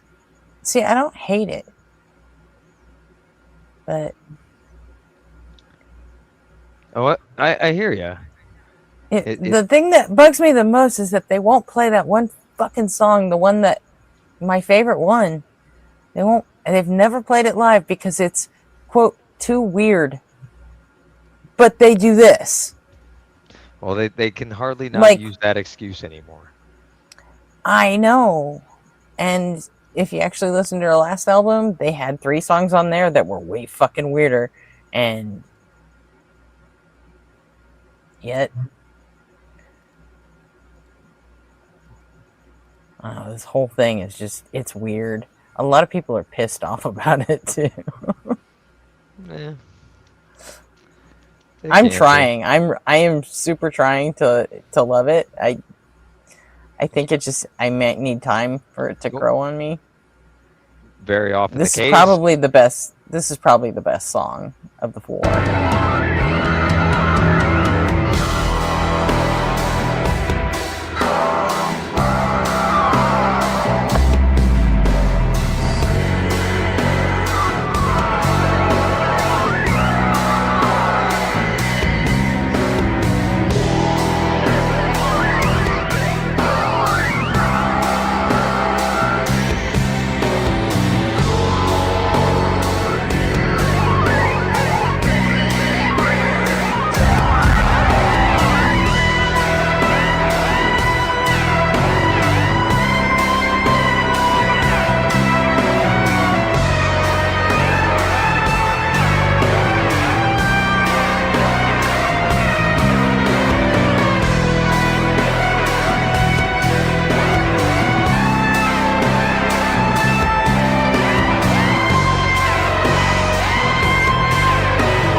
It's interesting, like very, very experimental. Yeah, big time. But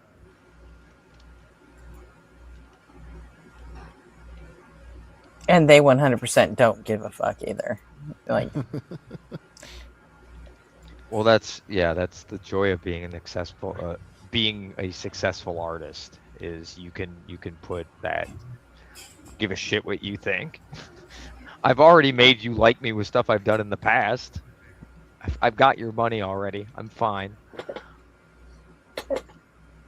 Hey, Gretchen. So, since they named that West Coast things, are you still coming over out here? I think so. Okay. I didn't know if you changed your mind about that or not. So. Yeah, I think so. Just kind of get away Yeah. I mean, for a while, you know? Yeah. Unless it becomes an issue with async or something. I mean, I don't think it should. But, you know. Yeah. At worst, it's got to be like, you know, there'll be 2 weeks where, you know, RP just takes care of it and it doesn't go till 8 in the morning anymore, you know? Well, the Philbro takeover will be happening. Yeah, the Philbro takeover will be complete. If you come to my house, I'll have that little house out there that's going to be like empty. So, yeah. So, like I've got. I mean, like I've got my computer, so you could probably run the show on.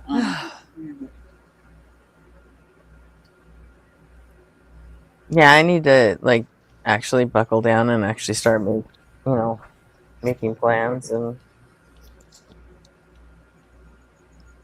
I was going to start doing that after I get back from my Phoenix trip at the end of the month. I was gonna clean my room, but then I got high. I was gonna make those plans, but then I got high. No, that's not what we're talking about here. Oh, I'm sorry. I was having flashbacks of my own life there for a minute. Like, I am literally going to Arizona and I can't do that until the 27th. So,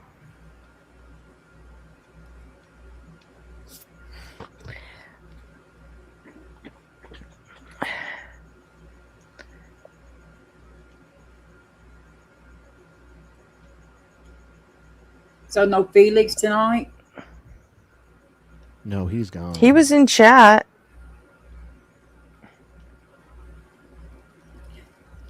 We've given him the boot. The tank got full. What in the fuck? What in the actual fuck? I don't know.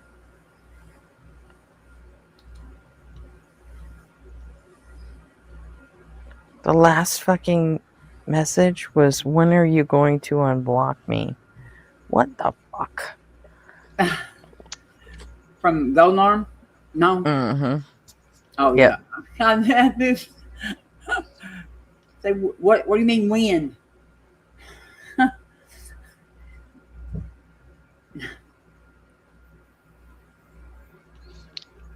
Yeah, he was sending me DMs and I muted his DMs because he sent me a bunch, so I just muted it, and then I just looked back at it and I had like 16 unread ones.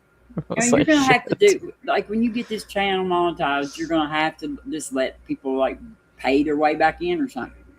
That's what I would do. I'd make him pay. I don't know. It'd have to be No. one good payday. I don't know about that. What'd you Yeah, say, RP? It'd have to be one good payday to make it worth it. that's the thing, right? Like everybody has a price, but Like Cupper, we used to really make Cupper pay a lot. Like he used to pay a lot.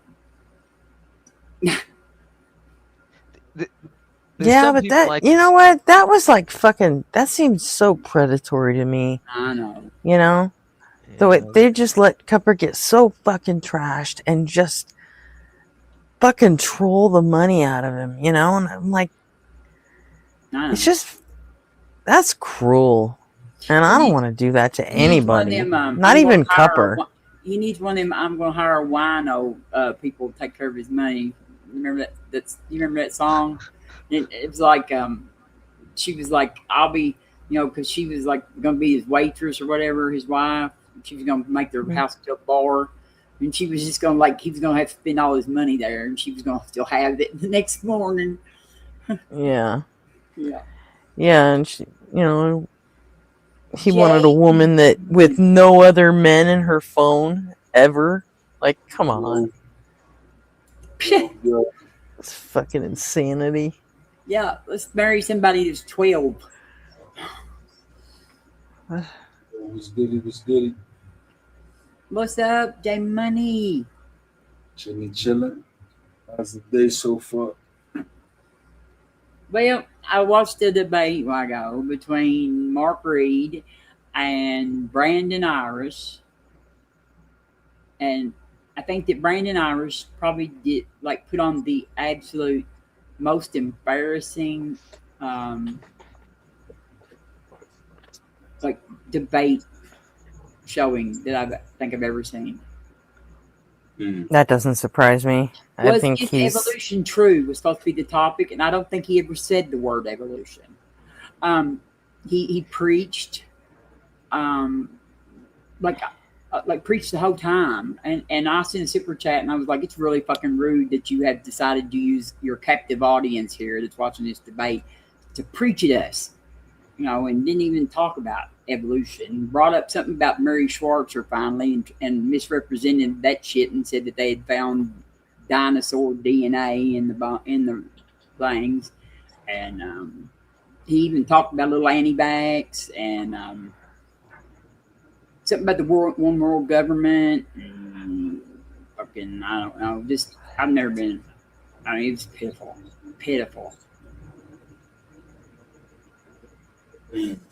Yes, he is, JR. And I seen all kinds of, like, Mark Reed was being so nice, and like Mark Reed had prepared like ERBs and all that shit, and Brandon never even talked about it. Like, it was the most, like, I don't know what the hell. I've never seen that like in my life. And then I had Maud so triggered because she was like, because I was smarting off in chat. She was just so triggered about it. I was like, I don't know why she watches debates about that shit, because she gets so mad. What channel was the debate on? It was in Skeptic Haven. Can't play nice when it comes to that. Like, you gotta just, you know, go all out. You know what I'm saying? Like, if he's coming like that, if Mark Reed was just allowing him to do that, then he's gonna do that. You know what I'm saying? Like, do what you let him. Yeah, I don't know why Ma gets that triggered. I mean, especially when she spends so much fucking time with atheists. Now she likes Brendan. She's cool. Like, I mean, Brendan, to me, he's not.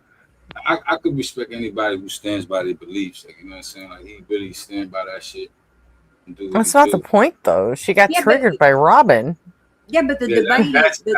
that's weird. Like, I don't know about that. I'm talking Yeah, about the debate was. Yeah, she just got triggered by me. She was like, I mean, like, she was like, I wasn't even talking to her. I was just like sending. No, I dig that. Like, I see you. Yeah, I dig it. I was just I don't know. I get the feeling I trigger Maud sometimes too. Mine is a sweetheart. Like, mine is somebody that even if we do get into it with, man, just a message or two, and she's pulling up. Oh yeah, I love her death, but like I don't know. I like her. I wouldn't watch debates about evolution if I got that triggered about it. Especially if I was going to be supporting Brandon, who didn't have a clue what the hell he was even talking. I mean, like he never even talked about it. He just started talking about the Bible, and I was like, "What is the title of this thing again?" For the underdog, you know what I'm saying? She knows what it is. Like you got to remember, Maud is a theist. Like, yeah, Maud would have actually done a better job debunking, like debating against evolution than Brandon did, because at least she would have talked about it. She would have showed some owls. You know what I'm saying? She would have showed. She would have had her little proof. She would have had her little proofs of evolution, pictures that she has with her naked chicks, you know. Yeah, naked chicks and her, all her little owl pictures and. Like, even if you get mad at her, you can't get mad at her. I've never been mad at her once, but I can't imagine ever. Oh, I've been mad at her once before. You know what I'm saying? But like Brandon was sitting there going, "We need to quit teaching our kids this stuff in school." I'm like, get the fuck away from the schools, dude. Like he is so lost about shit. You know what I mean? Just fucking beyond it. Talk about going back to the Stone Ages. Yeah, it's previous topic we were talking about while Chase was up here is the willful ignorance and the anti-intellectualism, right? I mean, yeah, this guy, I think he's worse than probably about anybody that I've seen. Like, most of them at least kind of like they'll know something, or like it's like he's like from the Middle Ages or something. That's where they want to be, though. And he didn't even grow up Christian. He became a Christian when he was like 30 years old or something. Like, what? It's crazy. There was a point where he knew even less. Yeah.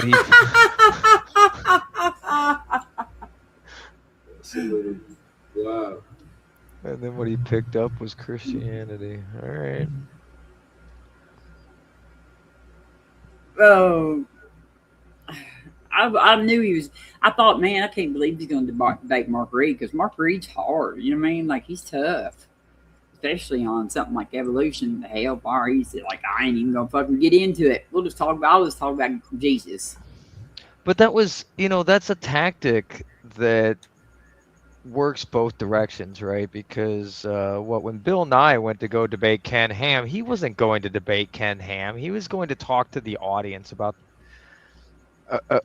because Ken Ham isn't going to be an honest person to have a debate with. So Bill Nye had no intention of going there to debate. He went to go and talk to the people that he could actually influence.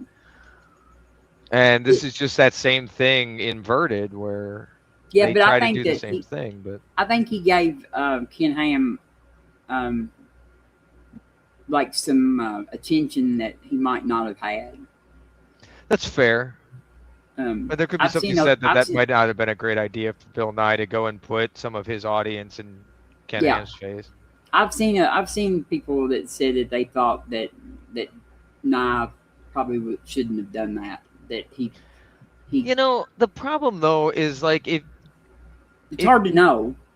It is, and there may be a little bit of crossover, but I think in Bill Nye's case, he's been doing it for so long that his audience is gonna be in favor of him no matter what, right? Not that they're gonna be like blind followers, because he teaches them not to be, but he does have the clout and the reputation that if those two people are going to be standing next to each other, his fan base is going to be on his side, because the other side is batshit. So I think, given like if he was debating someone that had more convincing arguments, I guess maybe. But Ken Ham's so far off into the woo that the ARC shit is dinosaurs and people together. The whole thing. It's Yeah. JR, I love JR's story he's sitting there telling. He said, I heard Brandon talking about his expectations in a nude bar for almost an hour and then start preaching.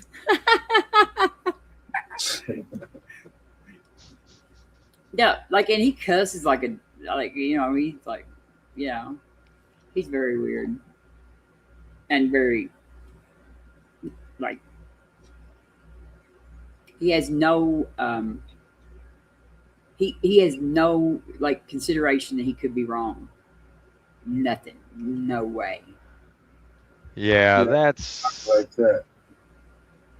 Well, and that's he was going on about all these conspiracy theories about the one world government and how all that shit was going on and how we needed to do something about our kids getting indoctrinated into this evolution stuff. And I was like, stay the fuck away from schools. And and he was talking about like how like the vaccine. You know, all like they were doing all this stuff with barcodes and stuff like that for the end times. And Goodness gracious. I was like, oh my gosh. Yep.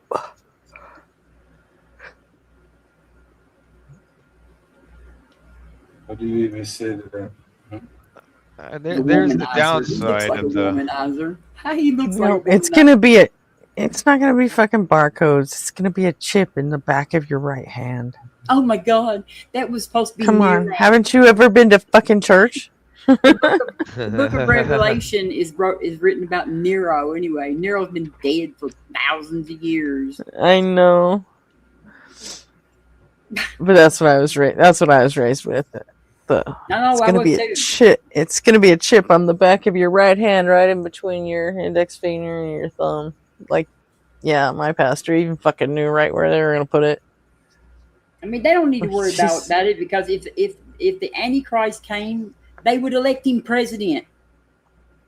Facts. There's sense, like I'm like one thing that just makes me want to throw up my mouth is when I hear one of them talking about discernment. The lack of that ability to discern the fact that their proposed antichrist they've actually put into office. I mean, like they have shot the idea that they have any discernment in the head and buried that sucker. You know what I mean? Like I don't like it's like crazy. Mm-hmm. It's like upside down, like your discernment. Ooh, yeah. I never want to hear the word discernment out of one of their mouths again. Yeah, I fucked with my aunt once. She got a new puppy and she took him to get him chipped, and I'm like, oh man, it's the chip. That's what's happening. I'm like, you're marking your fucking dog. And she decided not to. And I'm like, wait, I was just fucking with you. Like, don't listen to me. And she's like, no, you're right. And I'm like, no, I'm not. I'm just fucking with you. And she just went without a chip for her dog. She's like, well, I don't want my dog marked. I'm like, those things can barely fucking find a lost pet. Like, it's not like they're not tracking your fucking dog. I'm like, you have to, if someone finds your dog, they can take it to a vet or something that has a RFID reader. And if you have your dog registered, then they'll be able to find out where the dog goes. But I'm like, she thought it was like literally a chip tracking her fucking dog. And I'm like, that, No, it's not like no. I'm like, she's like, well, I don't want anyone tracking any of that. I'm like, okay. I'm like, you know, you got a cell phone in your fucking bag, right? I mean, how many people do we have that to track dogs? Dude, like what, this like, was literally, this was like 10 fucking years ago. And, like if somebody's and she was tracking me, what GPS was a thing. She owned a cell phone. Yeah. And she's worried about a fucking chip in her dog. And I'm like, if they are following me, what the fuck? How bored are they? I'm like, anybody could to find you through your fucking phone right now. Like, Ain't like I'm what are you like- doing? They ain't like I'm 007 or something like that, or doing like international spies or drug trading across nations and stuff like that. What the, I mean, like, I used to have a buddy who used to come to my house, and he would swear up and down that there were 2 helicopters following him all the time. Okay, this dude did not work a job. He might go out like dumpster diving some days. He might go dig up some old bottles and shit. He might sell a hydro every now and then, like every now and then, not very often though. And he would buy like a quarter bag of weed and take it home to his old lady about once a week. That's it. That's all he did. Other than that, he just kind of like traded around shit. No, nothing. Nobody would ever been interested in doing. And he swore up and down there were 2 helicopters, 24 hours a day, 7 days a week. That you're talking like how many ever pilots that would take that followed him around all the time. And I'm like, what the fuck are they looking? What are they watching you do? Like, you don't do anything that would in any way warrant that kind of money to be following you. Be like that paranoia. Paranoia doesn't ask you when to happen. It just happens. You know what I'm saying? Like, I was like, yeah, I know the United States government loves to watch motherfuckers dig up bottles. Bottles and shit. Like, God. That's the real national security risk right there. Yes, little ginseng maybe every now and then. He might like go find him some ginseng. And, oh my God. I never could make him understand how stupid it was. No, it goes back to that need to feel special, though, right? To the point that they'll manufacture it. Crazy. Yeah. He would like come in my house and knock on the door, and like you had to hurry up and get to the door. And as soon as you open the front door, he would like run through the door, almost knock you down. Like go to the windows right away and peek through the blinds, looking up. No, he wouldn't.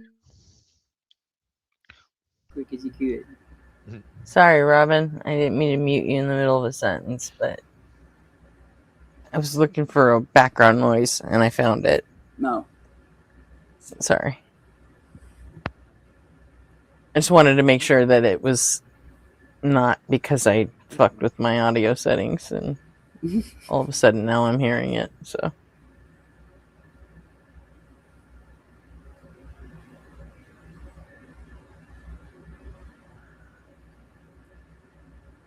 I muted everyone one at a time. Apologies. It's all right.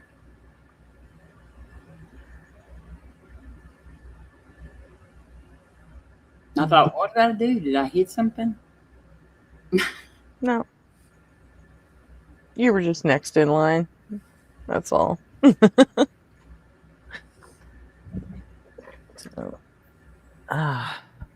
nothing like listening to some old school goodies and a cup of coffee on a Saturday morning. That's what I was doing before I came up here. You were looking for a cup of coffee on a Saturday? No, I said nothing like listening to some old school goodies and sipping a cup of coffee. Oh. It's Saturday morning. What's an old school goodie? Yeah, I was gonna say, what's your tunes of choice in the morning? I mean, I like old 90s ballads and 80s ballads and stuff like that. Like, you know, all kinds of different tunes. A lot of ballads though. Like I was just listening to some Meatloaf. Oh my God, Meatloaf. Yes. I love Meatloaf. Yes, me too. Even though he did turn out to be a huge piece of shit. I mean, it's not all as on the nose as Ted Nugent, Robin. I don't know what to tell you. I never did like Ted Nugent though. Well, no, no, of course not. Even no with the cat scratch fever, no, I didn't. Oh my God. But Meatloaf, I did love. Meatloaf, like, oh my gosh. In fact, one Heaven Can Wait by Meatloaf is one of my funeral songs. Yeah. I want my money back. You know, His name was life is a Robert Paulson. His name was Robert Paulson. Paulson. No, he's got pipes though, for sure. When my oldest daughter was 4 years old, she knew every single word to Paradise by the Dashboard Lights. I could see paradise by the dashboard light. I mean, she was 4 and she could sing the whole song. Just like my husband hated it too. He hated Meatloaf.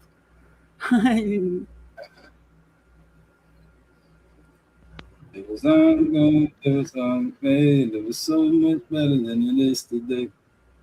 There was a point in my childhood where I had to hear "But I Won't Do That" one too many times. Yes. That's the one I was listening to. But Yeah, I heard that one too many times too. I think it was the second or third time I ever fucking heard it. Everyone's got their own counter on that, but I know what you mean. I can't ever hear that enough. Let's go, Zap. Now, I just heard it and I can play it again. Yeah, but he could sing. Oh my God, he could sing. Oh my God, he could sing. Yeah. There was only one Meatloaf song that I could ever handle. What? From the Rocky Horror Picture Show. Oh, you didn't like Paradise by the Dashboard Lights? I've never liked anything Meatloaf has ever fucking Said I done. couldn't take it anymore, and then God, I was crazed. And then Even 2 out of 3 ain't bad is no, sorry. Have you Fuck heard that. Heaven Can Wait? Heaven Can Wait is like a real slow song. Heaven Can Wait. Oh, I've heard them all. That's my no favorite thanks. Life is a Lemon. You don't like that one? What? No. Literally, I've never liked a single Meatloaf song except for the one he sang in the Rocky Horror Picture Show. I love Meatloaf. Love him. Love him. I Love him. love Meatloaf, man. That's Yeah, me too. Goated, Yeah, I love Meatloaf. On my playlist, these. And the only reason I liked that was because it was part of the fucking movie, you know? And Queen. I love Queen too. Queen. I love Queen. I love. Yeah, Queen I can fuck with, absolutely. But Queen, White Snake, all that shit. A lot of people don't know about my guy Richie Kotzen. I tell them about Richie. Queen and Whitesnake? Who the fuck thinks of them together? That's weird. I like White Snake. I like Queen. I like all these guys. Like, you know what I'm saying? I like Queen and White Snake too. Yeah, I like Queen and White Snake. Okay, but did you ever think of them together? No, but I saw White Snake in concert, and I've always Like Queen, like he said, "Oh, Meatloaf, Queen, Whitesnake, all them guys." I'm like, what? Yeah, all of them, like that whole era, 80s to 90s, they blend. It blends Ozzy together. Osbourne, Eminem, Justin Bieber, Yeah. music. You know, all them guys. Pretty much. No, Arby. Matisyahu, you know what I'm saying? Can't forget Matisyahu. Oh, Modest Yahoo is actually pretty legit. I'm too old for that Justin Bieber shit. All my life I've been waiting for the people to say that we don't want to fight no more, that we don't want more, and our children will play one day. I actually saw him live when he opened for 311 one tour, and we were all like just busting on him. And then when he came out, that man was insane. Who? He literally, Modest Yahoo, he literally fucking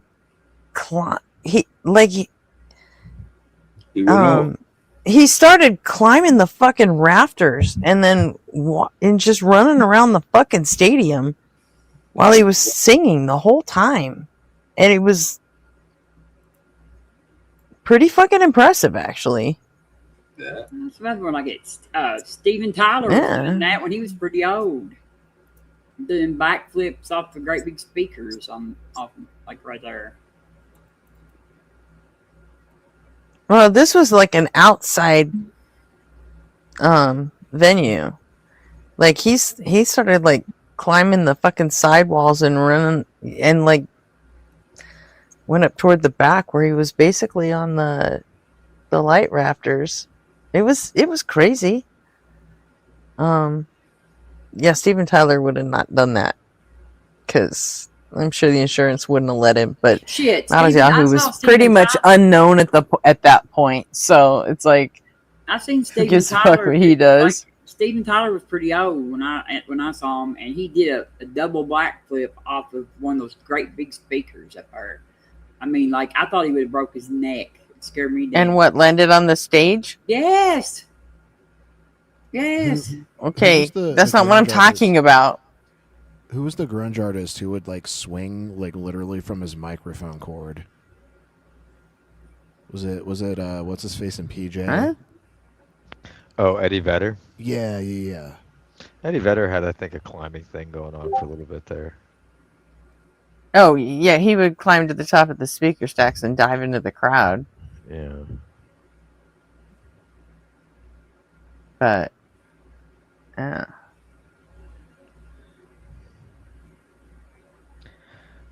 it's always kind of surprising how people will react when they have that much like adrenaline flowing through them. Having that many people like screaming at you, it's gotta be gotta put you in some mental states perhaps you're not quite ready for.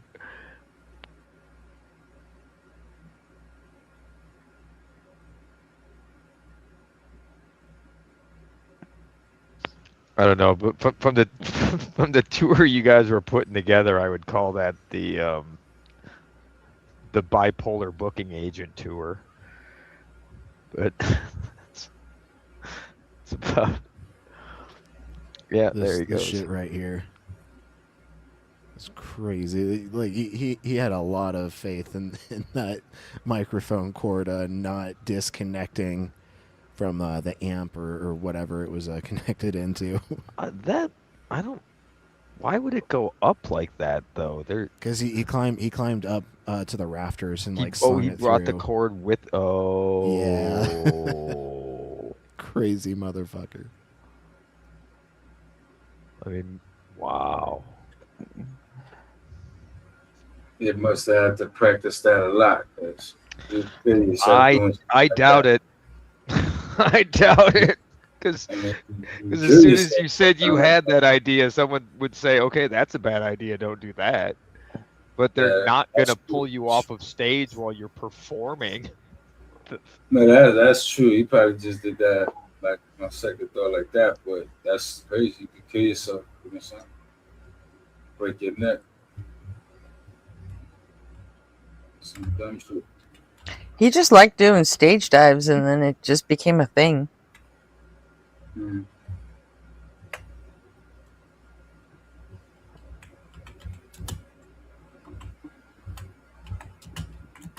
Man, when did that become a thing? Like mosh pits and shit like that. Like that wasn't happening in the early soft 80s rock. They wasn't doing that then. Like when did that shit start happening? Or was they doing it back then?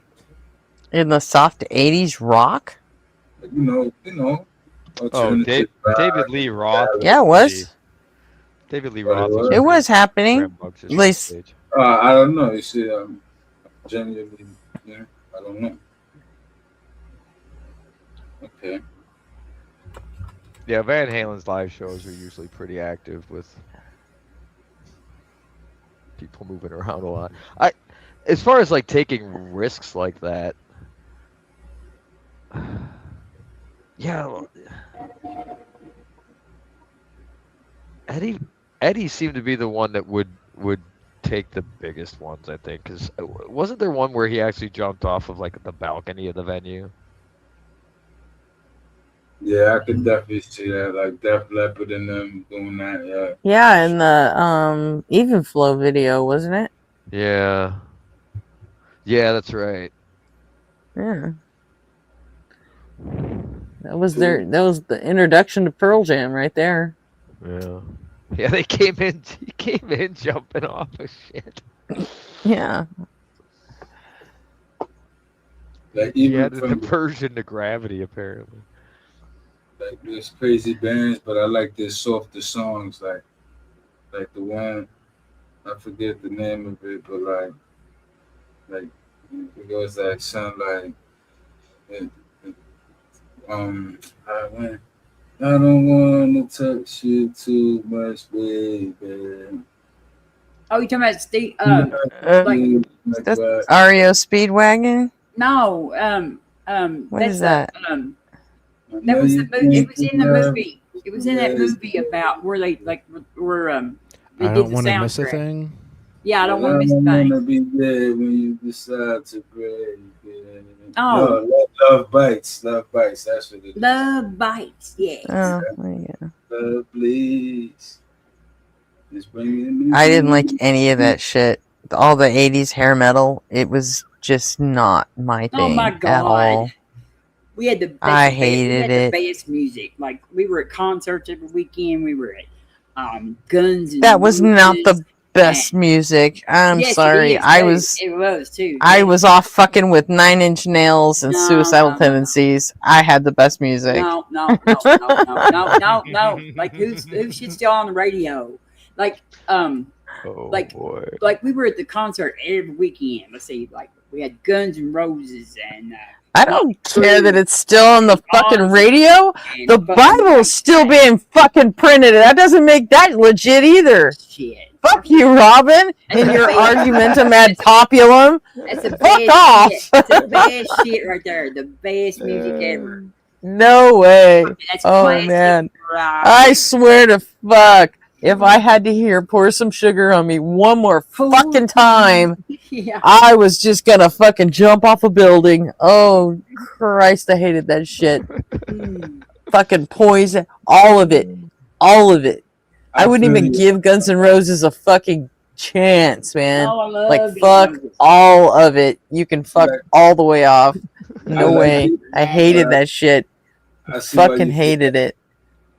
like, although I liked it, I could see why you feel that way because I don't really like mainstream shit neither. Like, you know, I like it now because it's aged now. It's like vintage now. But like, you know, when it was the new thing, I was like, Yeah, but back then it was mainstream and it was Oh my everywhere. god, look, Yeah. Felix likes the Scorpions and Motley Crue. nice. I mean, it was fucking everywhere. That And is I so fucking funny. hated it. We It also was- had well, at least in my area, we didn't have a ton of options. It That's wasn't cool, until Felix, more that's stations cool. started to pop up. Yeah, and I just that's why I spent all those years in the clubs, you know? Like just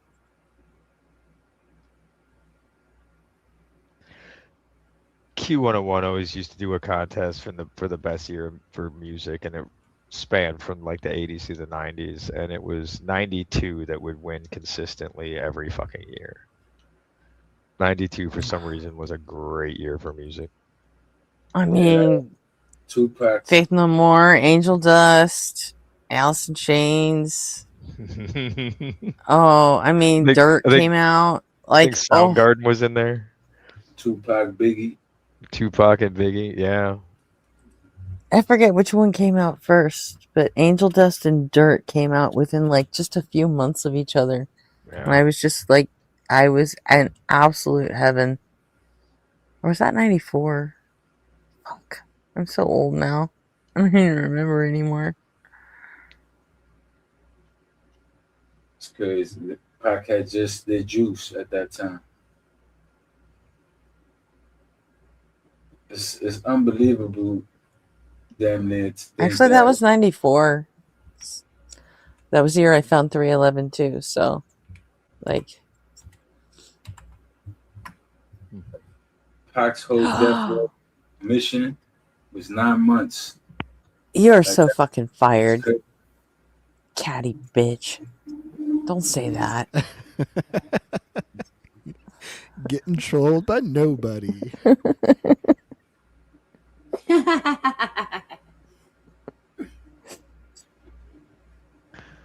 Alice in hurts. Chains released their second album, Dirt, September 29th, It'd be nice to 1992. me. I just found out I'm fucking old and going deaf. Thanks to RP. How's RP making you go deaf? Sorry to laugh at your additional pain, Gretchen. I'm sorry that my 15 years of production experience has made my hearing Oh, sure, RP, make it about you. Make it about you, RP. Go ahead. Show me how my eyes are fucking going bad too. Like, why not? I have no expertise with vision, so Show me how your fucking lasers work so I can, go ahead and actually- just burn off what I have left of my senses. Just to make you feel better. Come on, RP. maybe I'll give you a color Oh, blindness man. test. If I could turn back time. We actually found out my partner is slightly colorblind when we were watching Squid Games because the soldiers they're called pink soldiers, but she's like, oh yeah, the people in the red suits. I'm like, honey, that's very obviously pink. Like their theme song is literally called Pink Soldiers, and she's like, no, it's red. And so I had her take a colorblind test, and it turns out she has slight like red differentiation issues.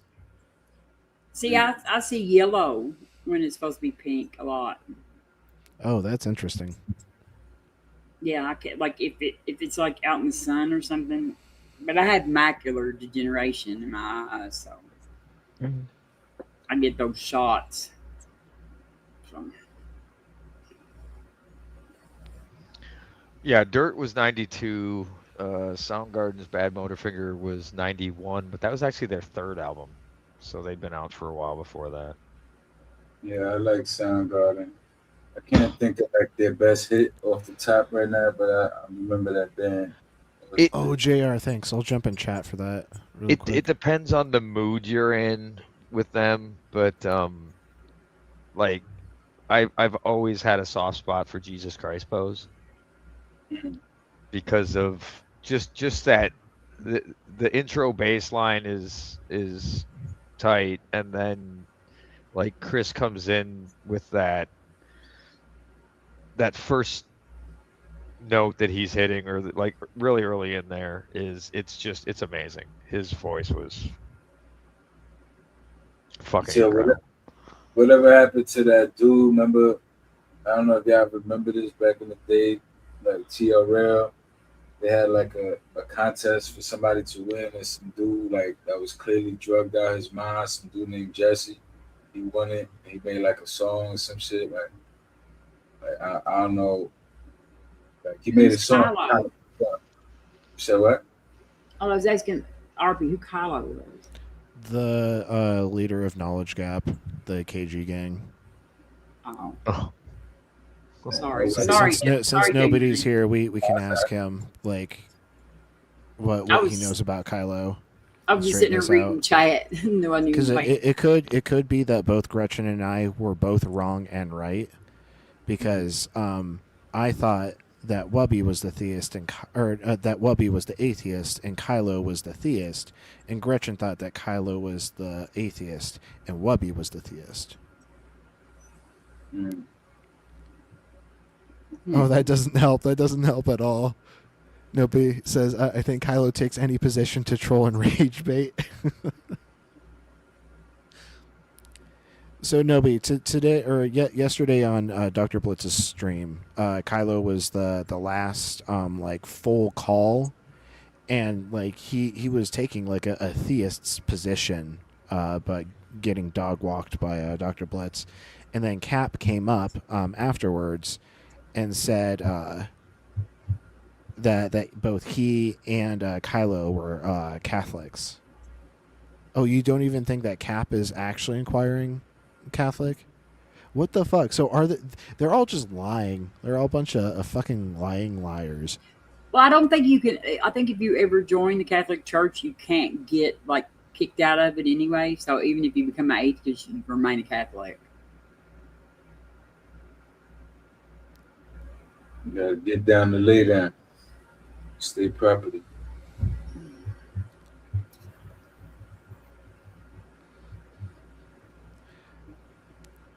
Once they got your soul, they keep it. No, sorry, my child. We got it now. I don't know why I did an Irish accent doing a Catholic priest. I guess I just immediately think Irish Catholic. Yeah, they're not great. Roman Catholics, they're another one that are. Ugh. The Irish ones I just associate with the complete lack of birth control and like 30 kids.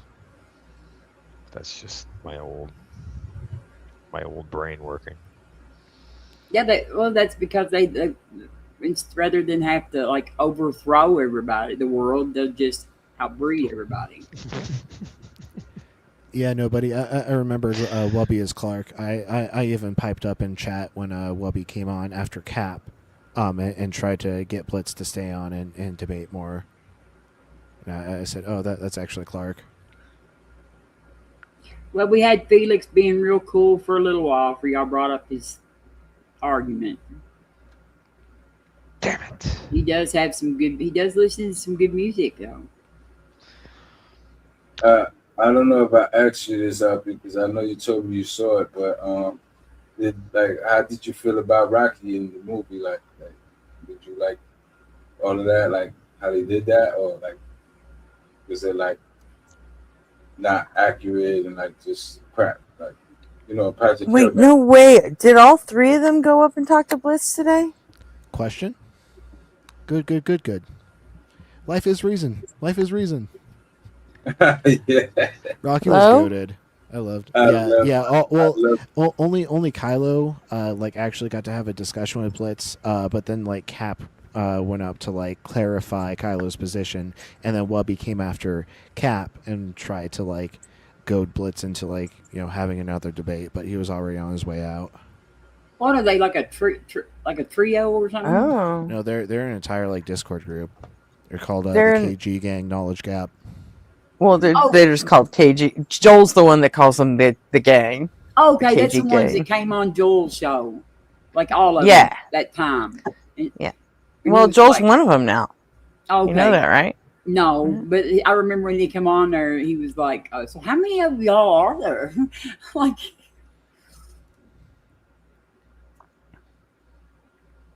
Yeah, when they came back, he talked him into letting him join. Yeah. So he is hilarious. So. But now, the suspicion is this just a gimmick, right? For Joel? No. Hell yeah. Everything's well, gimmick. I mean, but for KG, that whole thing, right? Is that their shtick? Is there just going to be whatever it takes to be contrary to whoever they're arguing with, or just going to pop into every live that has an opinion and take the opposite one? And how do they think that's going to work for them? It just seems so idiotic, right? No one's gonna. You're gonna get. I don't know, because here we are sitting here talking about them. So yeah, well, they won't come up either. But, well, maybe if they come up, we could get an explanation. But why would they come up here? We're already talking about them. That's all they care about. Oh. Gretchen will destroy their arguments. Well, I mean, no, I won't. I won't go fuck. I'm not gonna listen to that Phil Bro shit. Oh, yeah, I wouldn't say we're talking about it in any favorable way. So if you're going under the no press is bad mentality, maybe, I guess. Oh, I won't even play like I'm gonna fucking listen to that shit. No, you got RP and Nobody on Fire, and then you can always make them talk to Felix. I mean, I'm not gonna let myself get rage baited. No, nobody's all over that.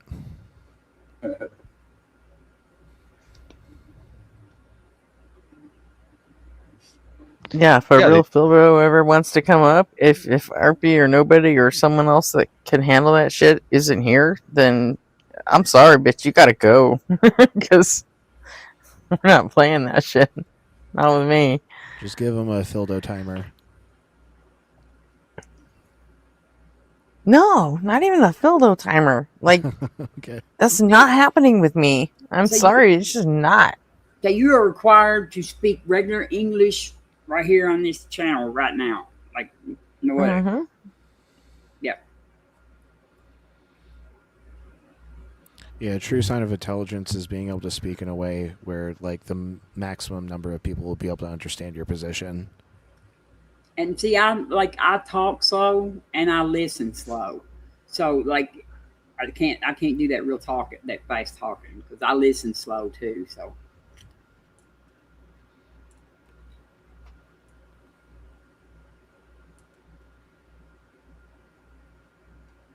I just check out and start thinking of like smart ass shit to say. yeah.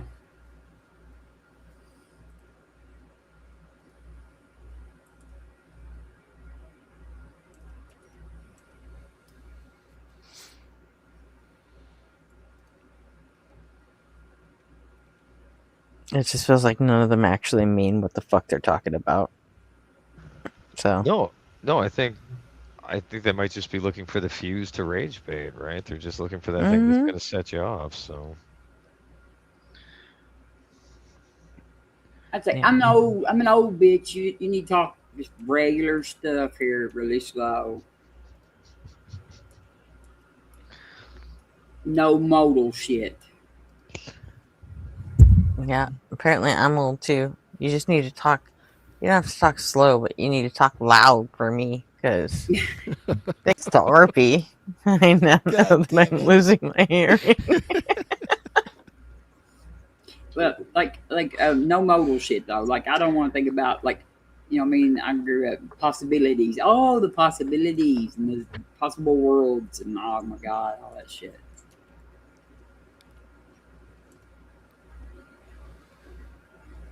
In some possible world, you're probably fucking somewhere else talking to somebody else.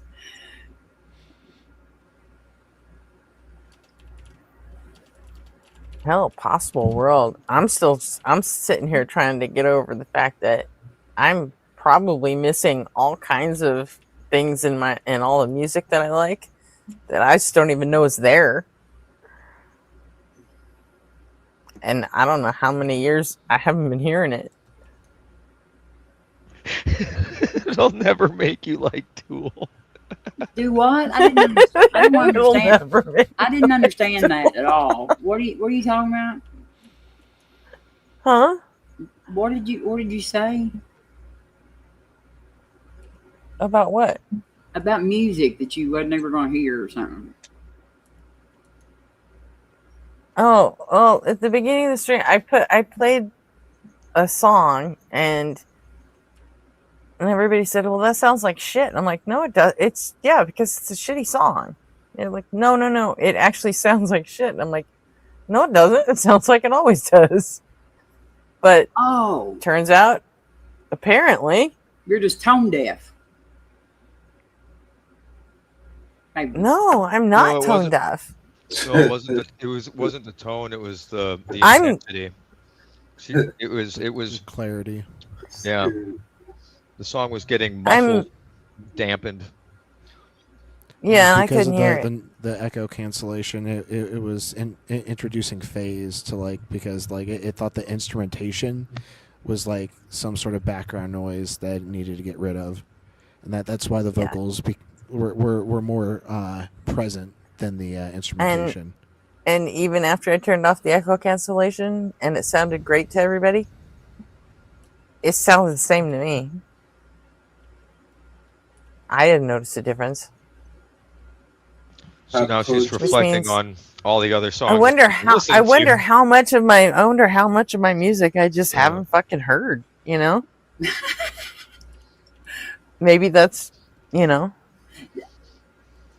All right, pop culture quiz. Who can name all the cities that James Brown named in the song "Living in America"? Oh yeah. Who could name all this? I can't. But there's also I can't. There's also a country song that it says, "I've been everywhere, man. I've been everywhere," and then he talks like he names off all these fucking cities just like really, really fast. Wasn't that Cash? Yes. Yeah, Yes. it was Johnny Cash. New Orleans, Detroit City, Dallas, Pittsburgh, Atlanta. When he said Chicago and LA, I think that's what it was. Now that Johnny Cash one, he says them so fast. He says them so fast. It's like, oh my gosh. Yeah, he tears through them. It's a great strategy if you're a touring band. Yeah, people go nuts when they hear the city. Exactly. You just get every city in there. Why y'all haven't played my jammer preview? Go to bed, Jason. You're not making any sense.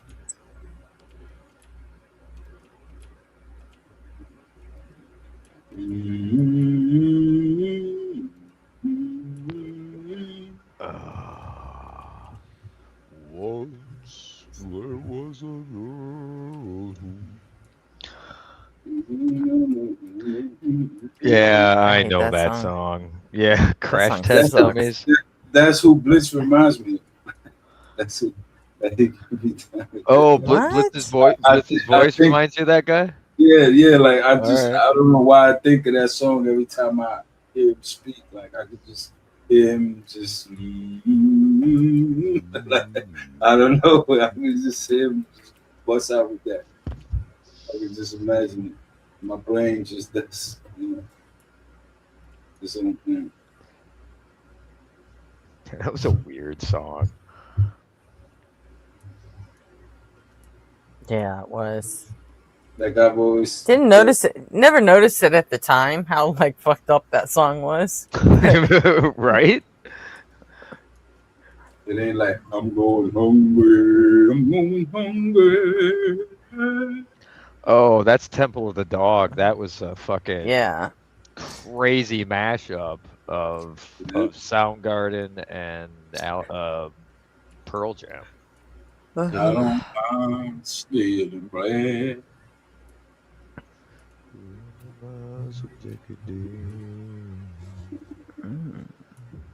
Yeah, that song. Oh, that still gives me chills. Those two together was just amazing. But I can't beat on the powerless when my cup's already overfilled. And then you had Chris come in the background. Oh my god, it was so good. It was so good. I was single digits singing that shit. Okay. Single digit age singing that shit. I was into more mature shit as a kid. Yeah, apparently. Mm-hmm. I would just steal my sister's music half the time. And Like then I the used to radio was the other half. Live, Creed, like those was I used to love those songs. My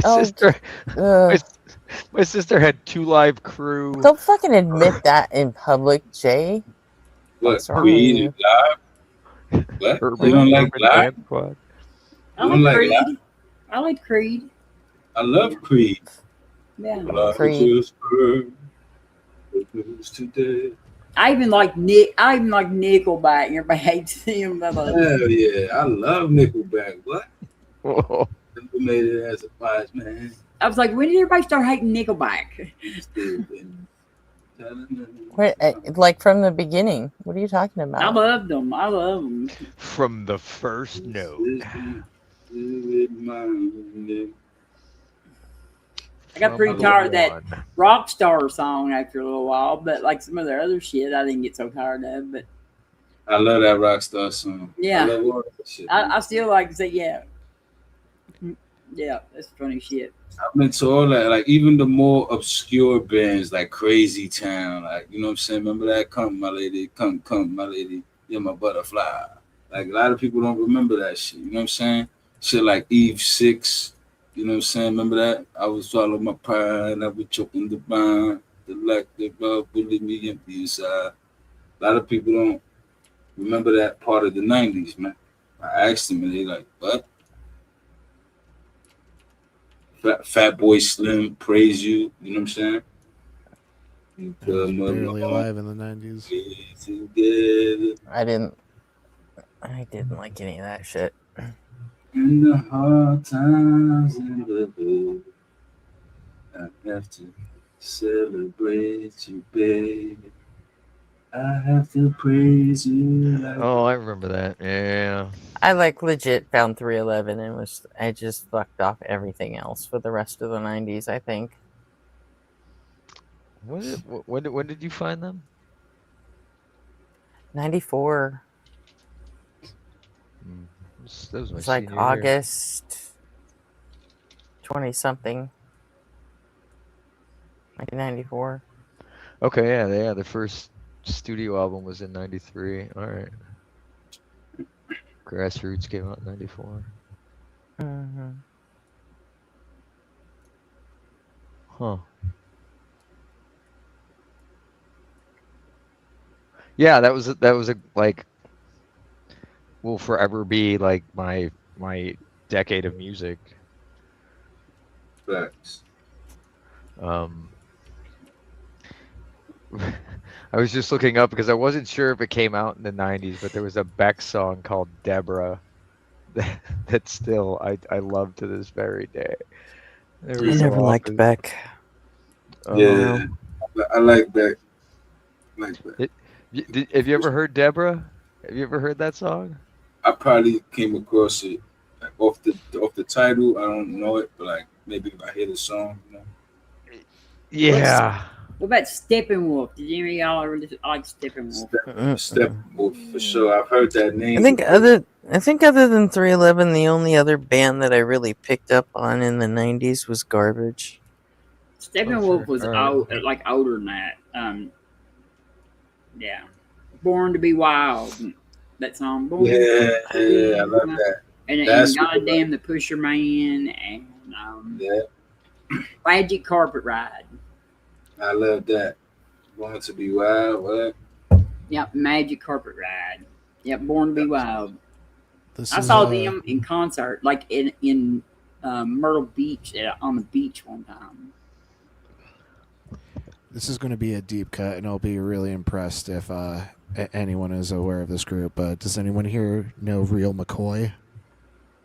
I've heard that name. Like I can't tell you a song, but I've heard that name before. Real McCoy. I've definitely heard that. 90s, right? Yeah, like that's not 80s or 70s. 90s. Like that's Yep, 90s for early sure. 90s. You ever heard of La Bouche? Hell yeah! What? I love La Bouche. What? Yeah, Real McCoy was like La Bouche. Hell yeah! That's exactly what it. That's why. Jason That's why. knows Real McCoy. Let's go. Yeah, for sure. I know Real McCoy.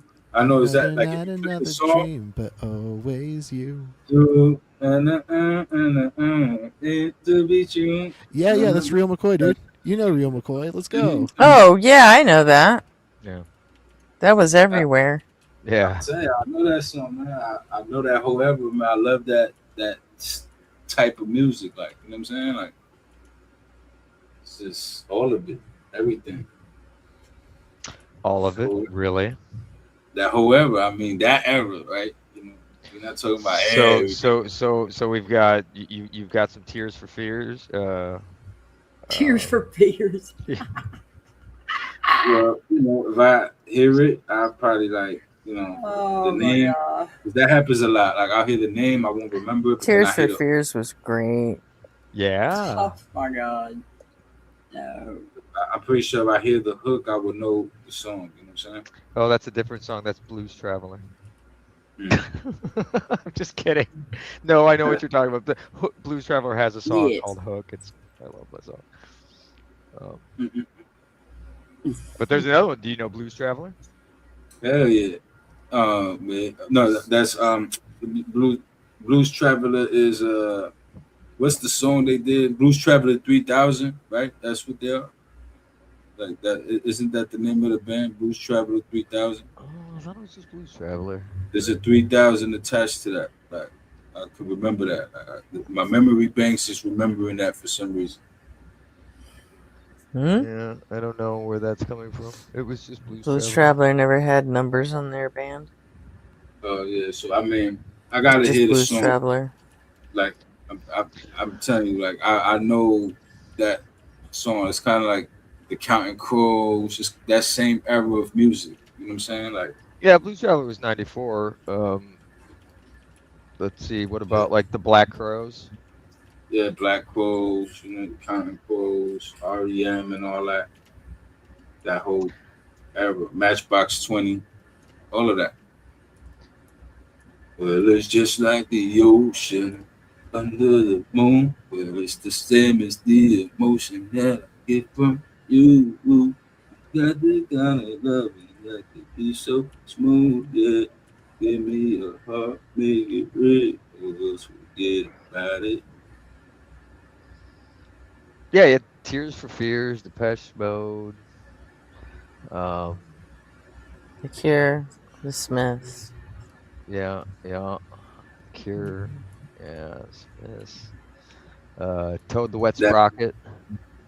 that Batman. Erasure. Which one? Oh, that was like 10 years later. What are you talking about, man? What? That's a jump. Erasure? Huh? Erasure? No, the Toad the Wet Sprocket. Oh. What did Toad the Wet Sprocket? I was like, that was 90s. Oh, yeah, Erasure was okay. Erasure was 80s. Yeah. That goes along with the Depeche Mode and shit, yeah. Yeah. That Batman soundtrack was good. Batman Toad the Wet Returns. Sprocket kind of lives more toward the Counting Crows type of shit, though. Yeah, I like Counting Crows, Sugar Ray, shit like that. Yeah. Smash Mouth, you know what I'm saying? Chumbawamba.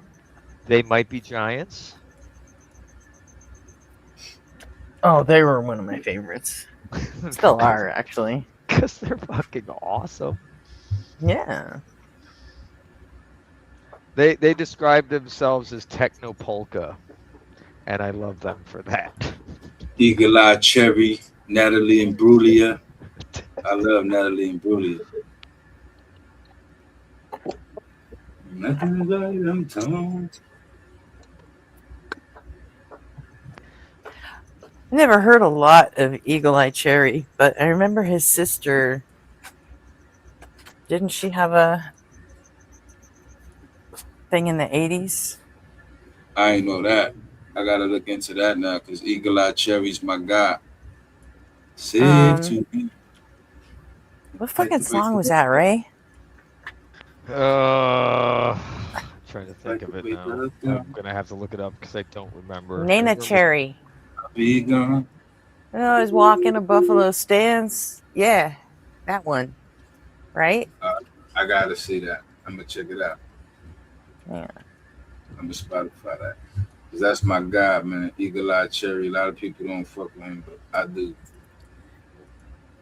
I think I remember hearing something that I they listen were to siblings. this day. Like to this day, I listen to him. Like just like yesterday, I was playing Save Tonight. Let me see if I'm right. And he had the other one. What was Siblings, the other one? Eagle Eye Cherry, yeah. Oh yes, no, yeah, I know what you're doing. Save Tonight. Save Tonight, yeah. But he had the other one. What was the other one? His other he had two that was like standouts. Trying to think of the other one. I know Save Tonight word by word. Like I know that song word for word. I love that song. You know what I'm saying? But he had another one. I'm trying to remember that one. Yeah, these are some of the songs that didn't stick. Like I've heard them, but the band escaped me. It just never. I never heard enough other music by them. Like I love like Natalie and Brulia. Like she had Torn, but she had other shit though. Like Wishing I Was There. She had some other shit after that, like Alanis Morissette. You know what I'm saying? Goo Goo Dolls. You know what I mean? Like, man, that's a timeless era, bro. Like, it hasn't been duplicated since that era. Like, it was just Well, classics from all angles, everywhere. there were my buddy I was working with a while back in the day. We were kind of talking about that. How like every oh god, this is so fucking good. I started listening to that song. The every 10 years from like the 20s, 30s, 40s, 50s, 60s has Damn, that was all from had 1988. Buffalo which one? Stance, Nina Cherry. Oh wow. What was you saying? Every 10 years, what? Oh, every 10 years had like a dominant genre of music, right? And it had about a 10-year run, and you can just go through. But then you hit like the end of the 90s, and hip hop came about, and it's been hip hop for the last 26 years. I mean, not. I guess, yeah. I get your point. No, that's not true. That's not true. It wasn't. He's trying. It wasn't hip hop at the turn of the millennium. It wasn't hip hop. It was fucking pop. It was a lot of hip hop. It was a lot of hip hop, but it was still it was all fucking Backstreet Boys and fucking Spice Girls and NSYNC and goddamn Britney fucking Spears. It was fucking everywhere. It was disgusting and it was horrifying, and you couldn't get away from it, no matter what you fucking did. Eminem was over. I mean, even the likes of fucking Korn and Marilyn Manson couldn't break through that shit. It was a fucking nightmare. I guess.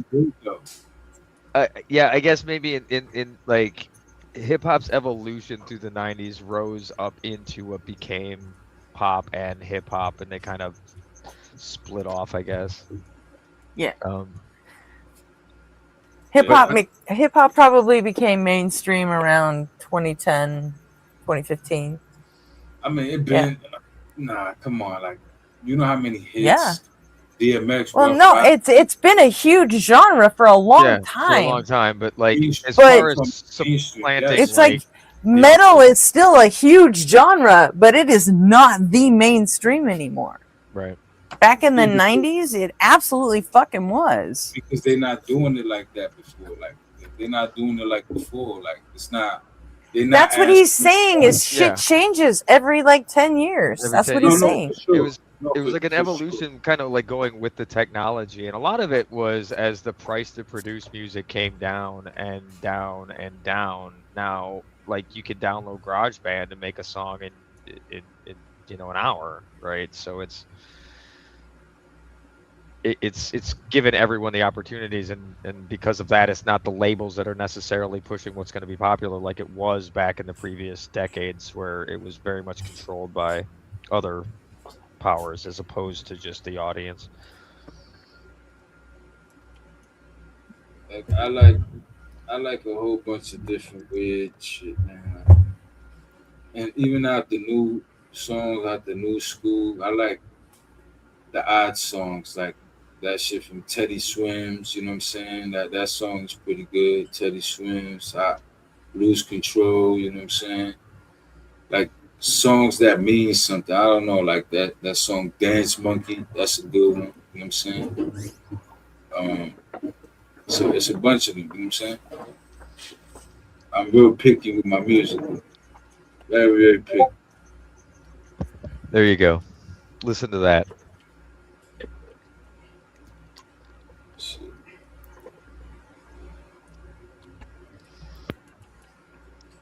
Oh yeah, for sure. I'll check that out.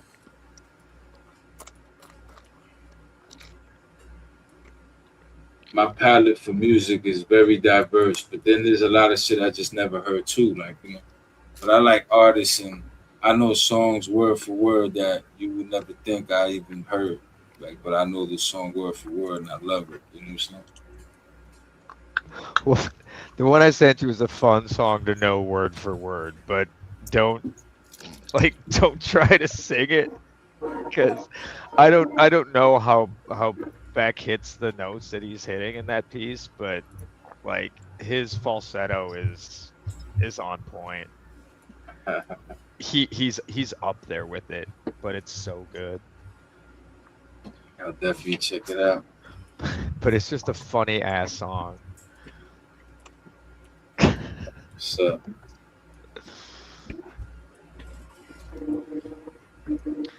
the chorus goes, "I want to get with you and your sister." I think her name's Deborah. But the whole time he's talking about how he only wants to be with this one girl. And then the chorus goes, "And your sister." I think her name's Deborah. It's like Stacy's mom, but just a step further. It go, yeah. But it's such a fun ride.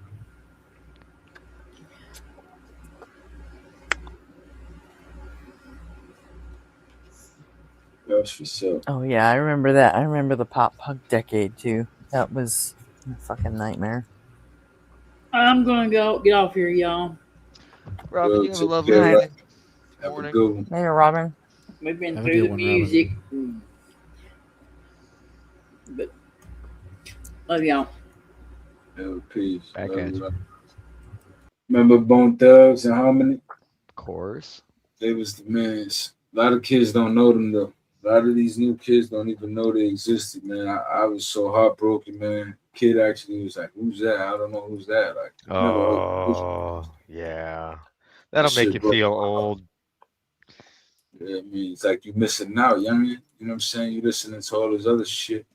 I remember hearing about them, but I never actually heard them. What? Bone Thugs and Harmony were good.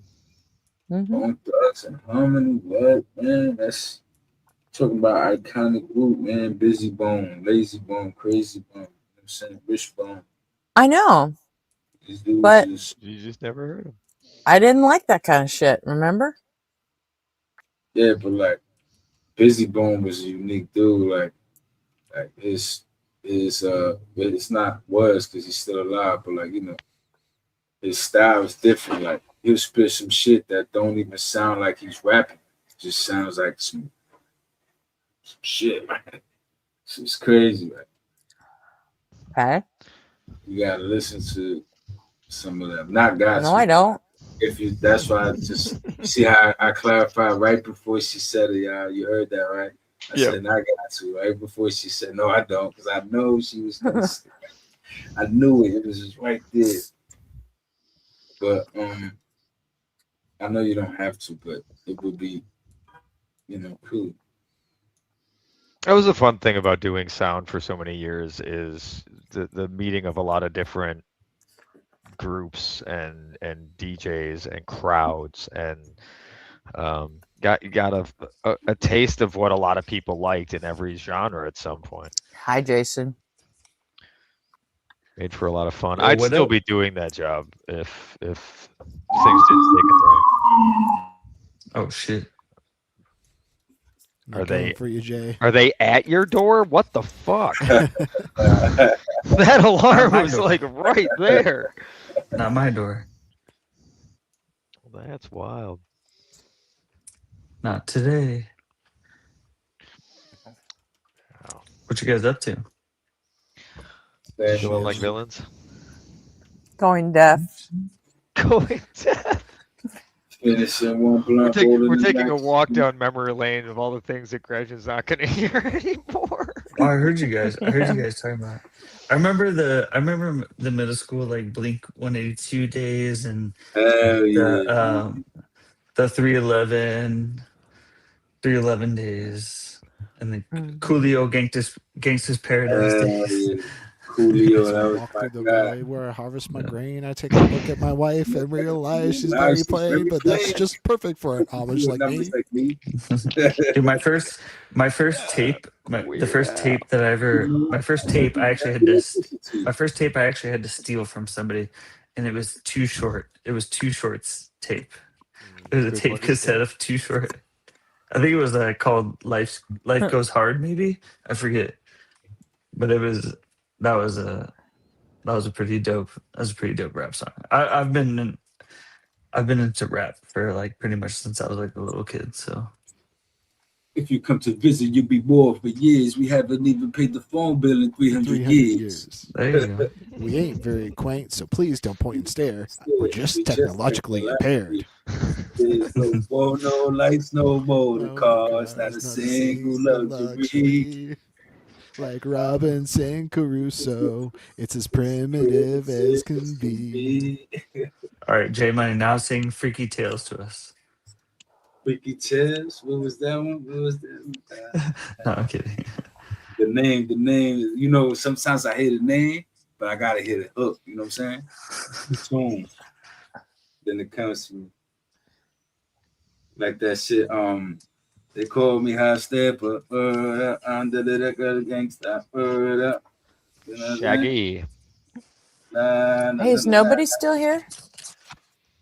That's Ini Kamosi. As of I think 6 nobody minutes is ago. nobody is always here. He was here 6 minutes ago. So maybe not. Isn't nobody a she? Hey, Ray. No. Nah. Hey, Ray. I noticed you didn't say anything in the Dr. Blitz chat that we got. Nobody either. I You're not interested in helping? You guys gonna let Nectu carry that shit all by himself? No, not at all. Huh? I thought Arby was doing the heavy lifting there, but I did respond to it. No, not with the guitar. Oh, yeah, that's a whole other thing. I got to figure out how to get that recorded in a way that I would approve of. So I don't have any of that equipment anymore. Nobody plays guitar. I mean, he could help. You play guitar? I mean, Okay. he's just leaving fucking Nectu fucking rot, you know? Sorry. It's like, it's sad. It's No, so sad. I saw the message and I started like contemplating like how I could get what I Oh yeah, I forgot I can play guitar. I prefer direct and an interface of some type. Like if you're gonna mic a cab, then like I'm going to be very particular about the recording quality. Well, I would at least have an SM57 at the very least. I mean, but I mean, can't we just cheat and can't you like screw with the, I don't know, the levels or something? I don't know what the shit's called, but you and just make it sound like it's been. it's hard to take a clean electric guitar tone. I mean, I could pull out. What I mean, are we going acoustic? Are we going electric? Or what sound? It's electric. It's power metal. Did you listen to the fucking clip? I have not had the chance. All right, good shit. Nobody. Well, obviously, Nobody because you responded. asked a dumb fucking question like, "Are we going acoustic?" No, even with AI songs, like I have It's to a put in, 19-second song. You couldn't just Oh. listen to it. It's more of a jingle than a song. Okay, yeah. No, I Yeah, it's more of a jingle than anything. Okay. But I need to go click on that. that's all we're talking about. We're talking about a 19-second song that, Oh, you know. Yeah. yeah, I've been working on some songs for AI songs, but like it's actually hard because I've been putting in like beats per minute and like I have to put in like 808s and like how it changes like direction and stuff like that. It's almost as like hard as like actually making a song. No, it's I feel like I might be a producer. No, it's don't ever say something like that to me, please. It is nowhere near as hard as making actual music. I mean, even I can do it. I mean, I don't know. I have a lot of beat changes. You in don't my, know. I used to write lyrics. That's my snort coming out for being a producer for 15 years. I'm getting my turntables next week, so maybe I have more like practice to do. Ooh, you getting some alpha thetas or like Denons? What you getting? Techniques 1200s. I'm getting techniques actually. Technics? Okay, so like you're like actually like doing vinyl. Yeah. It's gonna be all vinyl. Old school shit. Yeah. 'Cause Getting I'm old. the I'm old. 12 I'm an old ass motherfucker. like a 1200 beltless. You gotta mark the crayons on the vinyl so you know where to grab to put your finger on. We got Kelly in chat. Hey, Kelly. Yeah, I said what's up, Kelly, before y'all didn't hear me. I need Hey. to reschedule my tech check for Truth Wanted because when I scheduled it, I didn't know that my partner had hidden my webcam up in her office, and so I wasn't able to dig it out. Now that I have it, she retrieved it for me. Can actually complete that. Nice. Have you scheduled a tech check yet, Gretchen? What's a tech check? No. It's what we have to complete before going on Truth Wanted. No, What's I have Truth not. Wanted? Because Oh, the ACA network? Yeah. Yeah. Kelly's invited us. And I have not because Truth I Wanted is old suck. school. Truth Wanted still exists? That's old school. Mm-hmm. Mm. And apparently, What about, is Talk Heathen still? Is that still a thing? Yeah, they're still going too. Mm-hmm. Oh, nice. Yeah. I love Talk Heathen. I actually, one of my part of my deconstruction was with Talk Heathen with Kenneth Leonard and J Mike, and they were like pretty inspirational to my deconstruction. Kenneth Leonard actually is like pretty much like one of my favorite atheists, even though he doesn't do anything. I think he's a lawyer. He did a lot of stuff with like immigration law and stuff. J Mike's showed up on Ian's a couple times in the past couple of weeks. It's been pretty cool. I like J Mike. Yeah, he's cool. I'm just like too dumb for like all their, like, I'm just too dumb for like the philosophy stuff. I need to figure out how to be awake, like in the middle of the day. Yeah, because Talk Heathen To is do at, the like, tech check. 2. Oh, I listen while I work. Well, I during mean, the day. like if I know that I have to do it, I can. Yeah, if Gretchen knows she has to drive make it happen, 2 hours, but if Gretchen What? knows she has to drive 2 hours to the winery, she's gonna make it down, no problem. I did. I made it. I know you And did. then you made me eat fish. And I haven't fucking forgiven you. Ooh, come back down. Let's eat some more. Just fish. saying. Wait, you live in LA? No, not and a you don't fucking like chance. fish? She doesn't live in LA. No. She lives in, well, LA close County. LA, I guess. It's LA. Yeah, she lives in. Wait, are you in like San Clarita? You're like up there by the. Mhm. You're like north Yeah. LA, like super north LA. Yeah, I'm like the northeast LA. So And we're like, this is like the most southern part of LA you can possibly get to. Mhm. Except for when we live in, but we're moving to Chicago in like 2 months or a month and a half actually. Southside is The Windy City. The Windy City. We're gonna rent our house out here, and They then call it we're that just because gonna move Chicago there. blows. Oh, I know. just kidding. You know, my brother lives there, and like, oh, Chicago is a dope. It's actually a really dope city. I know the weather sucks, but I can just like fly back if it's bad weather. And the But Bears. it's a really suck. cool city. What up? Sorry, the Packer fan in me came out there again. I fucking hate the Bears. Oh yeah, I'm gay, so I don't care about the sports. Lucky you. I don't give a fuck about the sports. You can, all the Cubs can kill the White Sox all in the middle of downtown. I would not care less. I'd watch it like from like the Wait, room. is that why I don't like sports? Because I'm bi? I mean, and you're kind of dumb too. So no, I'm kidding. I'm kidding. No, but I've you're just- like I've never you're like been into sports introverted at all. you like introverted things, and I get that. I mean, I like sports, like, but just I Oh, just don't care concerts about. concerts aren't like introverted at all. I know I Lollapalooza. love live I'm performances. actually I'm flying, uh,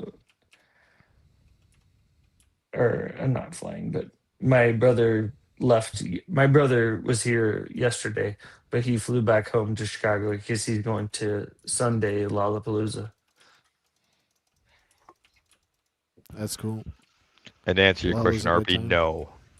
I've got plenty of cis friends who do not like sports. Could not care less. I mean, Yeah, like I like person. certain sports. There's a lot of sports to like, so you can like curling. I like archery. No, I like ice no, hockey. I played ice hockey in no. school, so I like ice Chess hockey. is a sport. Chess is actually a sport. You know what I'm saying? Chess is not a sport. That's a Nah, hobby. it is. Chess is a game. No, it's a mental thing. Like they It's a game. It's not a telling you, sport. like it's a mental they call it Yeah, a I don't think chess mental, is a sport. Chess is like definitely a mental hobby. That's like a like very it's like they got a thing called esports now. You know what I'm saying? Like that's a thing now. Yeah, and that's not really a sport either. But So okay, okay, sure. all right. It takes hand-eye coordination.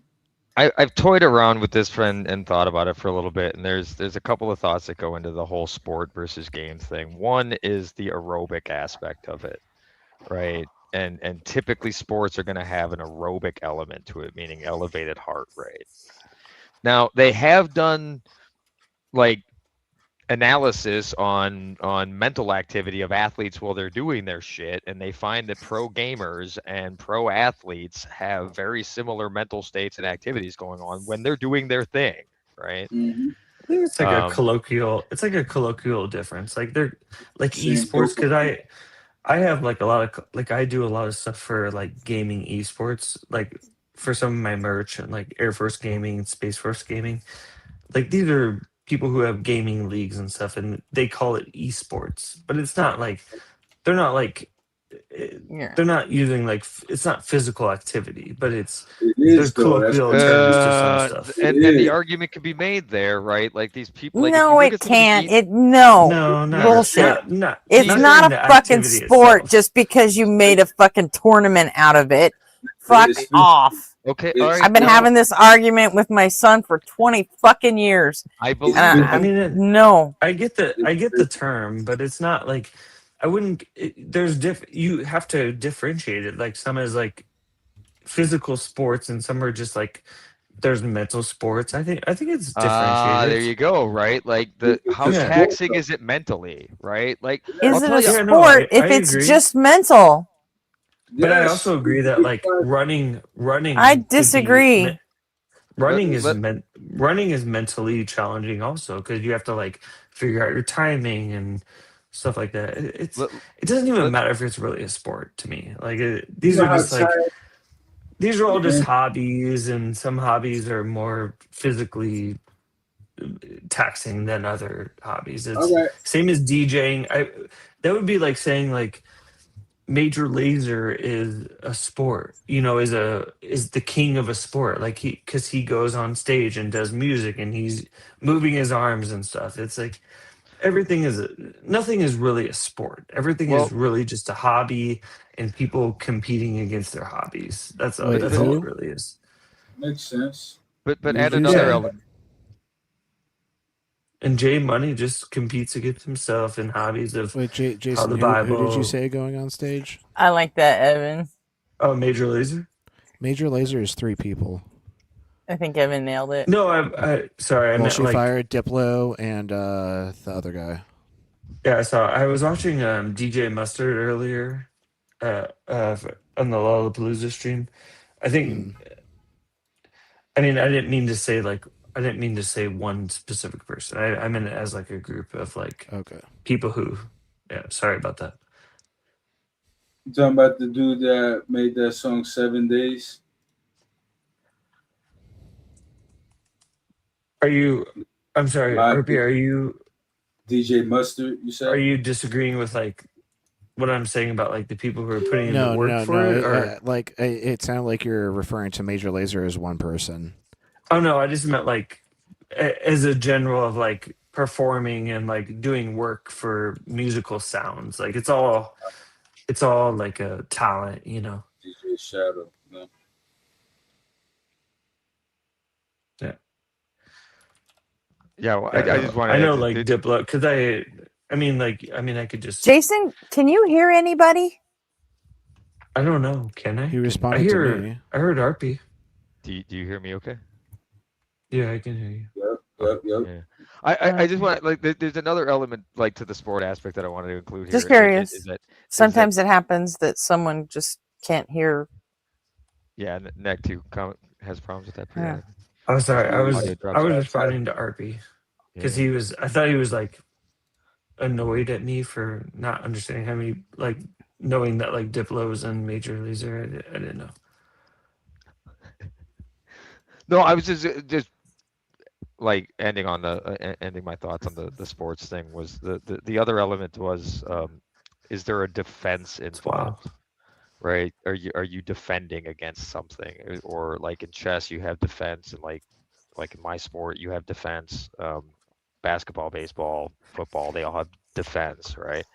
um, and that can also be an element in kind of defining whether something is a sport, right? And it and not gonna go down the esports thing with you, but that would be another element of it, right? And then there's I mean, not really, because when I played ice, like, because I grew up playing ice hockey and I played through grade school, high school, and college. And there was a whole referee team, and the referee is an entire sport by itself. Referees have their own sport and they just work within hockey guidelines.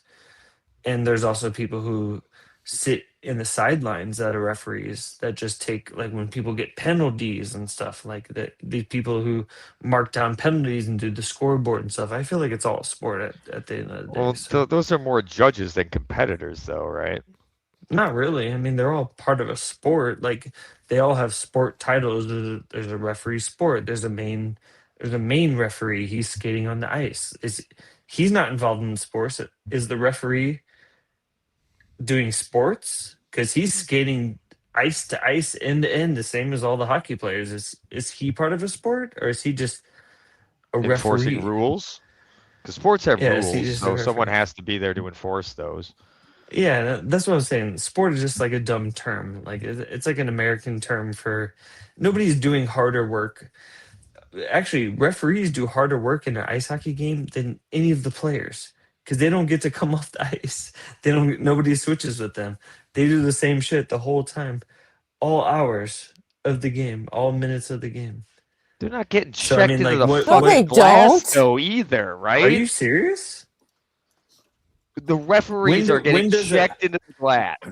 when does a referee ever get off the ice as the players do How is that one? So the how is amount of just time being that on you're the ice skating? the same thing as actually playing the game? Are you guys crazy? Like, oh, let me. Sorry. Let me. As anybody who's, I'm the only person here that's played ice hockey at like a So the grade fuck school and what? high school. I've seen No, fucking Slapshot. I get it. Jesus Christ. I've never seen a Can referee I have just to leave the like ice because he have lost can his I just have team. one I'm kind word of to with Jason explain? on this. Like, Can I just have one word to explain? I I'm just want to not. explain it. Like I'm just talking What? about ice hockey in general. So I played ice Okay. hockey in grade school, high school, and college. So when you're an ice hockey player, besides the goaltenders, you go out in shifts. You play like 45-second shifts as a player. 1 minute shifts. You come back to the bench. They change your team. The referees, there's two linesmen and one major referee. There might be a second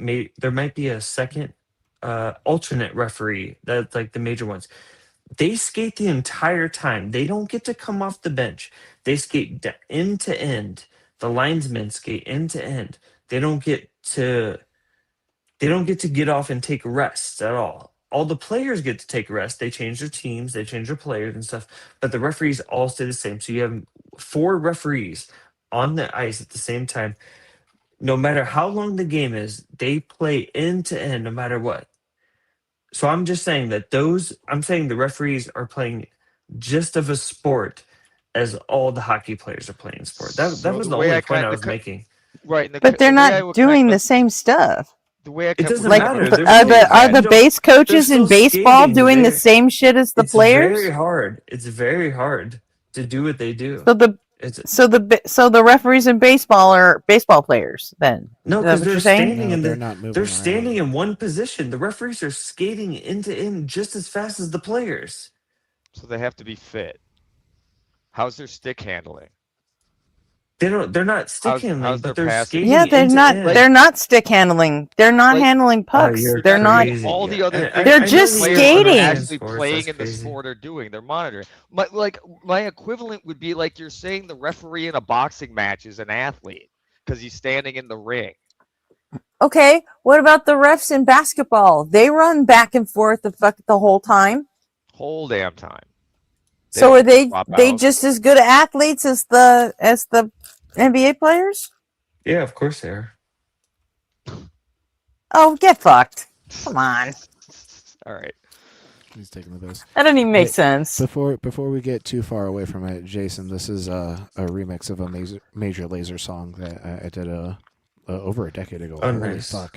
11 years ago. Jesus Christ, it's been that long. It's like Gretchen is like the guru of like refereeing hockey. It's crazy. All right, real quick. It's 30 seconds. I'm not a guru of anything. Shut up. Yeah, no shit. You know what? Fuck you, Jason. Just kidding.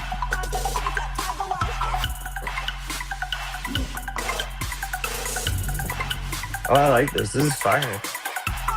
What is fire? The song RPG. There's a song playing? You can't hear it? Yeah. Oh, no. You didn't hear that? I can't tell because Archie pointed out that I'm losing my hearing. Oh, nice play, Gretchen. Oh God. Oh. I'm tipping my hat to that one. You got me. I'm sorry, Archie. I couldn't resist. It was a good one. All right, play your song.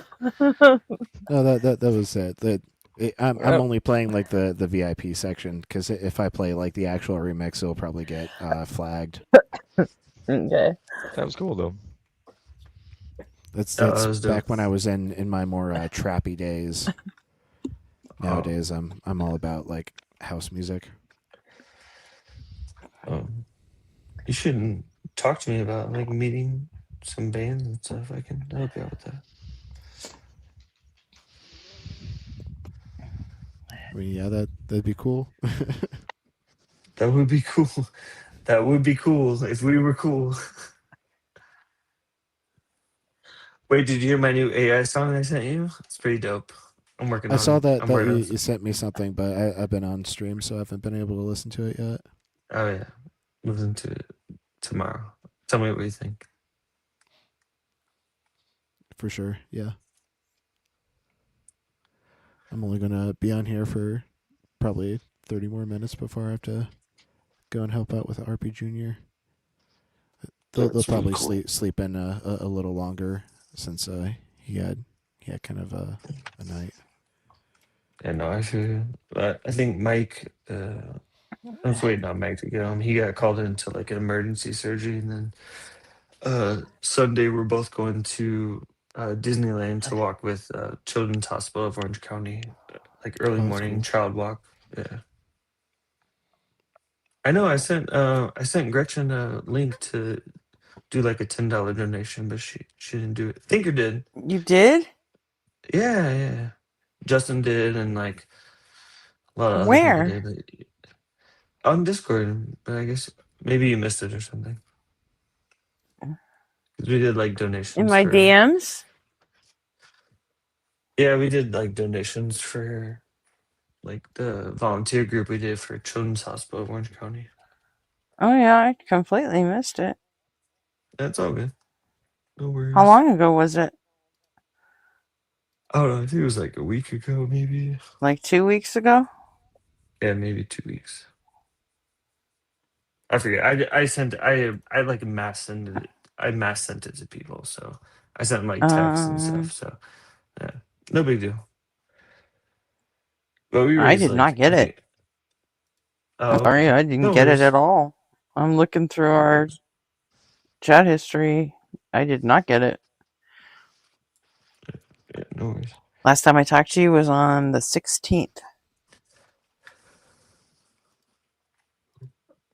Yeah, it's no worries. Maybe I like missed it or something. Huh? Maybe you were mad at me. I've never been mad at you. Yeah, and You've been Gretchen's mad never at been me mad at. before. No, I've no, never been mad Gretchen at never you. gets mad about anything. I No, sometimes I me? get mad, but I She's not mad at no me no about Gretchen anything in no particular right Gretchen gets now. mad. No, Gretchen gets mad, but like she keeps it. Like I get mad sometimes, but then I forget like a day later. But yeah, no, I get mad, I think I we raised lose like my shit, and then I reset. It's like a thing. Oh, I thought it was she doesn't get mad. She's always mad. There's no state change. Like she in doesn't, fucking Bruce Banner. she doesn't get mad. She sets mad. She sets the bar for mad. Perma. Perma No, you mad. guys, it's all good. You guys are all good people. It's no big deal. We raised like $3,000, so we're good. Who told you I'm a good person? They're a dirty I mean, I liar. don't. I'll I kill just, I just trust that you're a good person, or I could find you and turn you into a good person. I guess maybe. Like I Is already that a know your threat? address. That's I the already know spirit. your address. It's fine. No, that was. I was like, oh, who wants to donate? Like, put in. So now I have everybody's address that donated, so I know where everybody lives. I already knew where Gretchen lived. I already know where Gretchen lives. We're good on that. But Yeah. it's very far. I can't drive all the way there. It's hot. It's too hot. And there's no wine. There's no Crimea wine where River. Gretchen lives. There's what? So there's no wine where Gretchen lives. That's not true. We got a little winery out here. I think. Maybe. Maybe. It's the. Yeah, it's like It's Agua Dulce Winery or some shit like that, or Canyon Winery. Can't remember. It's just like a micro type of place. Yeah. I mean, it's better than nothing. All right. Well, I'm gonna I let you guys mean, go. I love you. it's the same Appreciate as you guys. nothing for me. I know. I Later, forget. Jason. All right. Good talking Chill. to you. Thanks, guys. Thanks for having me. Appreciate you. I'll let you know when I listen. Later, to Jay. Let's see. Wow, this is a fucking meltdown. What, more Goldie? Hmm? More Goldie? Mm-hmm.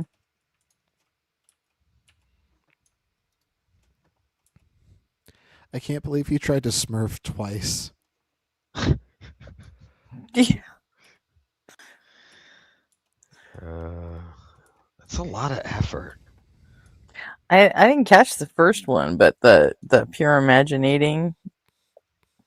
Yeah, I caught the first one.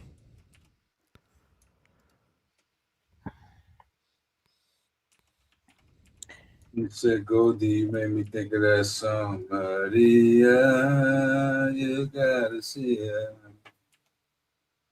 You've been saying, I don't know you that know, one.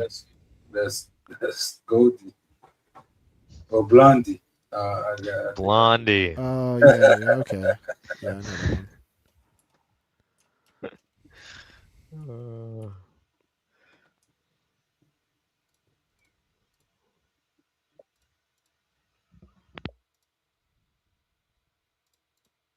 So, oh man, I'm getting a fucking headache. Water. Water. Drink water. What are you waiting for? Drugs. I want drugs. That's it. Yeah. I want Emerge. That's what I want.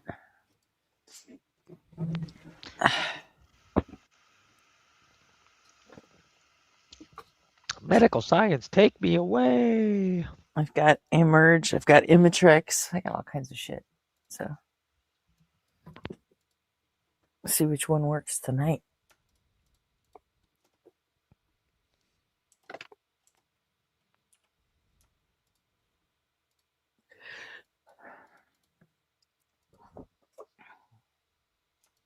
Sometimes it's none of them, unfortunately. But, you know.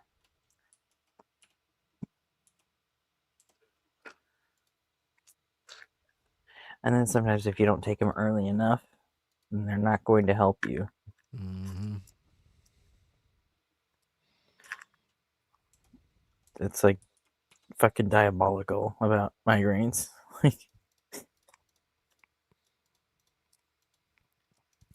Yeah, luckily I haven't had another one as bad as the other night.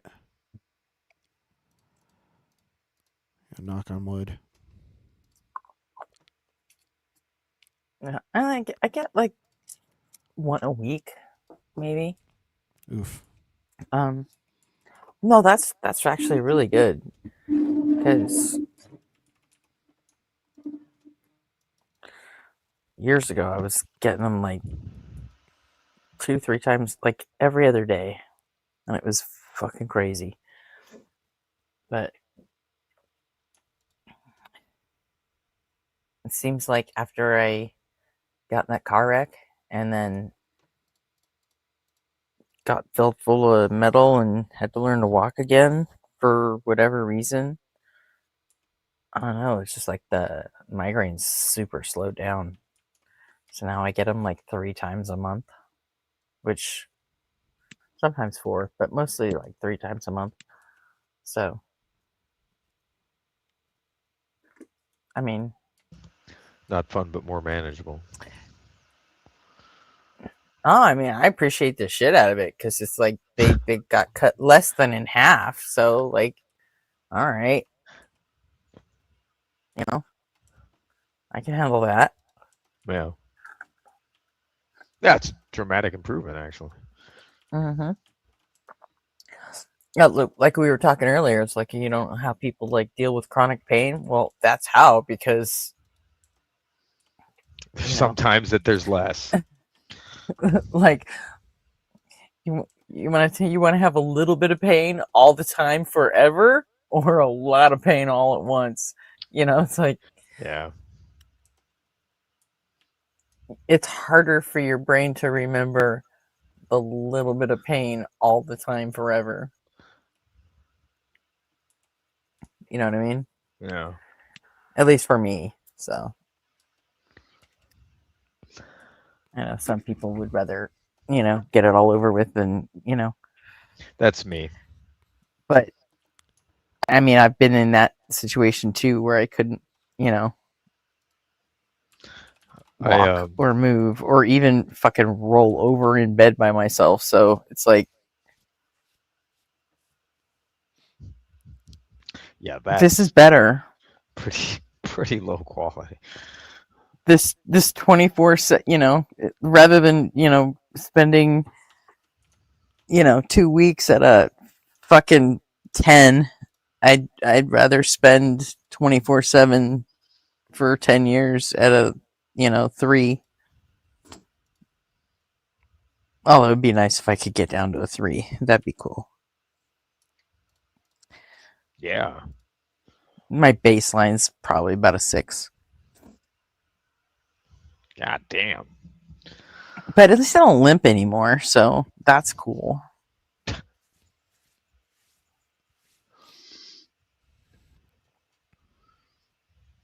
What? Goddamn what? 6 is good. Like, you can still walk and function at a 6. Once you adjust to it, it's not that bad.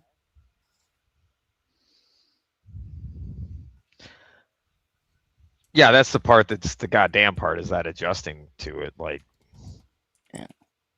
I've kept it Well, all in short bursts.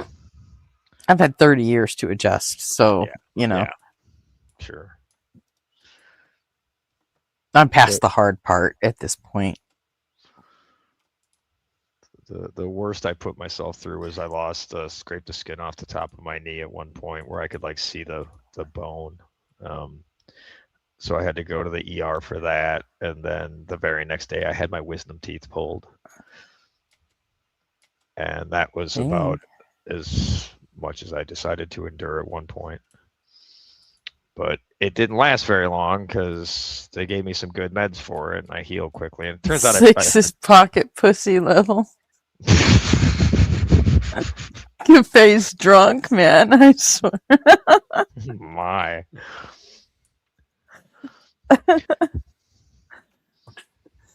But there was at one point where, like, during when I had to go into the ER for the knee, they had to put a needle under the cap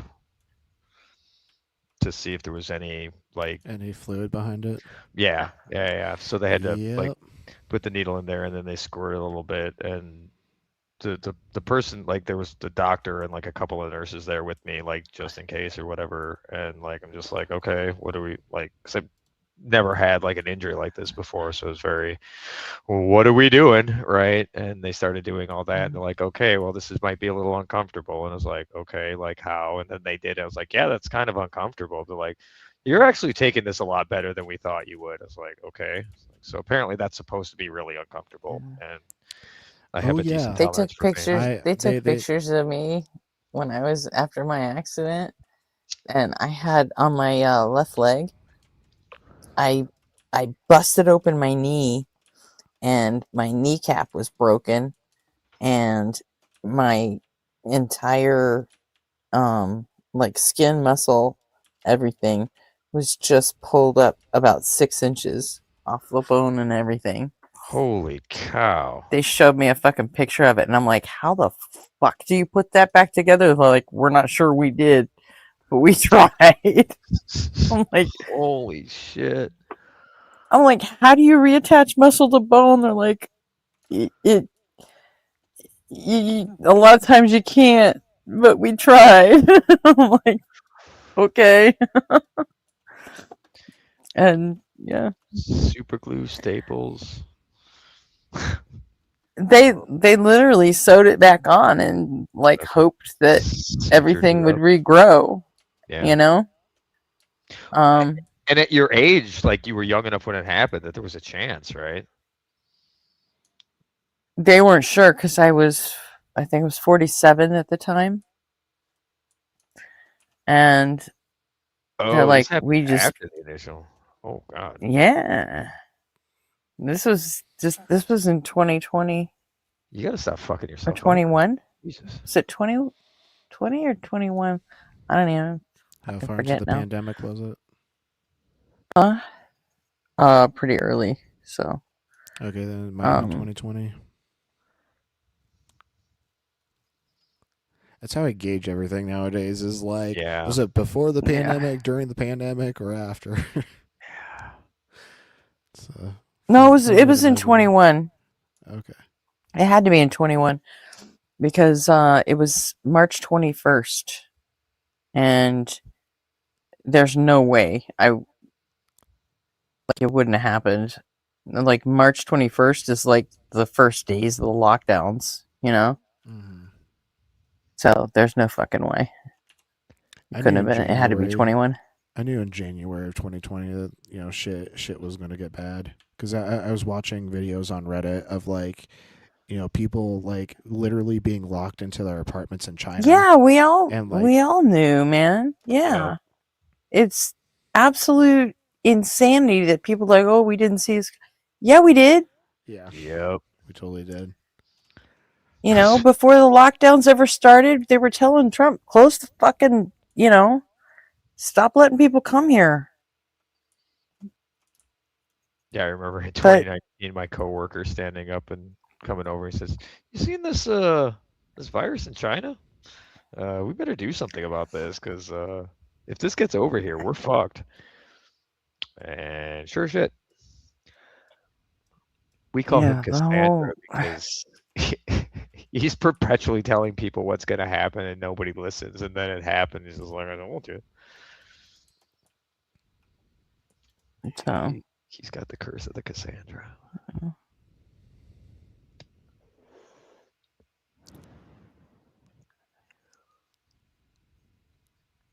yeah, that was a rough couple of years. Yep. So Ray, you know how She said underwhelmingly. Ray, you know how I knew that they were checking for fluid behind your kneecap? You've had that before? Yep. When yeah. How did you deal with it? Were you okay with it? No, not at all. It was pretty early on in my cancer treatment. Oh. I woke up screaming in pain one night because like my knees felt like they were literally like breaking from the inside, and so you know, I had to be taken to the university hospital, and they thought that I was drug seeking. And they didn't believe me. They're like, okay, well, we're going to take this big needle and we're going to check for fluid behind your knee. And I freaked out and I locked myself in the hospital bathroom because I did not want to go through that. Yeah. And like it took like half an hour of them like coaxing me out. And like I finally went through with it. And they're like, oh, would you look at that? No fluid behind the knee. And so then they got me an MRI and they're like, oh, your bone is necrotizing. That's interesting. Turns out the high dose steroid they had on me had me on for my chemotherapy would stopped blood flow to my knee joint. Oh, they were getting necrotic. Holy cow. Yep. And that's how I ended up with knee replacements at 20 years old. Hey Zap, how's it going? Going pretty good. Just checking out my mic and everything. Yeah, we can hear you. Hey, Zap. Hey, hey. Seems like my internet's actually functioning tonight, so that's a good thing. Let's go. Functional internet's always a good thing. It usually gets squirrely this time of night on Saturdays because everybody's using it, so the bandwidth drops terribly. That should be a crime. Your service provider should be punished horribly for that. They know that's happening. Yeah, they do. As long as they get their money, they don't care. Right. Truly. I bet there's a neighborhood that never goes down. I wonder what the median income of that neighborhood is. I could probably tell you it's probably a Forbes Park in Manila. I bet they never lose internet. Yeah.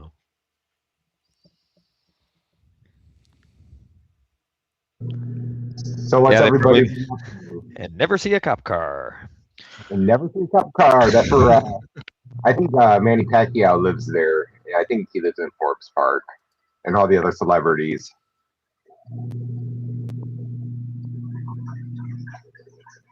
Oh, did I lose you guys? See, I spoke too soon. We're here. Oh, okay. No, I'm kind of winding down at this point. I need to take a nap here pretty soon. Yeah, same. Aww. It's been a night. We've had a lot of intellectual stimulation and on a variety of subjects, including quantum mechanics, thanks to Chase. So. Yes, I'm so happy that Chase likes coming up here. Like, I'm so stoked to have a PhD physicist interested in our channel. Yep. That stuff goes way over my head, but I try to learn it as best I can. As I always say, if I understand like 5% of what they're saying, I'm doing pretty good. Well, see, that's Dude, I've been in the chat in Blitz and Mezzo fucking grooming him to come here. Nice. Well, way to go. Success. We got Well, because he kept saying that he had a I gotta he go wanted clean to up the vertical real quick. Oh, right on. and Oh, you're gonna get it? Cool. Yeah, I'm in it. Cool. Um,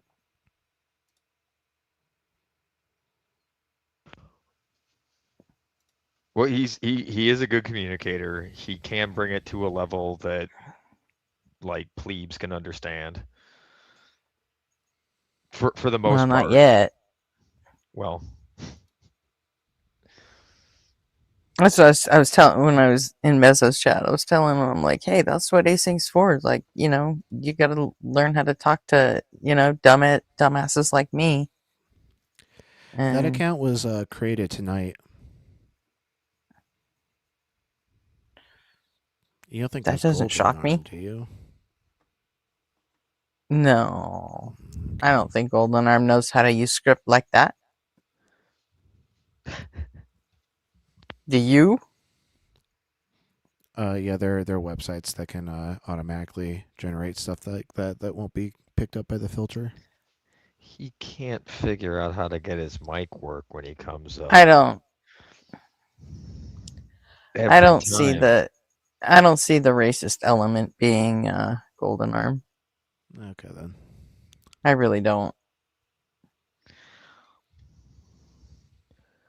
They don't mention a lot of people's race in the Bible. Yeah, Beard, he did fucking make me learn things. But, you know.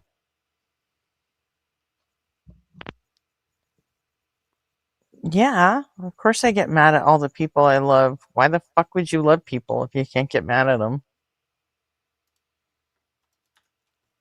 That's what they're for.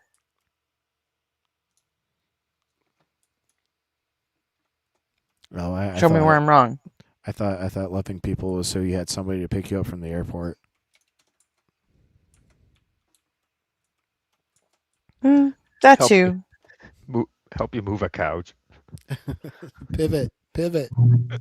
You've always got to love somebody that owns a big truck. You got to be friends with somebody that has a truck. You got to be nice to them to be like, hey, bro, I'm moving this weekend. Yep. There's a case of beer in it for you. And get them something more than a pizza and like a 6-pack. Come on. I will get the 24 pack and a salad too with the pizza. I'll take you to Olive Garden. The pizza salad where they throw in like a whole tomato and like none of the veggies are cut up. I think there was a Family Guy bit about that. It's so true, where they just throw everything in a big tray and it's like, no. Yeah.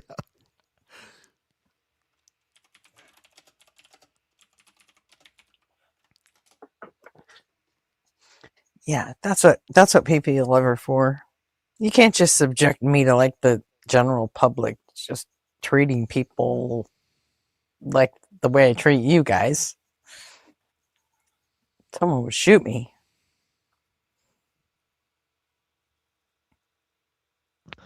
I think you'd get a lot farther than Jill would, though. I need to take it out on the people that like me. That way, well, you know, it's charming rather than abusive. It's character, not malice, I think is how I would describe it. There you go.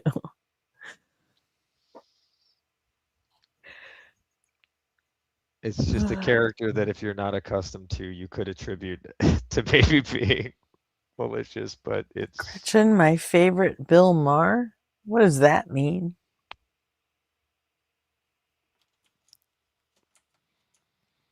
Are you like Bill Maher? I don't believe so. Oh, he just did another show tonight. I'll have to check that out. Why? Because I want, again, it's a perspective thing. There's going to be, like, he's going to say some things I agree with. He's going to say some things I disagree with. He's going to put his, like, out of touch perspective on things. My biggest problem with Bill is that he thinks he's smart, And in a way he is, but he doesn't understand how the things he doesn't know makes him look bad in a lot of ways, right? I think I caught a little clip of the recent episode that they just did, and someone had to explain to him what an LLM was. Oh boy. Right. Oh wow. Yeah. Really? Damn. When he starts talking like pontificating about the status of AI, I'm like, dude, you're really just talking out of your ass here. You know nothing about it if you don't know what an LLM is. So try to explain a tensor to Bill Maher and his head will fucking explode. Right. But he thinks his opinion on this matters because he thinks he's smart. And it's a problem you find with a lot of smart Well, people. no, he thinks his opinion matters because he has his own show. I mean, half the shit that comes out of his mouth is written by someone else. You know? All right. Yeah. I'm Bill Maher's ghostwriter. There's a production element to that. Right? But yeah, half the shit he says is written for him by a team of other people, but he still delivers it like it's him, and he, takes all the applause and thinks that validates him somehow, and but he's immediately devalidated when he goes to the interview portion. He's talking to someone like Scott Gallo, and Scott Gallo has to explain to him what an LLM is, right? And Scott was okay. All right, you don't know what that is? All right. What do you guys think about these AIs? it would be even worse if someone on a live stream was quoting Scott Galloway and said his name wrong, huh? Oh, it's Galloway, isn't it? Yeah. Oh well. What are AI hacking, Jack? What do you guys think about these AIs that are hacking and escaping containment? What else were they gonna do? Of course they are. Well, I mean, I think that it's a failure on the security researchers' part to even allow it to have access to the internet, like physical access to internet. Yeah, you air gap that shit. Exactly. Yes, that definitely. I think they should be held liable for all the damages too, if any. Wasn't that kind of the plot of the Battlestar Galactica remake? Was the Galactica was so old it wasn't networked, and that's why it was able to survive. Correct. All of its systems were air gap from one another, so there wouldn't be any ability to cross over and take over the whole thing. Pardon my nerding out. No, I'm a big fan of That's that good. show, but what? More. Yeah. I'm too tired to really process the whole thought I want to say about AI and its potentials and what it's doing right now. But I think if I could summarize it stupidly, the push to get out the product is causing a lot of people to skip steps that are vital. Mm-hmm. And they don't know how it works exactly. So when they give it the equivalent of parameters or directives to behave in a certain way to produce a certain output, they don't necessarily know how that's going to, the ramifications of how it's going to figure out the best way to do that. Right. And that's hugely fucking problematic. And if we don't, I don't know. It's because it's driven by fucking money, we're not going to do anything about it. Well, we do have a bunch of open source security, our AI security learning going on right now, and I think you think that it'll compete with Mythos. I think that yes, because it's super expensive to do this and pay somebody to do it. But the community at large has always been vested in open source abilities for AI. So I feel like it's cheaper and there's more of a want to do this. The problem that I have with it is that there's no security standards or operating standards for people at home to just start creating hacking AIs. Right. So I think we're going to see a lot more. We're going to see a lot more automated attacks, and Yeah, we have to harden our business security systems for this. The new standards are coming down right now that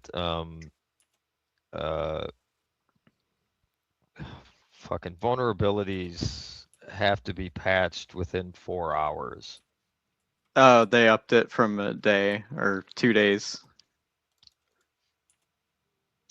But it's a very tight timeline. They upped it to 2 days, or they upped No, it from so 2 days for us? the Because the from last 2 I heard, I days. think it was last night. It was they want a 4-hour turnaround.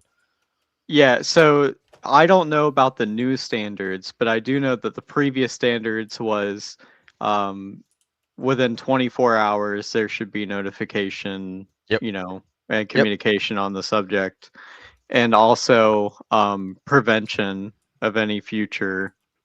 So here's going to be the problem with that, right? To meet the new guidelines, they're going to have to use AI to fight AI. That's fine. I'm fine with that. Okay.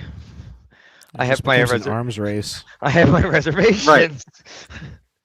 I mean, you're not going to use AI entirely to run the system. Like, you're still going to have people running the system. Like, that's what you should at least do. I don't know. Right. You use AI as a tool. You don't use it as like a standalone product. I don't think people see it that way. I think most people, I think it's becoming the new religion, you know? Like, we're just gonna feed it all of our fucking money and resources. And data. You know? It depends on the person, in my opinion. Well, I mean, as a whole.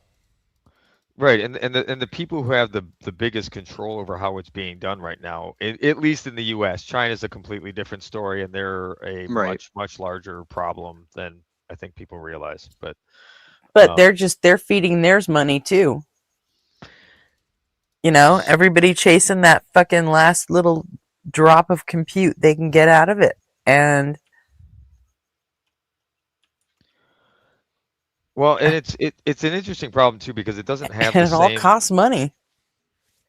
Yeah, but it doesn't have the same problem as like other products where you have to like pack and ship these things. If you can get American users using Chinese AIs, they're going to be that's where the money's going to go, right? There's a potential economic collapse here, right? If if the U.S. is throwing all of its money into AI right now, and if you look at what like how our economy is structured, it's all these big tech companies right now that are propping up our economy, and they're all doing the AI shit. And if that like we don't use it, or we use someone else's.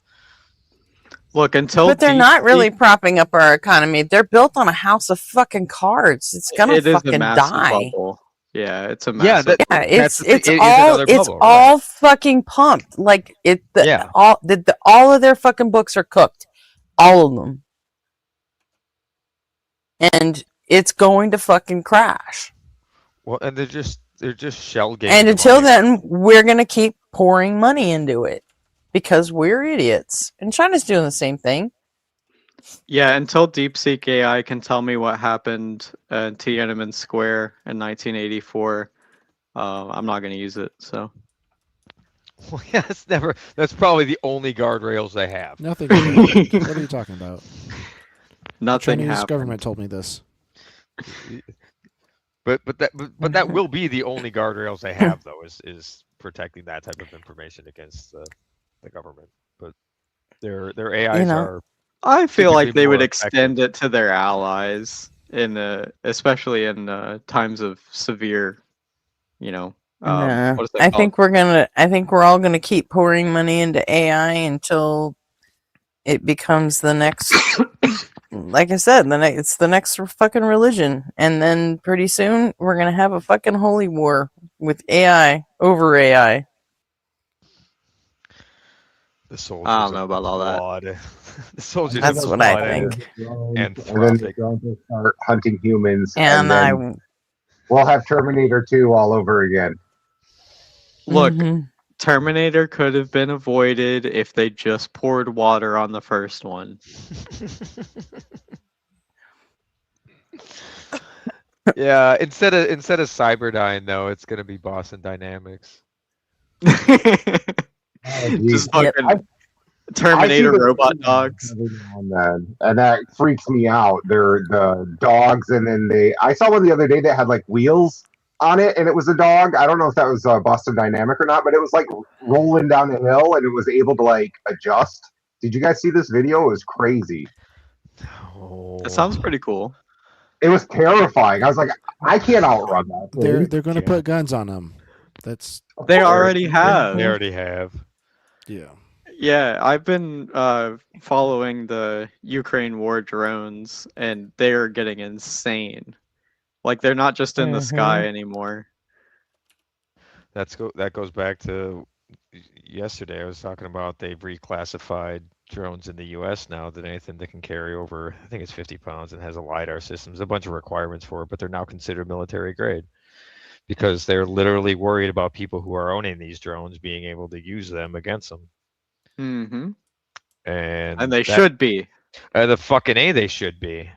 But the other problem though is like there's a backlash. AR-15 is military grade, and you're still allowed to own those too. Exactly. They don't seem to care about that. Right, because they know the Well, body. obviously, Gretchen. capacity. What is They're that just called? full of shit. Is it? The NRA heavily funds them, so they're not going to talk about that. Yeah. Because they're no longer for hunting; they're for self-defense. For the And that's a weird boogeyman thing that isn't because there.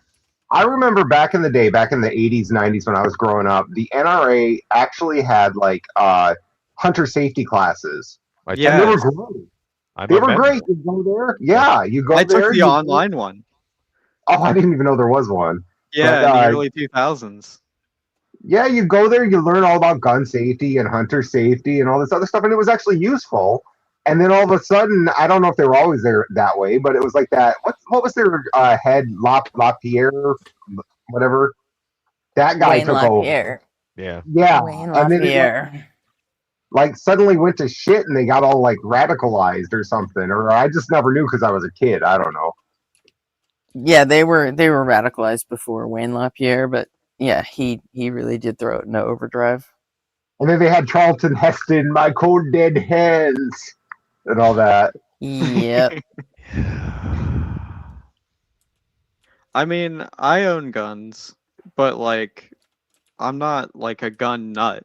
You know what I mean?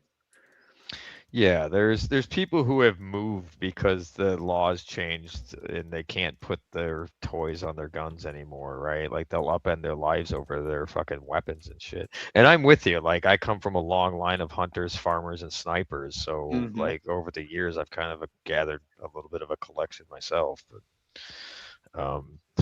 I'm not super enthusiastic about it, and the reason that they're not going anywhere is because at least if they're with me, I know where they are.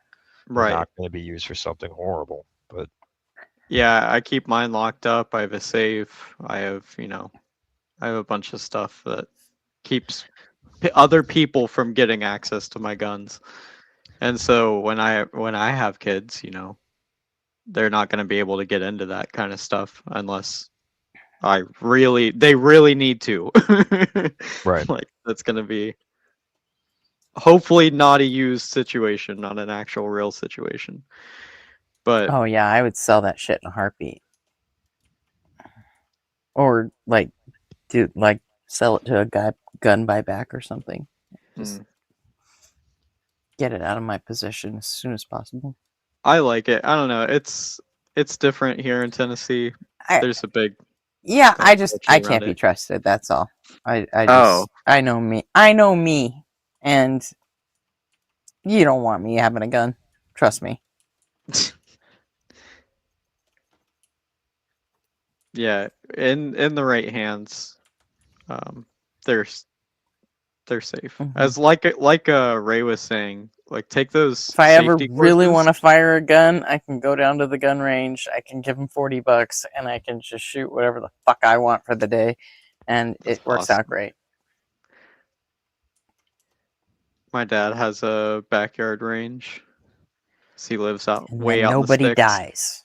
Right. Mm-hmm. I have some tannerite too. Oh, that shit's fun. Mm-hmm. Coke can of tannerite. It's pretty crazy.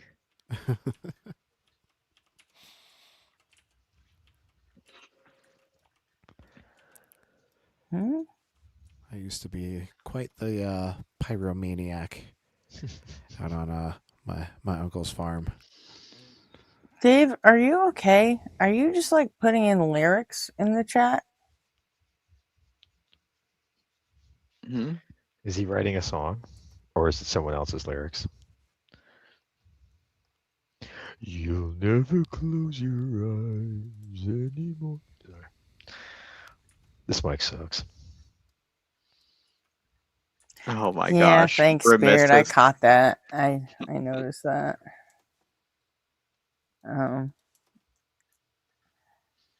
It's his fault. He should have stopped fucking with me.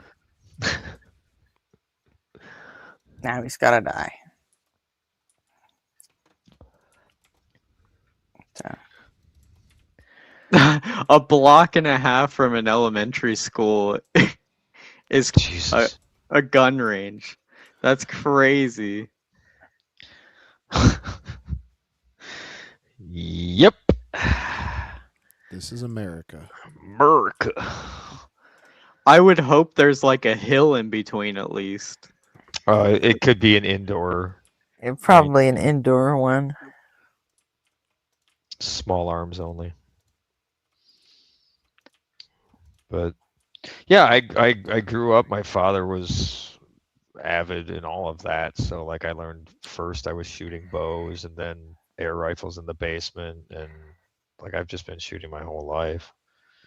But with that came a respect for what you're doing and what they're capable of, and you never ever turn it on another human being unless your life is in danger. And the odds of that happening has gone down steadily for many years. So it's the fear mongering that causes these people to think that they're everywhere they go there's going to be a shootout. And in America, unfortunately, that does unfortunately happen a little more than it should. Right. Well, that's the backlash of people like this, of everyone having fucking guns. Not only that, but you have people like Charlie Kirk being praised for dying for gun rights. Essentially, he didn't die for gun rights. He died for being an idiot. Yeah, he died for being an idiot. Sorry, I just woke up. No. Like, but I can see why people would like, want to spin that. Sure, yeah, because no, that's the spin they'd put on it, because they have to find some way to justify, like buying more weapons, right? Oh, we need more protection from these crazy people. No, you need to not preach hateful shit. Right. Yeah, no, this isn't just the only thing that he was saying. He didn't, he talked a lot about racist ideologies, but also monster. But yeah, like he also did say that what was it? I think it's unfortunately worth having the Second Amendment and having unfortunately gun deaths because of it.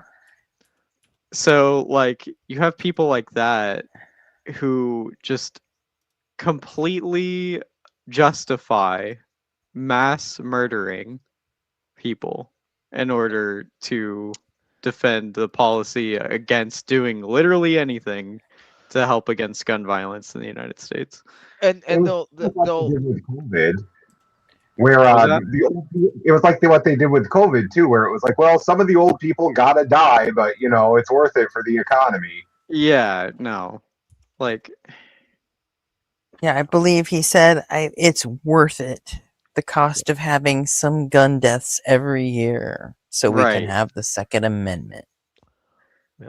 See, and that's the thing that they And stick it behind is that like, oh, they're defending the Constitution like any good American would, right? And the truth I is, think you're misinterpreting I the think he Second also put Amendment the out of word the gate. unfortunately in there somewhere. Yes. Motherfucker. He It's But, worth, unfortunately, some gun deaths, is what he said. Unfortunately. Yeah. One thing, and again, I don't understand it, I guess, is what happened to the well-regulated militia Oh part yeah, of no, the that's the part they conveniently ignore. Right. Oh. The Heller decision basically made that nothing ever Right. again. Ooh, I'll have to look that up. So The well-regulated militia part, they said, I think applies to like National Guard. Yes. And yeah, stuff that like was Scalia. Yeah. And the National Guard would fall like under that definition. They are not self-regulated. They are regulated by a governor who is elected official, right? That would meet the well-regulated militia aspect of that line. But the Heller case, what was that, Gretchen? How did that upend that well-regulated militia aspect of it and just give everybody the right to go load up indiscriminately? What? Sorry, what? Oh, what was the Heller decision? Sorry, I was yawning. So. Oh, okay. My bad. What? Oh, I was curious as to how the Heller decision. Oh,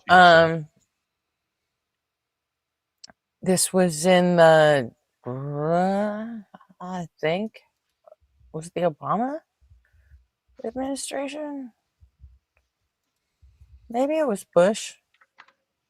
I don't fucking remember. It was Scalia's ruling, where it, the main thing was like who was allowed to carry guns, I believe.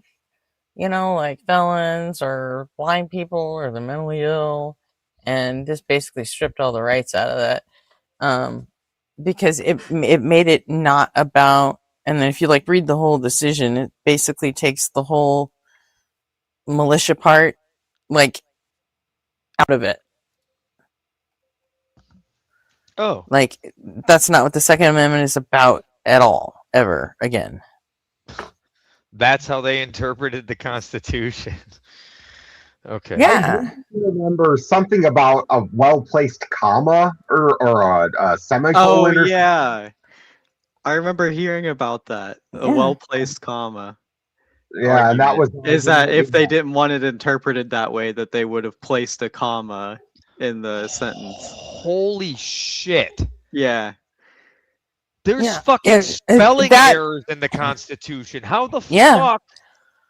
But the They're Heller getting ridiculous decision moved the well-regulated militia to, I think it like transferred it to be like personal, like self-defense being the central component of the Second Amendment. So fearmonger. Oh my gosh. I mean, you're in I can look it danger. up. Hang on a second. That's- I'll look it up.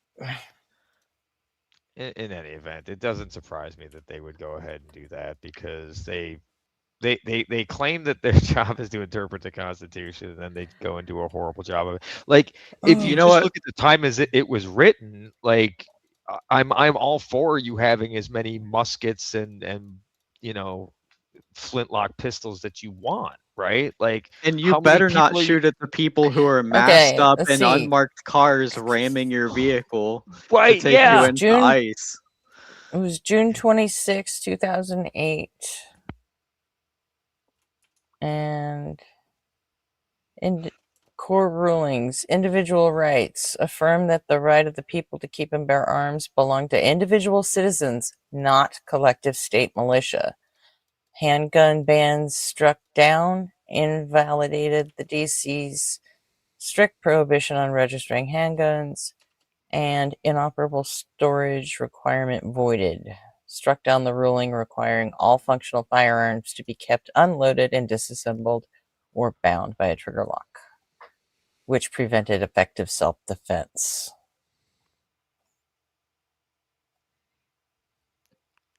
There you go. Well, that's what one way to Heller look did. at it. Because you're in so much danger. I mean, I keep the magazines outside the weapons when I store them because I don't want an accidental discharge to happen. And it Chambers, does chambers all cleared. the time. Right, chambers cleared. Magazine is loaded, with bullets, but they're not in the gun. The magazine is not in the gun.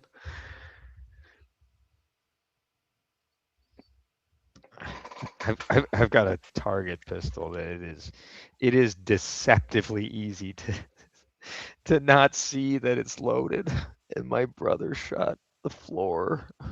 Oh shit. He he checked it and seriously thought that it was not loaded, and it definitely was loaded.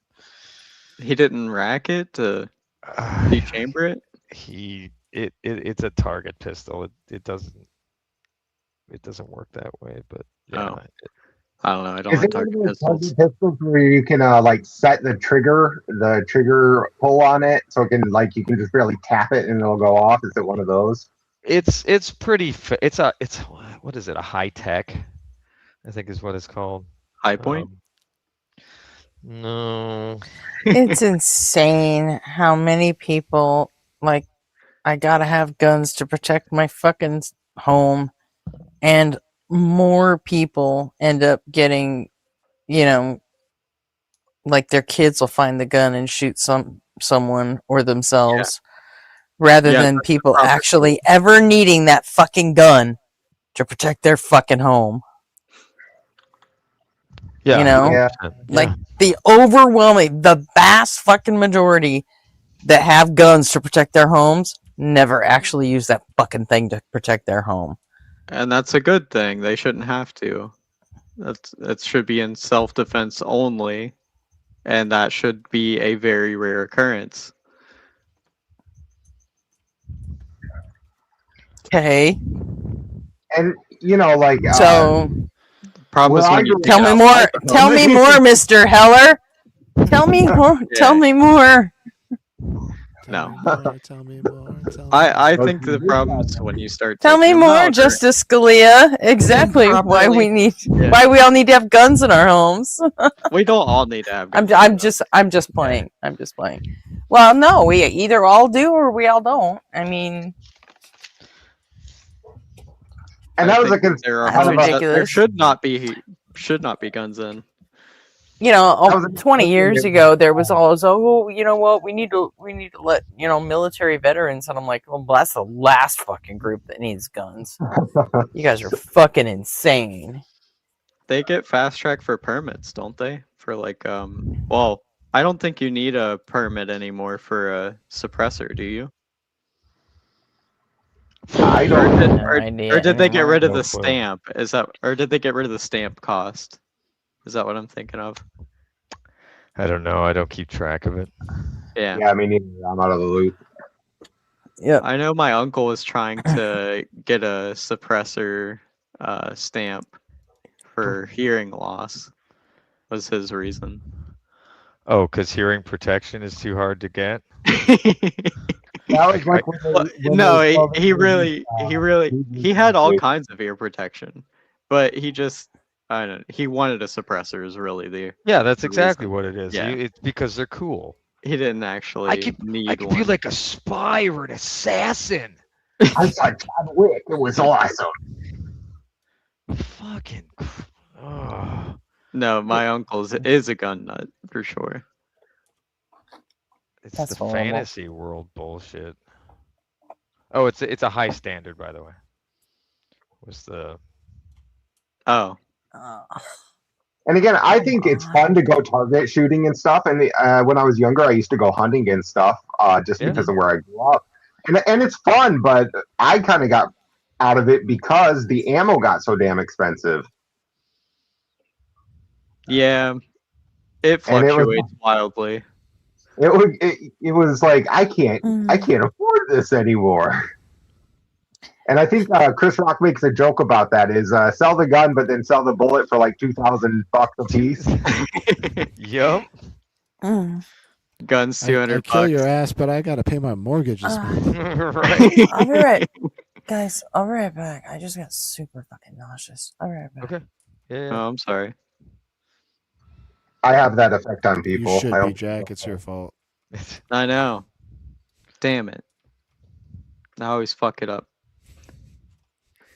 Gretchen is sick of your shit. Yeah. Unfortunately, this is just the beginning of my shit.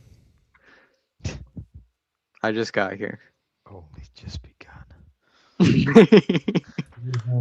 No, It's a crazy situation when there's so many people who don't understand the world they live in and think they're in constant danger, and Right. it gets so propagandized by people who are trying to enrage you to keep your eyes on things, and then you just have the blatant liars out there, the Alex Joneses and people like that, who will take absolutely horrible events and say that they're faked or they're made up or shit like that. It's like, and eventually they pay the price, but it doesn't make up for the damage, right? Like Right. there's nothing you can do to Alex Jones financially or imprisonment even wise. It's gonna make up for the damage. I don't know. The Onion really pissed him off, and I love it. Well, the real Alex Jones popped like a balloon. He did, yeah. This is common knowledge. Mm-hmm. They said it so on InfoWars. Oh, real InfoWars. The real InfoWars. Real InfoWars. With the elf. I was bitten by an elf. Jeez, Be sure to buy my $200 supplements, guys. That's what really matters. What was his ex-wife's name? Charleroi the thing or whatever. About the horse. Yes, the horse. I will ride that horse like Lady Godiva.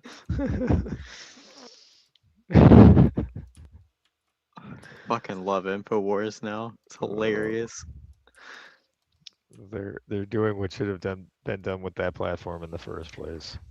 Their Well, legal brief was just impeccable too on how to protect sarcasm. They wrote it entirely in Latin and presented it to a judge. And the judge actually was like, this is incredibly well written and a perfect piece of legal scholarship. In Latin? In Latin. The entire thing. Oh, I didn't know you could do that. Yeah, they were getting sued because someone didn't like what they put out or whatever.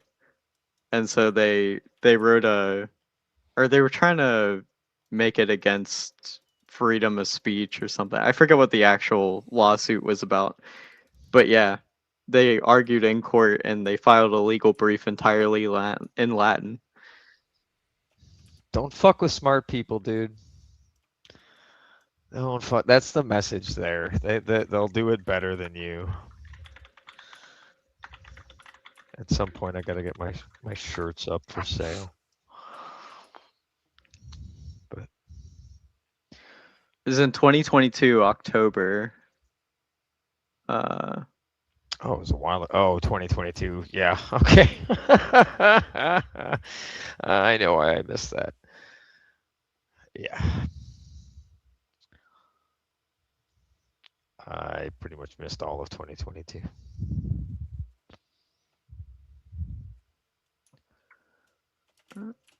I would look more into it, but I'm in the middle of a game.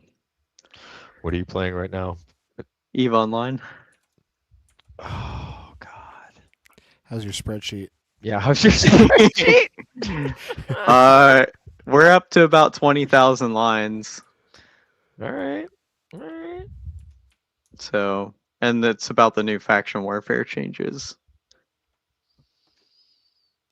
But yeah, it is spreadsheets in space. That's for sure. Space accountants. And it, but it still manages to have its drama, right? And Uh-huh. I gotta give it some mad props for like how dramatic some of the events in that game have been. They've been like legitimately, I would say for some people, some of the people involved in them, they have been life-changing events for those people. Mm-hmm. So that's There's the largest, or sorry, the most expensive online game battle in history was EVE Online, and the second most expensive. that sounds about right. Yeah. I love the stories of corporate espionage in that game. Mm-hmm. There's There's spying and faction warfare. There's a bunch of drama with that. there's legit movie scripts being written out of this stuff, right? Someone just Well, needs they to. made the back room, so that's not really an achievement. Oh.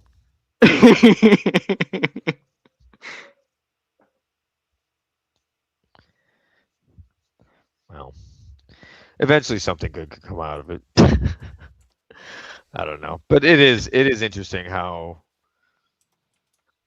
just involved people get in their niches of games and like I was just joshing with you. always On the always back room people thing. bring it up. Oh, I don't know what that is. Oh, the back rooms? Yeah, is that a Cane thing? Pixels. Yeah. Not familiar. Wow. Okay. Interesting. Do you know what the original like? I think it wasn't it in Gmod first. That probably sounds right.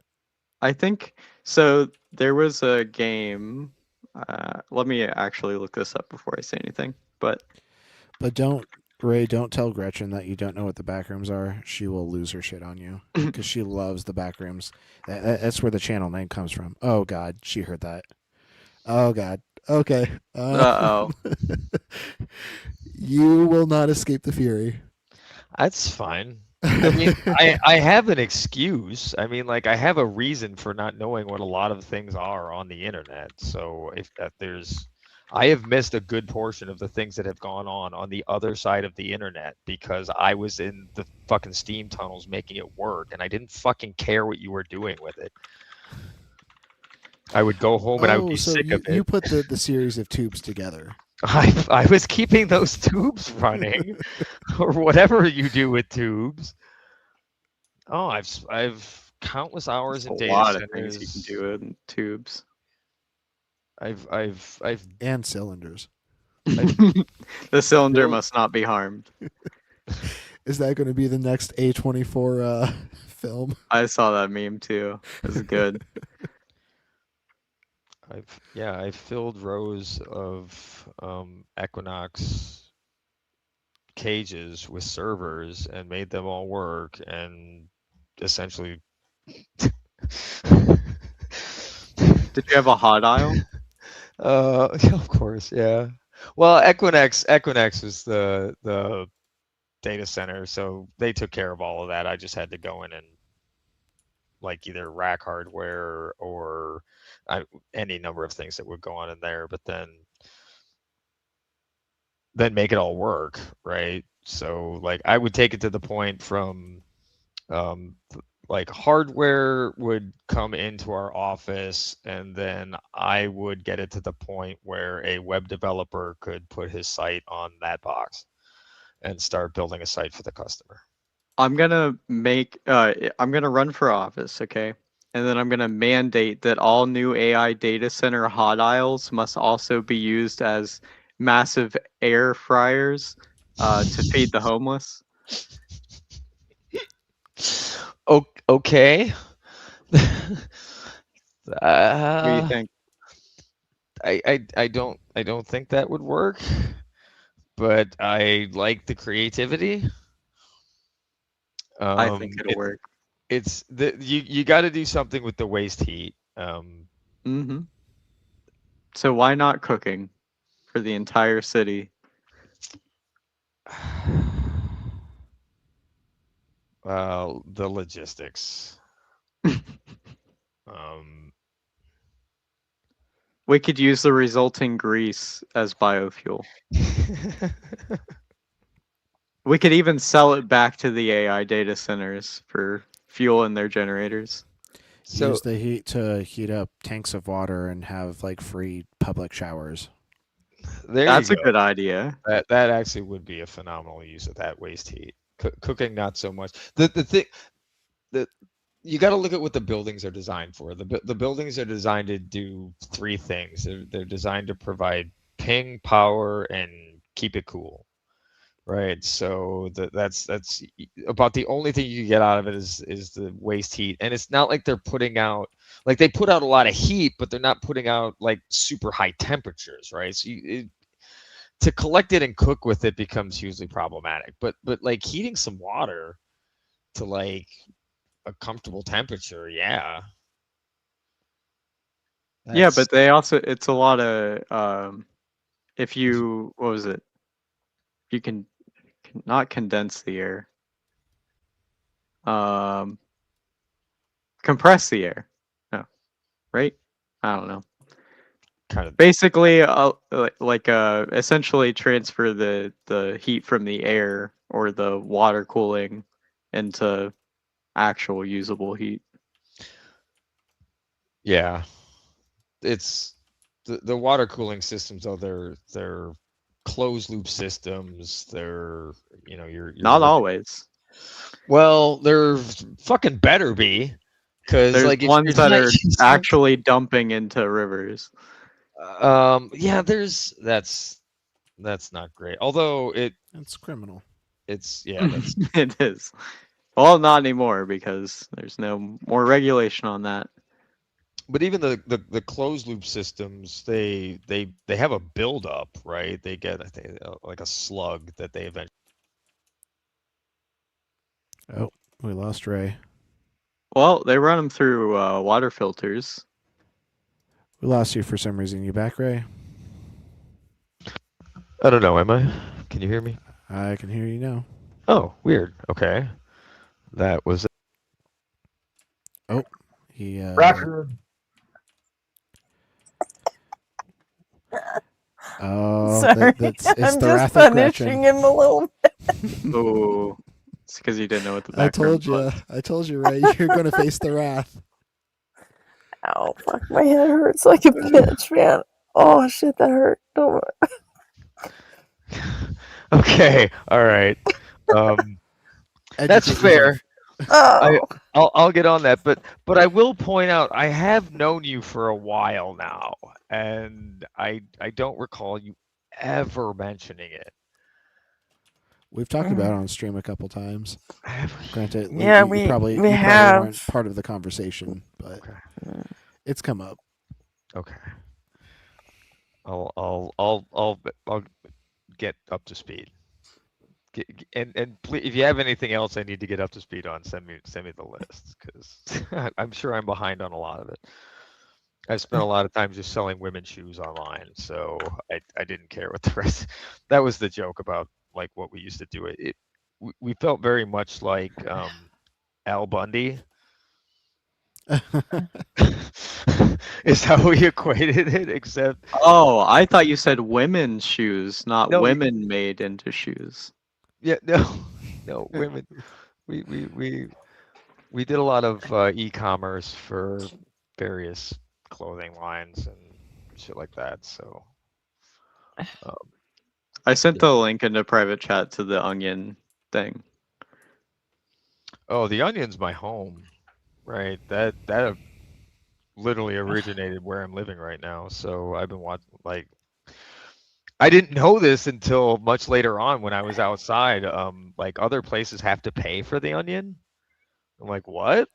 I thought it was just free everywhere. I thought that they were just really nice people giving this thing out. I was like, no, that's in Madison and Milwaukee that you can get it for free.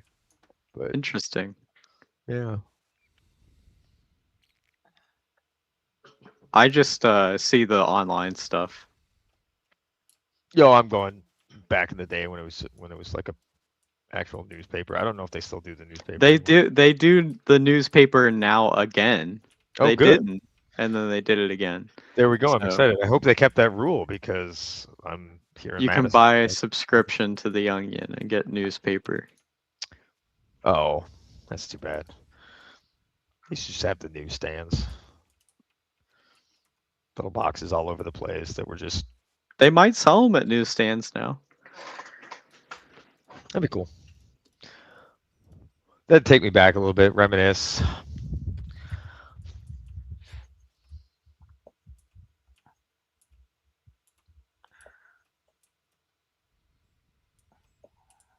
Yeah, but they've been brilliant for a long time. They're what, like, kind of like the next level after like the National Lampoon, sort of, kind of. Kind of. They're hilarious. What was their most recent one that I saw?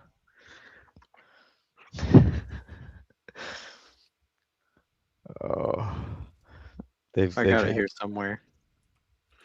like, Go ahead. what sold me, what, like, I think the first one that really was like, oh my God, I love these people, was when they did Jesus Returns to the NBA.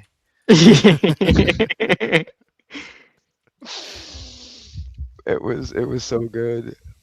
And Smooth B, like his additions, the articles he would throw in were always so great, because it was always, oh baby, come on now, don't do me like that, baby. Like you could just read, like they just read like this. Oh, it was you just automatically did that voice when you read his articles. It was.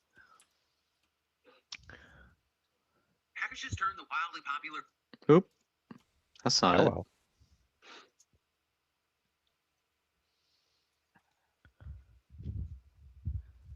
And now reality has become so crazy that satire is like, I can't touch this. What the fuck are you talking about? I mean, like, Yeah, The Onion struggles to make non-realistic content. really. Well, yeah, there's an entire subreddit called "Not the Onion" for like Yes! headlines that Mhm. like sound oniony, but like are just No, real world this is shit. the thing. Oh. We needed to put that like plastic bar down in our grocery. Yes. Had to divide it up. Translator. The last Onion thing that I saw was translator of original Minions epic poem slams sexless, bloodless film adaptation. So fucking good.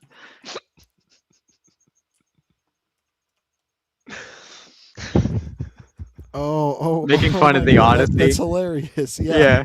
Yeah. It took me a minute. I was like, wait, what? Oh my God, that's great.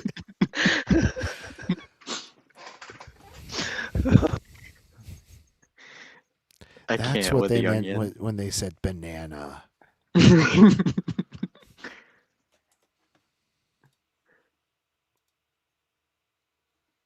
Next, they're gonna have Grok's gonna make a historically accurate Minions film.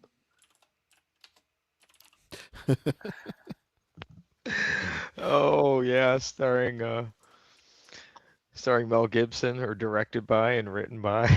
Yeah. Mel Gibson is literally all the Minions.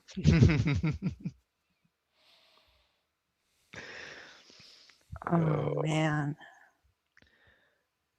I'm not doing so hot. Gretchen, you should call it a night. As you return to you, I think advise I that you should. end the stream. Yeah, I can wind things down for you, Gretchen. I Alright. have the button.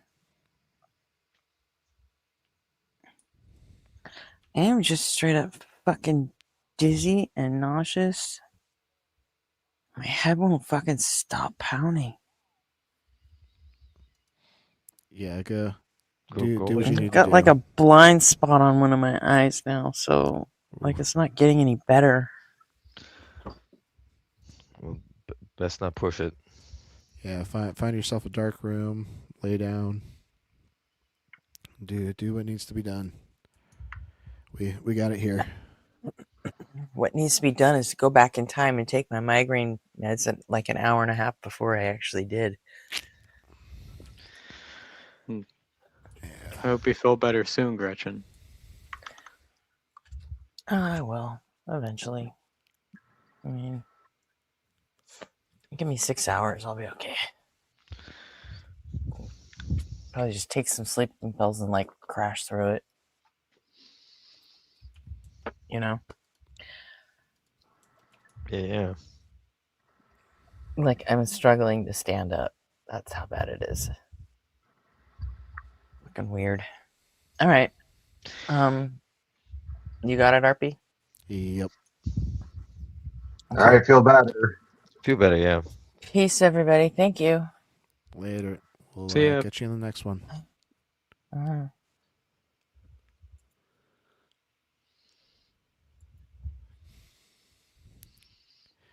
Geez, Ray, you broke her by not knowing what the back rooms were. Apparently. Damn it, Ray. That was the last straw. She's just been pushed too far in that. But did you ever catch like the like liminal spaces craze? You know, 8 years ago. That's what the backrooms was kind of following, like just like creepy like liminal photos, like just with that like odd vibe that like made you feel like you recognize the place, but it seems like uncanny. Wow, no. Okay. Well, here I guess I'll I pull think up there's some. still a subreddit for it. Yeah, it's just liminal spaces. I'll pull that up in a second once I drop these supplies.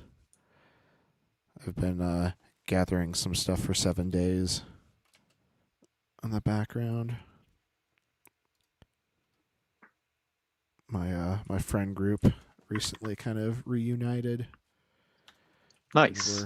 We're gaming again. Yay. Nice. Yeah, it's great.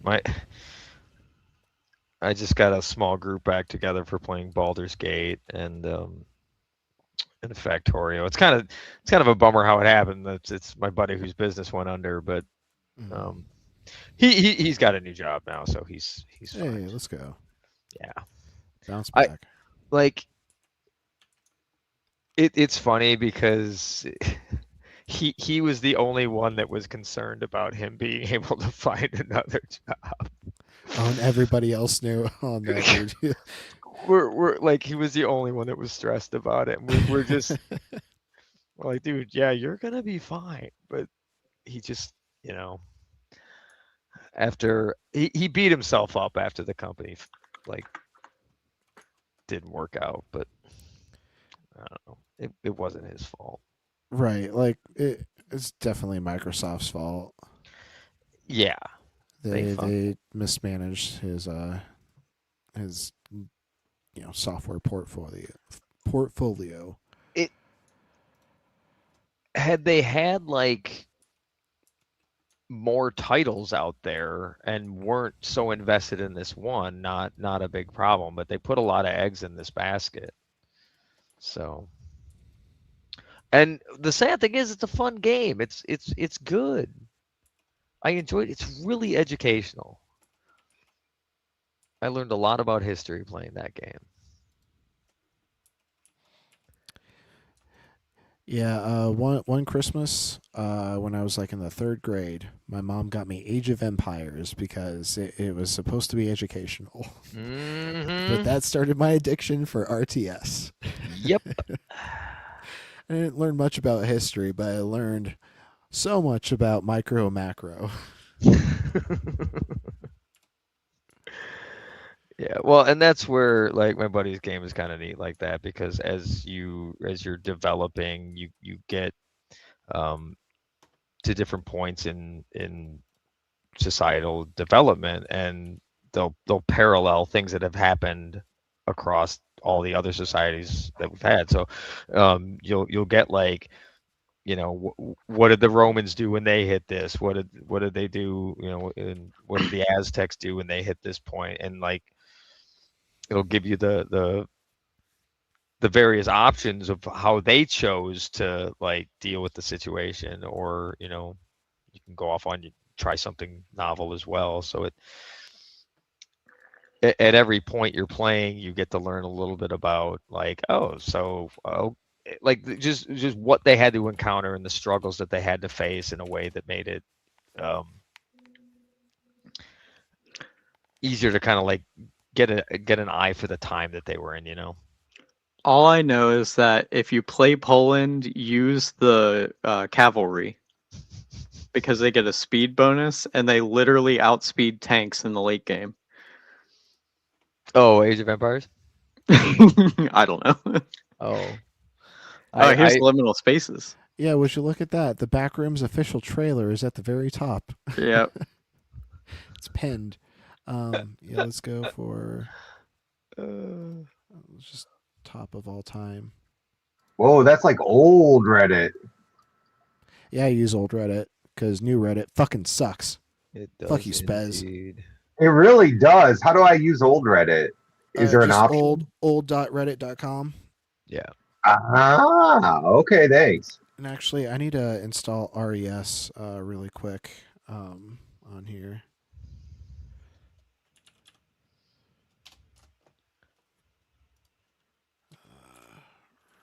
So I can have dark mode. Just one sec. Sorry for blinding Taking me back eyes. to a simpler time. Actually, let me just minimize that for right now. Do you remember there was a time? Oh, I thought you were gonna go with the 21st night of September. Yeah, I thought he's going that direction too. I've been so bummed with Reddit because this whole with the Iran war stuff. Reddit used to be my go-to place to get like the latest news and everything, and now everything is censored. It's like you'll get a blip on something, and it'll instantly like get removed. Really? Yeah, especially in the world. The mods have gotten out of control. Yeah, for real.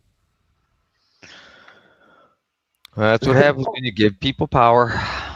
Yep, and so like my wife will give me updates from Facebook. I'll get updates from my wife. She's checking Facebook. I don't use Facebook, and she will tell me something that's going on that I haven't seen anywhere on Reddit, and it's just disappointing for me because it used to be like, oh, this is where I get the latest. Going to a movie theater, that's a good one.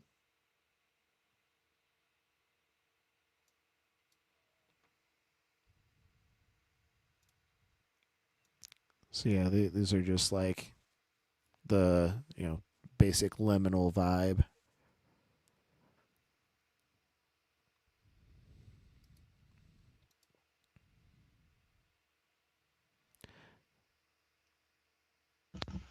I like that one. I'm not That's a getting good this one. yet. Where are like the ones So with, like, basically, it's like hotel things rooms place. inside and stuff. Yeah, Go- basically go it's like and places explain it. where like it feels like you've been to this place, but it doesn't actually exist. It's like a creepy vibe. It's usually like an empty place. It's usually filled with people, or it's like the setup is creepy and it just gives off a vibe. Oh. Yeah. I don't uncanny. I don't think I have that sense. I'm just looking at landscape photos, or I don't know. Like, The photo doesn't- should doesn't invoke the- us the a absent- feeling. Doesn't the absence of like other people kind of like give you a certain uncanny feeling? I spend most of my life in the absence of other people, so no. Okay. Hell Your- yeah. Your Born in the neurology darkness. is like not susceptible to the feeling of like liminalness. The best example I can think of is like that wonderful miniseries, The Langoliers. You guys ever see that? What series? The Langoliers. It's a Stephen King adaptation. It was a horrible miniseries, but they did a really good job of the whole liminal space thing. Dude, no, all of these just look like really nice places to be. I don't know what you're talking about, right? Like I don't. Yeah, I'm gonna move there. I, I'm quite content. I don't know. I Like think the sky feels really uncanny because like there's no clouds, there aren't really people around except for like this guy in a camping chair out No there. people. Where do I sign up? yeah. Oh. I hate That's a kind people. of I a hate the human race. I hate people. I hate their fucking face. Standing around going, this place would be awesome if there weren't any people here. that's Abandoned malls are always nice and liminal. Oh, that It, reminds me of the scene from The Wiz where they're in the parking garage. That terrified me as a child. Yellow wallpaper seems to be like something that really invokes a liminal as well. it just looks sickly. Yeah. Like it survived the 90s where everyone was smoking inside. that's just what I Yeah. was thinking. Exactly. I was thinking, it's like, yeah, what? So people smoked inside. That's what happened. And shit. Oh, is this an empty Big Lots? Holy shit. That's crazy. You make Yeah, a empty. look There's like tons that. of empty malls now. Malls are What's basically going on in dead. the chat? Say something else about being gay or the Philippines. What?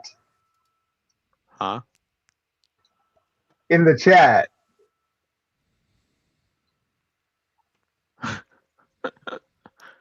Which chat, vertical or horizontal?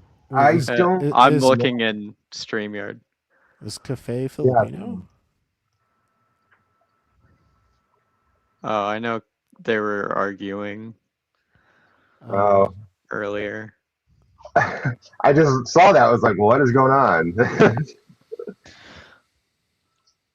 Yeah, okay. I guess I don't know. It really I think I might need to get out more. This is Now really that's Really? backroomsy. This is really backroomsy. That is. yeah. It kind of reminds me of Office map from CS. Oh, that's creepy. Oh, I hate that floor. It looks like I'm What's gonna trip.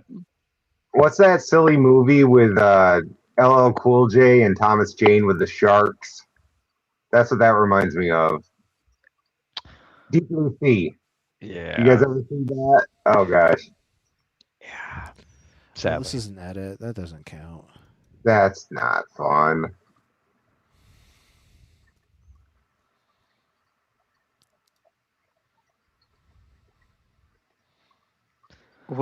Jason, what are you talking about? I don't see anything in chat. Maybe I'm missing something? It was a comment from Cafe. Oh. Up a little bit. Oh, yeah. It was like 7 minutes ago. Here, I'll just like show the Google images of like the back rooms. Like these are like the original ideas.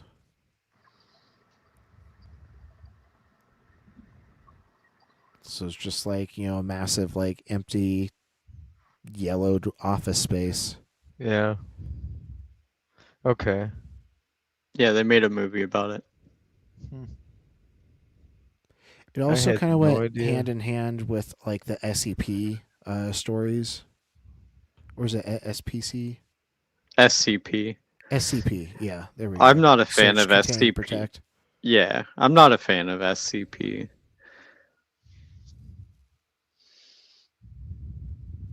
I think some of the ideas are cool, but I don't like the whole collection. It just I don't know, it's just kind of repetitive, even though it's different every time. I don't know how to explain that.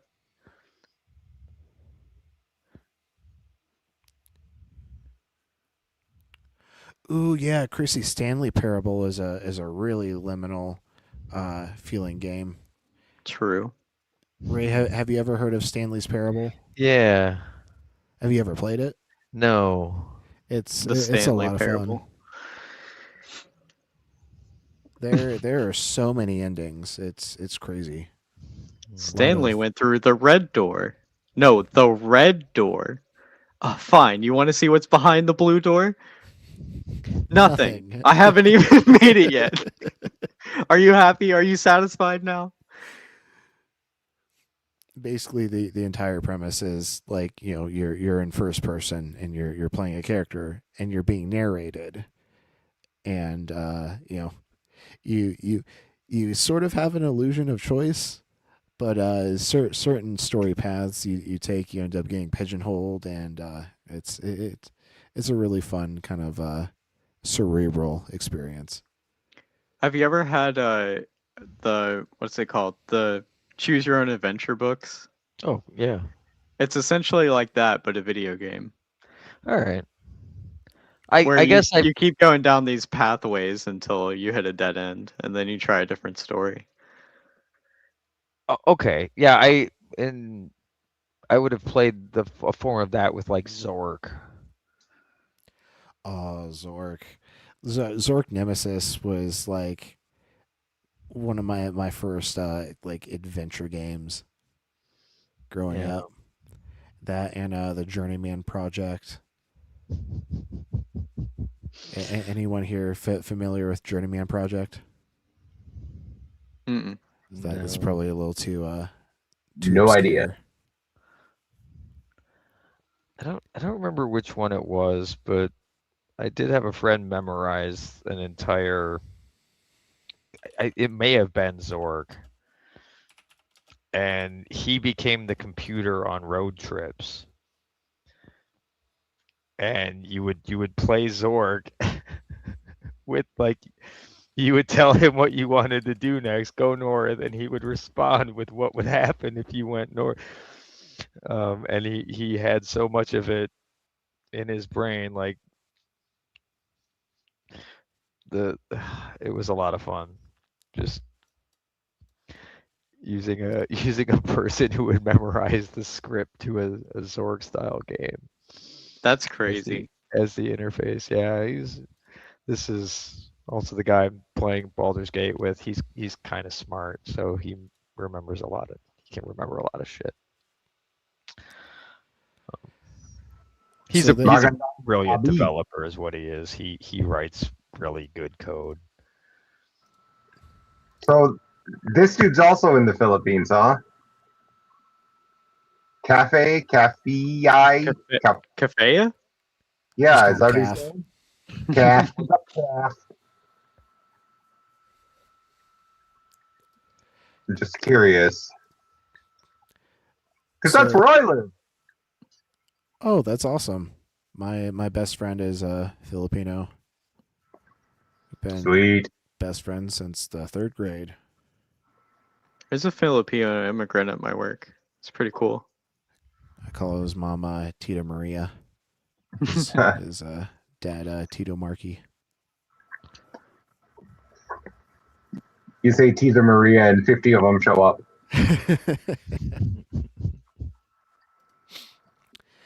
But this game, the Journeyman Project, it's 90s as fuck. Like they use like, you know, the FMV, the full motion video, along with like crude like early 90s CGI. It was you know, a computer nerd's wet dream.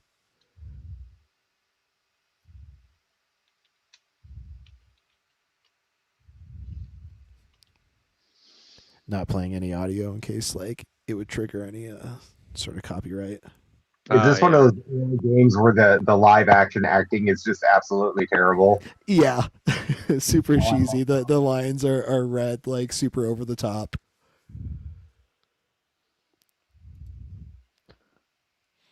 Oh, this looks vaguely familiar though.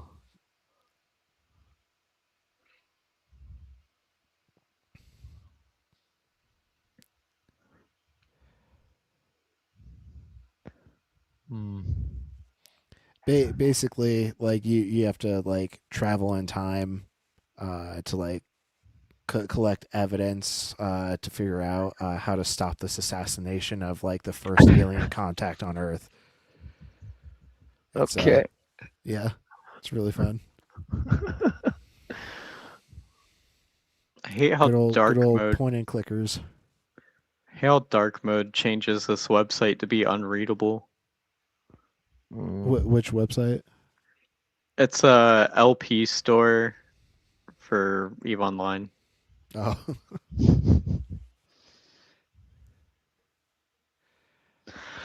Yeah, there's a bunch of trips down memory lane at this point for gaming, and I'm glad it exploded the way that it did, because it's given a lot of people, I mean, for the harms that it's caused, for sure, there's been a bunch, but I think it's really given people, different ways of thinking that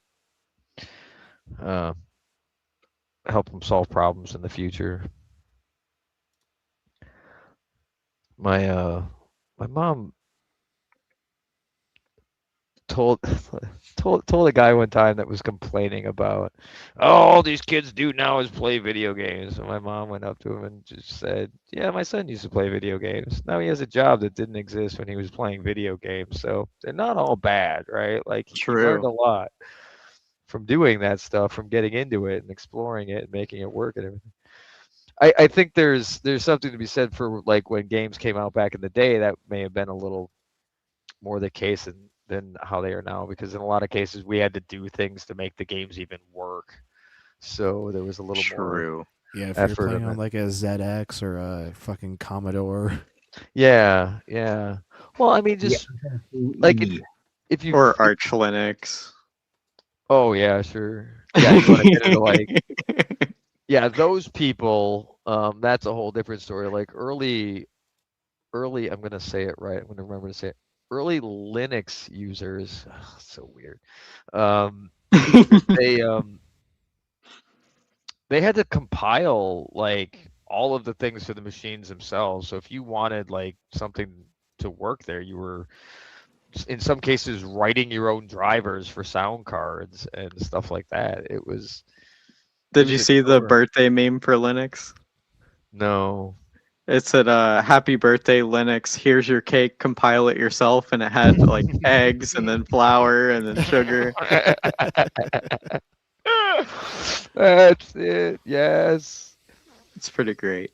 Yes. But there was a lot of satisfaction in that. And in a lot of the cases when you compiled that stuff on your machine, it would just run better on your machine. So there was reasons to do that. So yeah, it's now gotten very, where's Waldo with checkboxes, and I don't know. It's the I'll take interface it any day over Windows.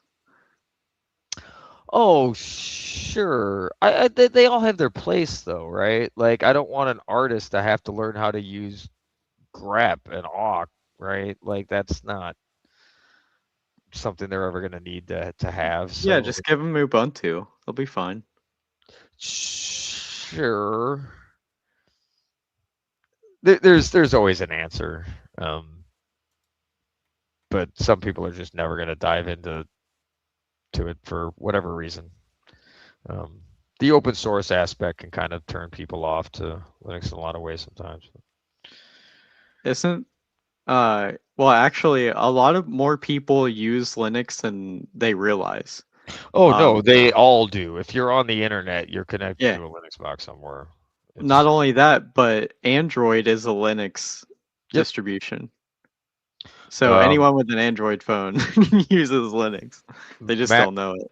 Mac OS is OpenBSD based. So, I mean, it's the vastly superior operating system. Yeah, but they use Xcode. Yeah, but so they're proprietary, so it's kind of their thing. And there's advantages to that too, right? They're pretty fucking secure boxes. I mean, right now might be because no one wants to pay to license to hack into Mac. Yeah, but kind of works for them though. Although it does happen. Oh yeah. It all yeah, that's the problem. There's security at the end is always going to be theater, because if somebody wants it badly enough, they're gonna get it. There's nothing you can do to stop them if they want it badly enough. Just Their new Titan chips, I heard, are being tested. Their security chip or whatever that they put into their new devices.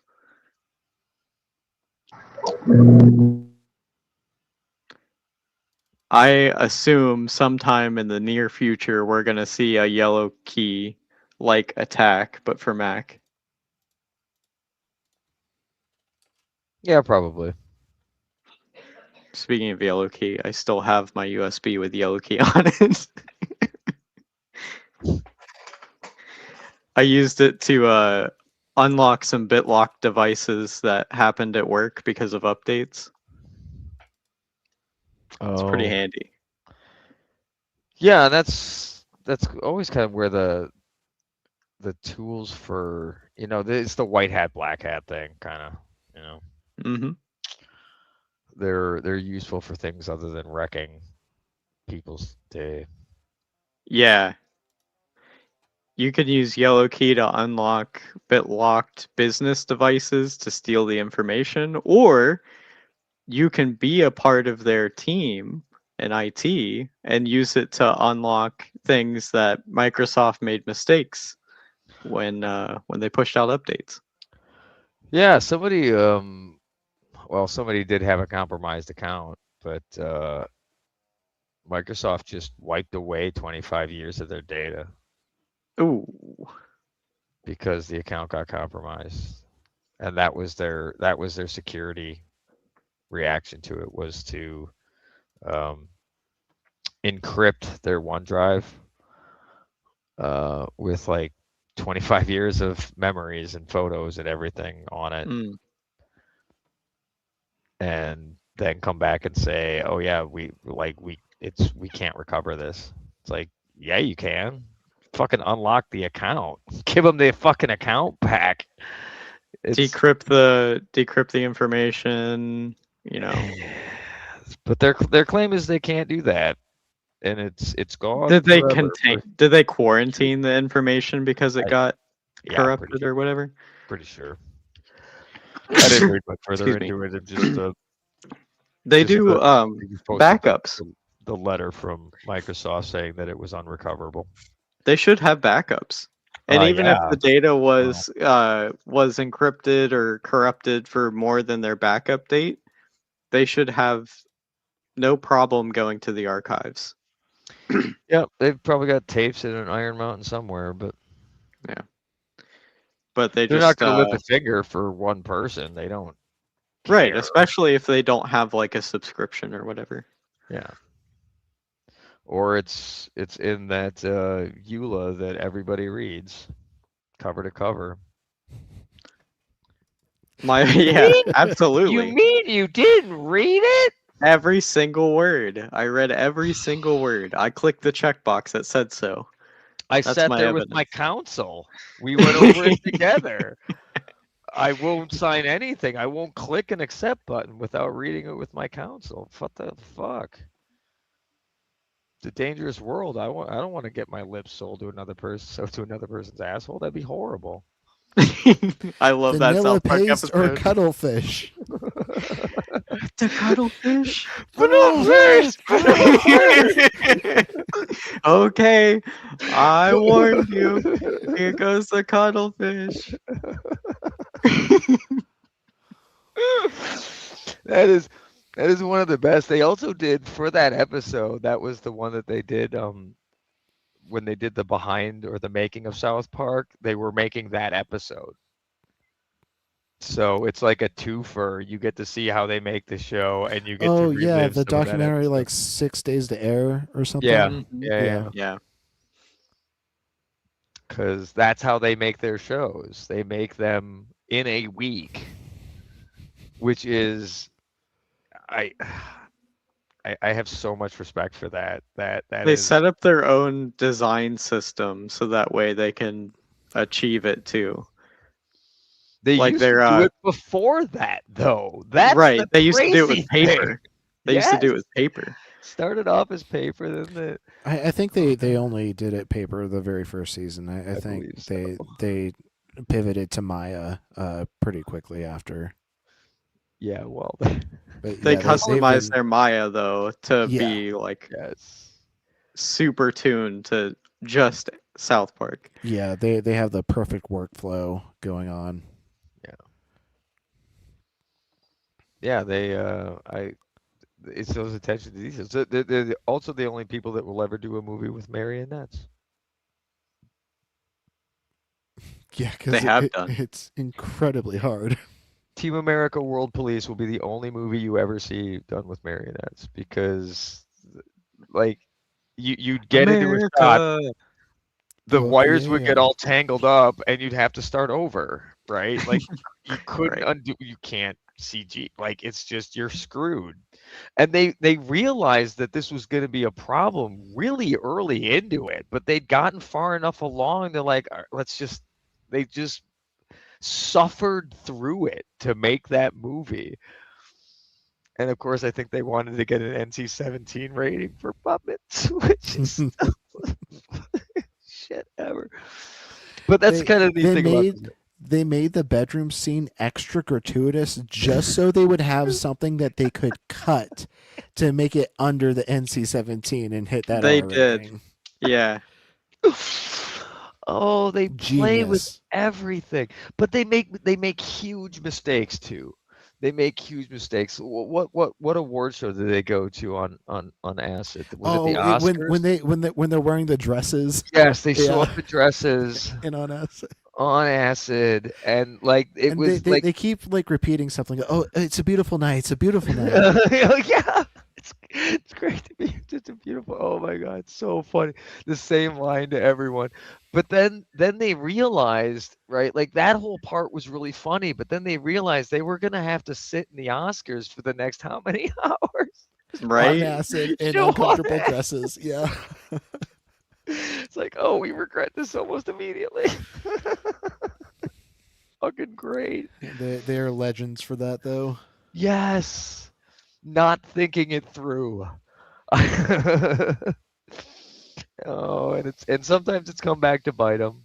They didn't think through like shitting on Al Gore for being like the climate change guy when he was the climate change guy, and then they had to come back and apologize for shitting Yeah. on Man, Al Bear Pig. Gore. They did eat their humble pie. They did.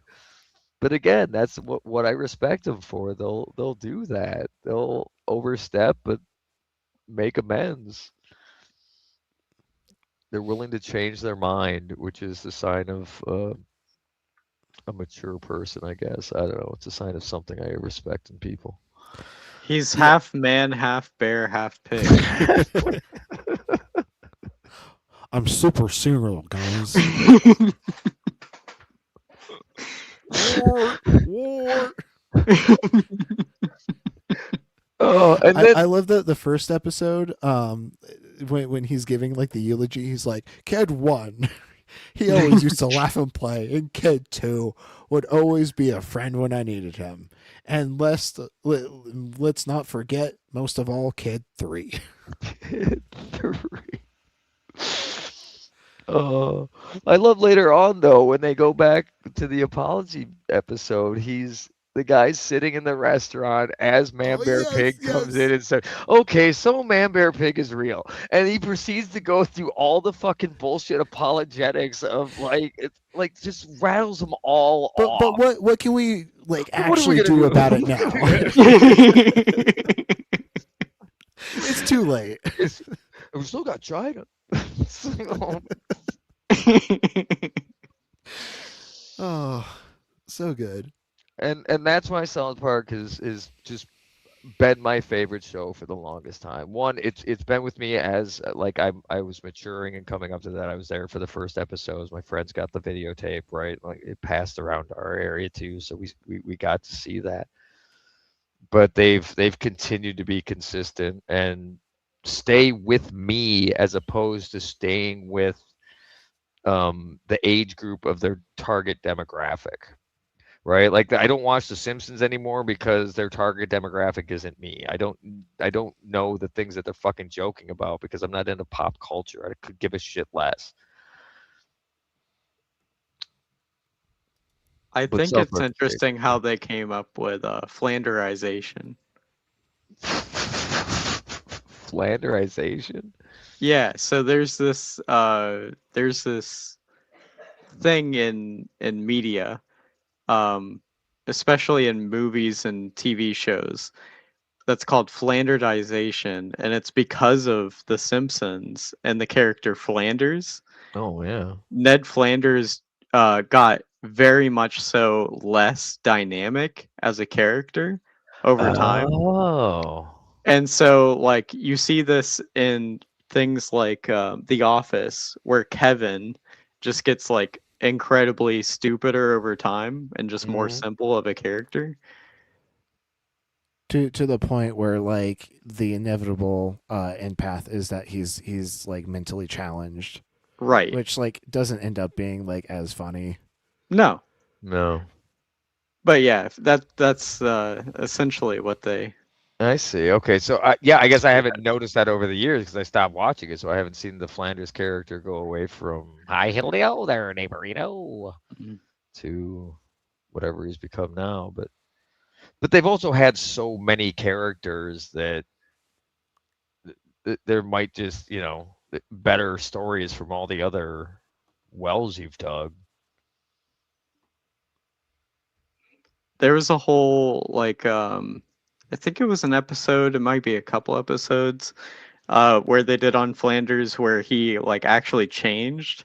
In one of them, he goes against his original idea of forgiving Homer, and eventually Homer becomes the altruistic one, and Flanders becomes the jerk. Holy cow! Stupid, sexy Flanders. Stupid, Yeah. sexy Flanders. Nothing at all. Nothing at Nothing at all. all. Nothing at all. Oh. Yeah, that show has had some gems too, but the biggest gem is it spun off Futurama. So, Simpsons will always have a warm place in my heart because it opened that door, and Futurama is fucking amazing. So, Did you ever watch Matt Groening's Netflix series Disenchantment? Nope. I saw Disenchantment. It's so good. So good. Definitely consider adding that to your library. It's Okay. it's a fun one. Okay. It's got it's a so lot more much serialized story. than even Futurama. Like it's actually like really, yeah. Wow. Did the reboot of Futurama ever happen? I heard about it like a year or two ago. Did that ever get launched or no? Yeah, it's on Hulu. Oh, okay, cool. Zap, are you speaking through a Nintendo 3DS? We're at that time when my internet starts to go to shit. Yeah, people are waking up, I'm guessing, where you're at. Coming home. It's 9:04 p.m. on a Saturday, so they're getting home. Yeah, that makes sense. It's 9 o'clock on a Saturday. Well, it's 7 in the morning here, and I feel myself starting to droop. So I think this is a good point to call it. On a high note, singing high praises to Matt Groening and his works. Very true. It's been a good day. Yeah, I'll go ahead and close things out with some RP originals. All right. I am a robot. Thanks for hanging out with me. Yeah, thanks for coming up, Zap. And thanks Jack and Ray and Jay and everyone else who came up tonight. Thanks everyone who hung Hey, out. in RP, chat. thank you. RP. Oh, thank you. Yeah, Thank you massive for your thanks. thank you. We couldn't have the show without you. And massive hope that Gretchen is recovering quickly. Yeah. Feel better, Gretchen. We're thinking about you. But I just love that this is a place that so many of us can just hang out at night and talk about the most random shit when we're not getting into super deep topics. All right. Well, I'll go ahead and drop everyone down while I get everything set up. I'll see you guys in the next one. And let's see here. Share my screen. Get the good old visualizer up. All right, folks. Like I always say, I'll see you in the next one. Hope you enjoy the outro music.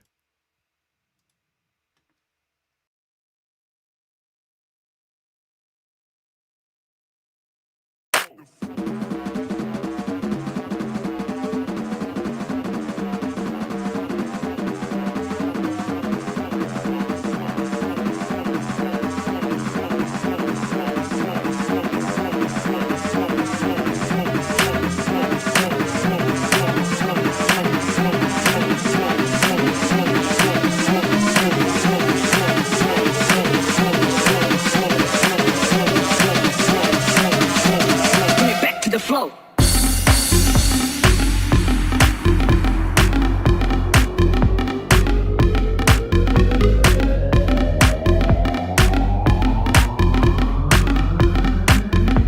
Bring it back to the flow. The flow, flow, flow,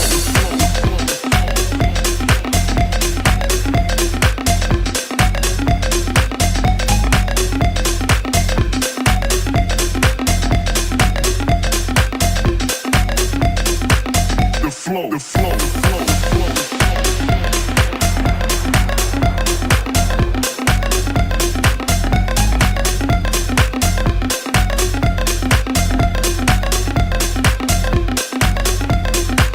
The flow, the flow.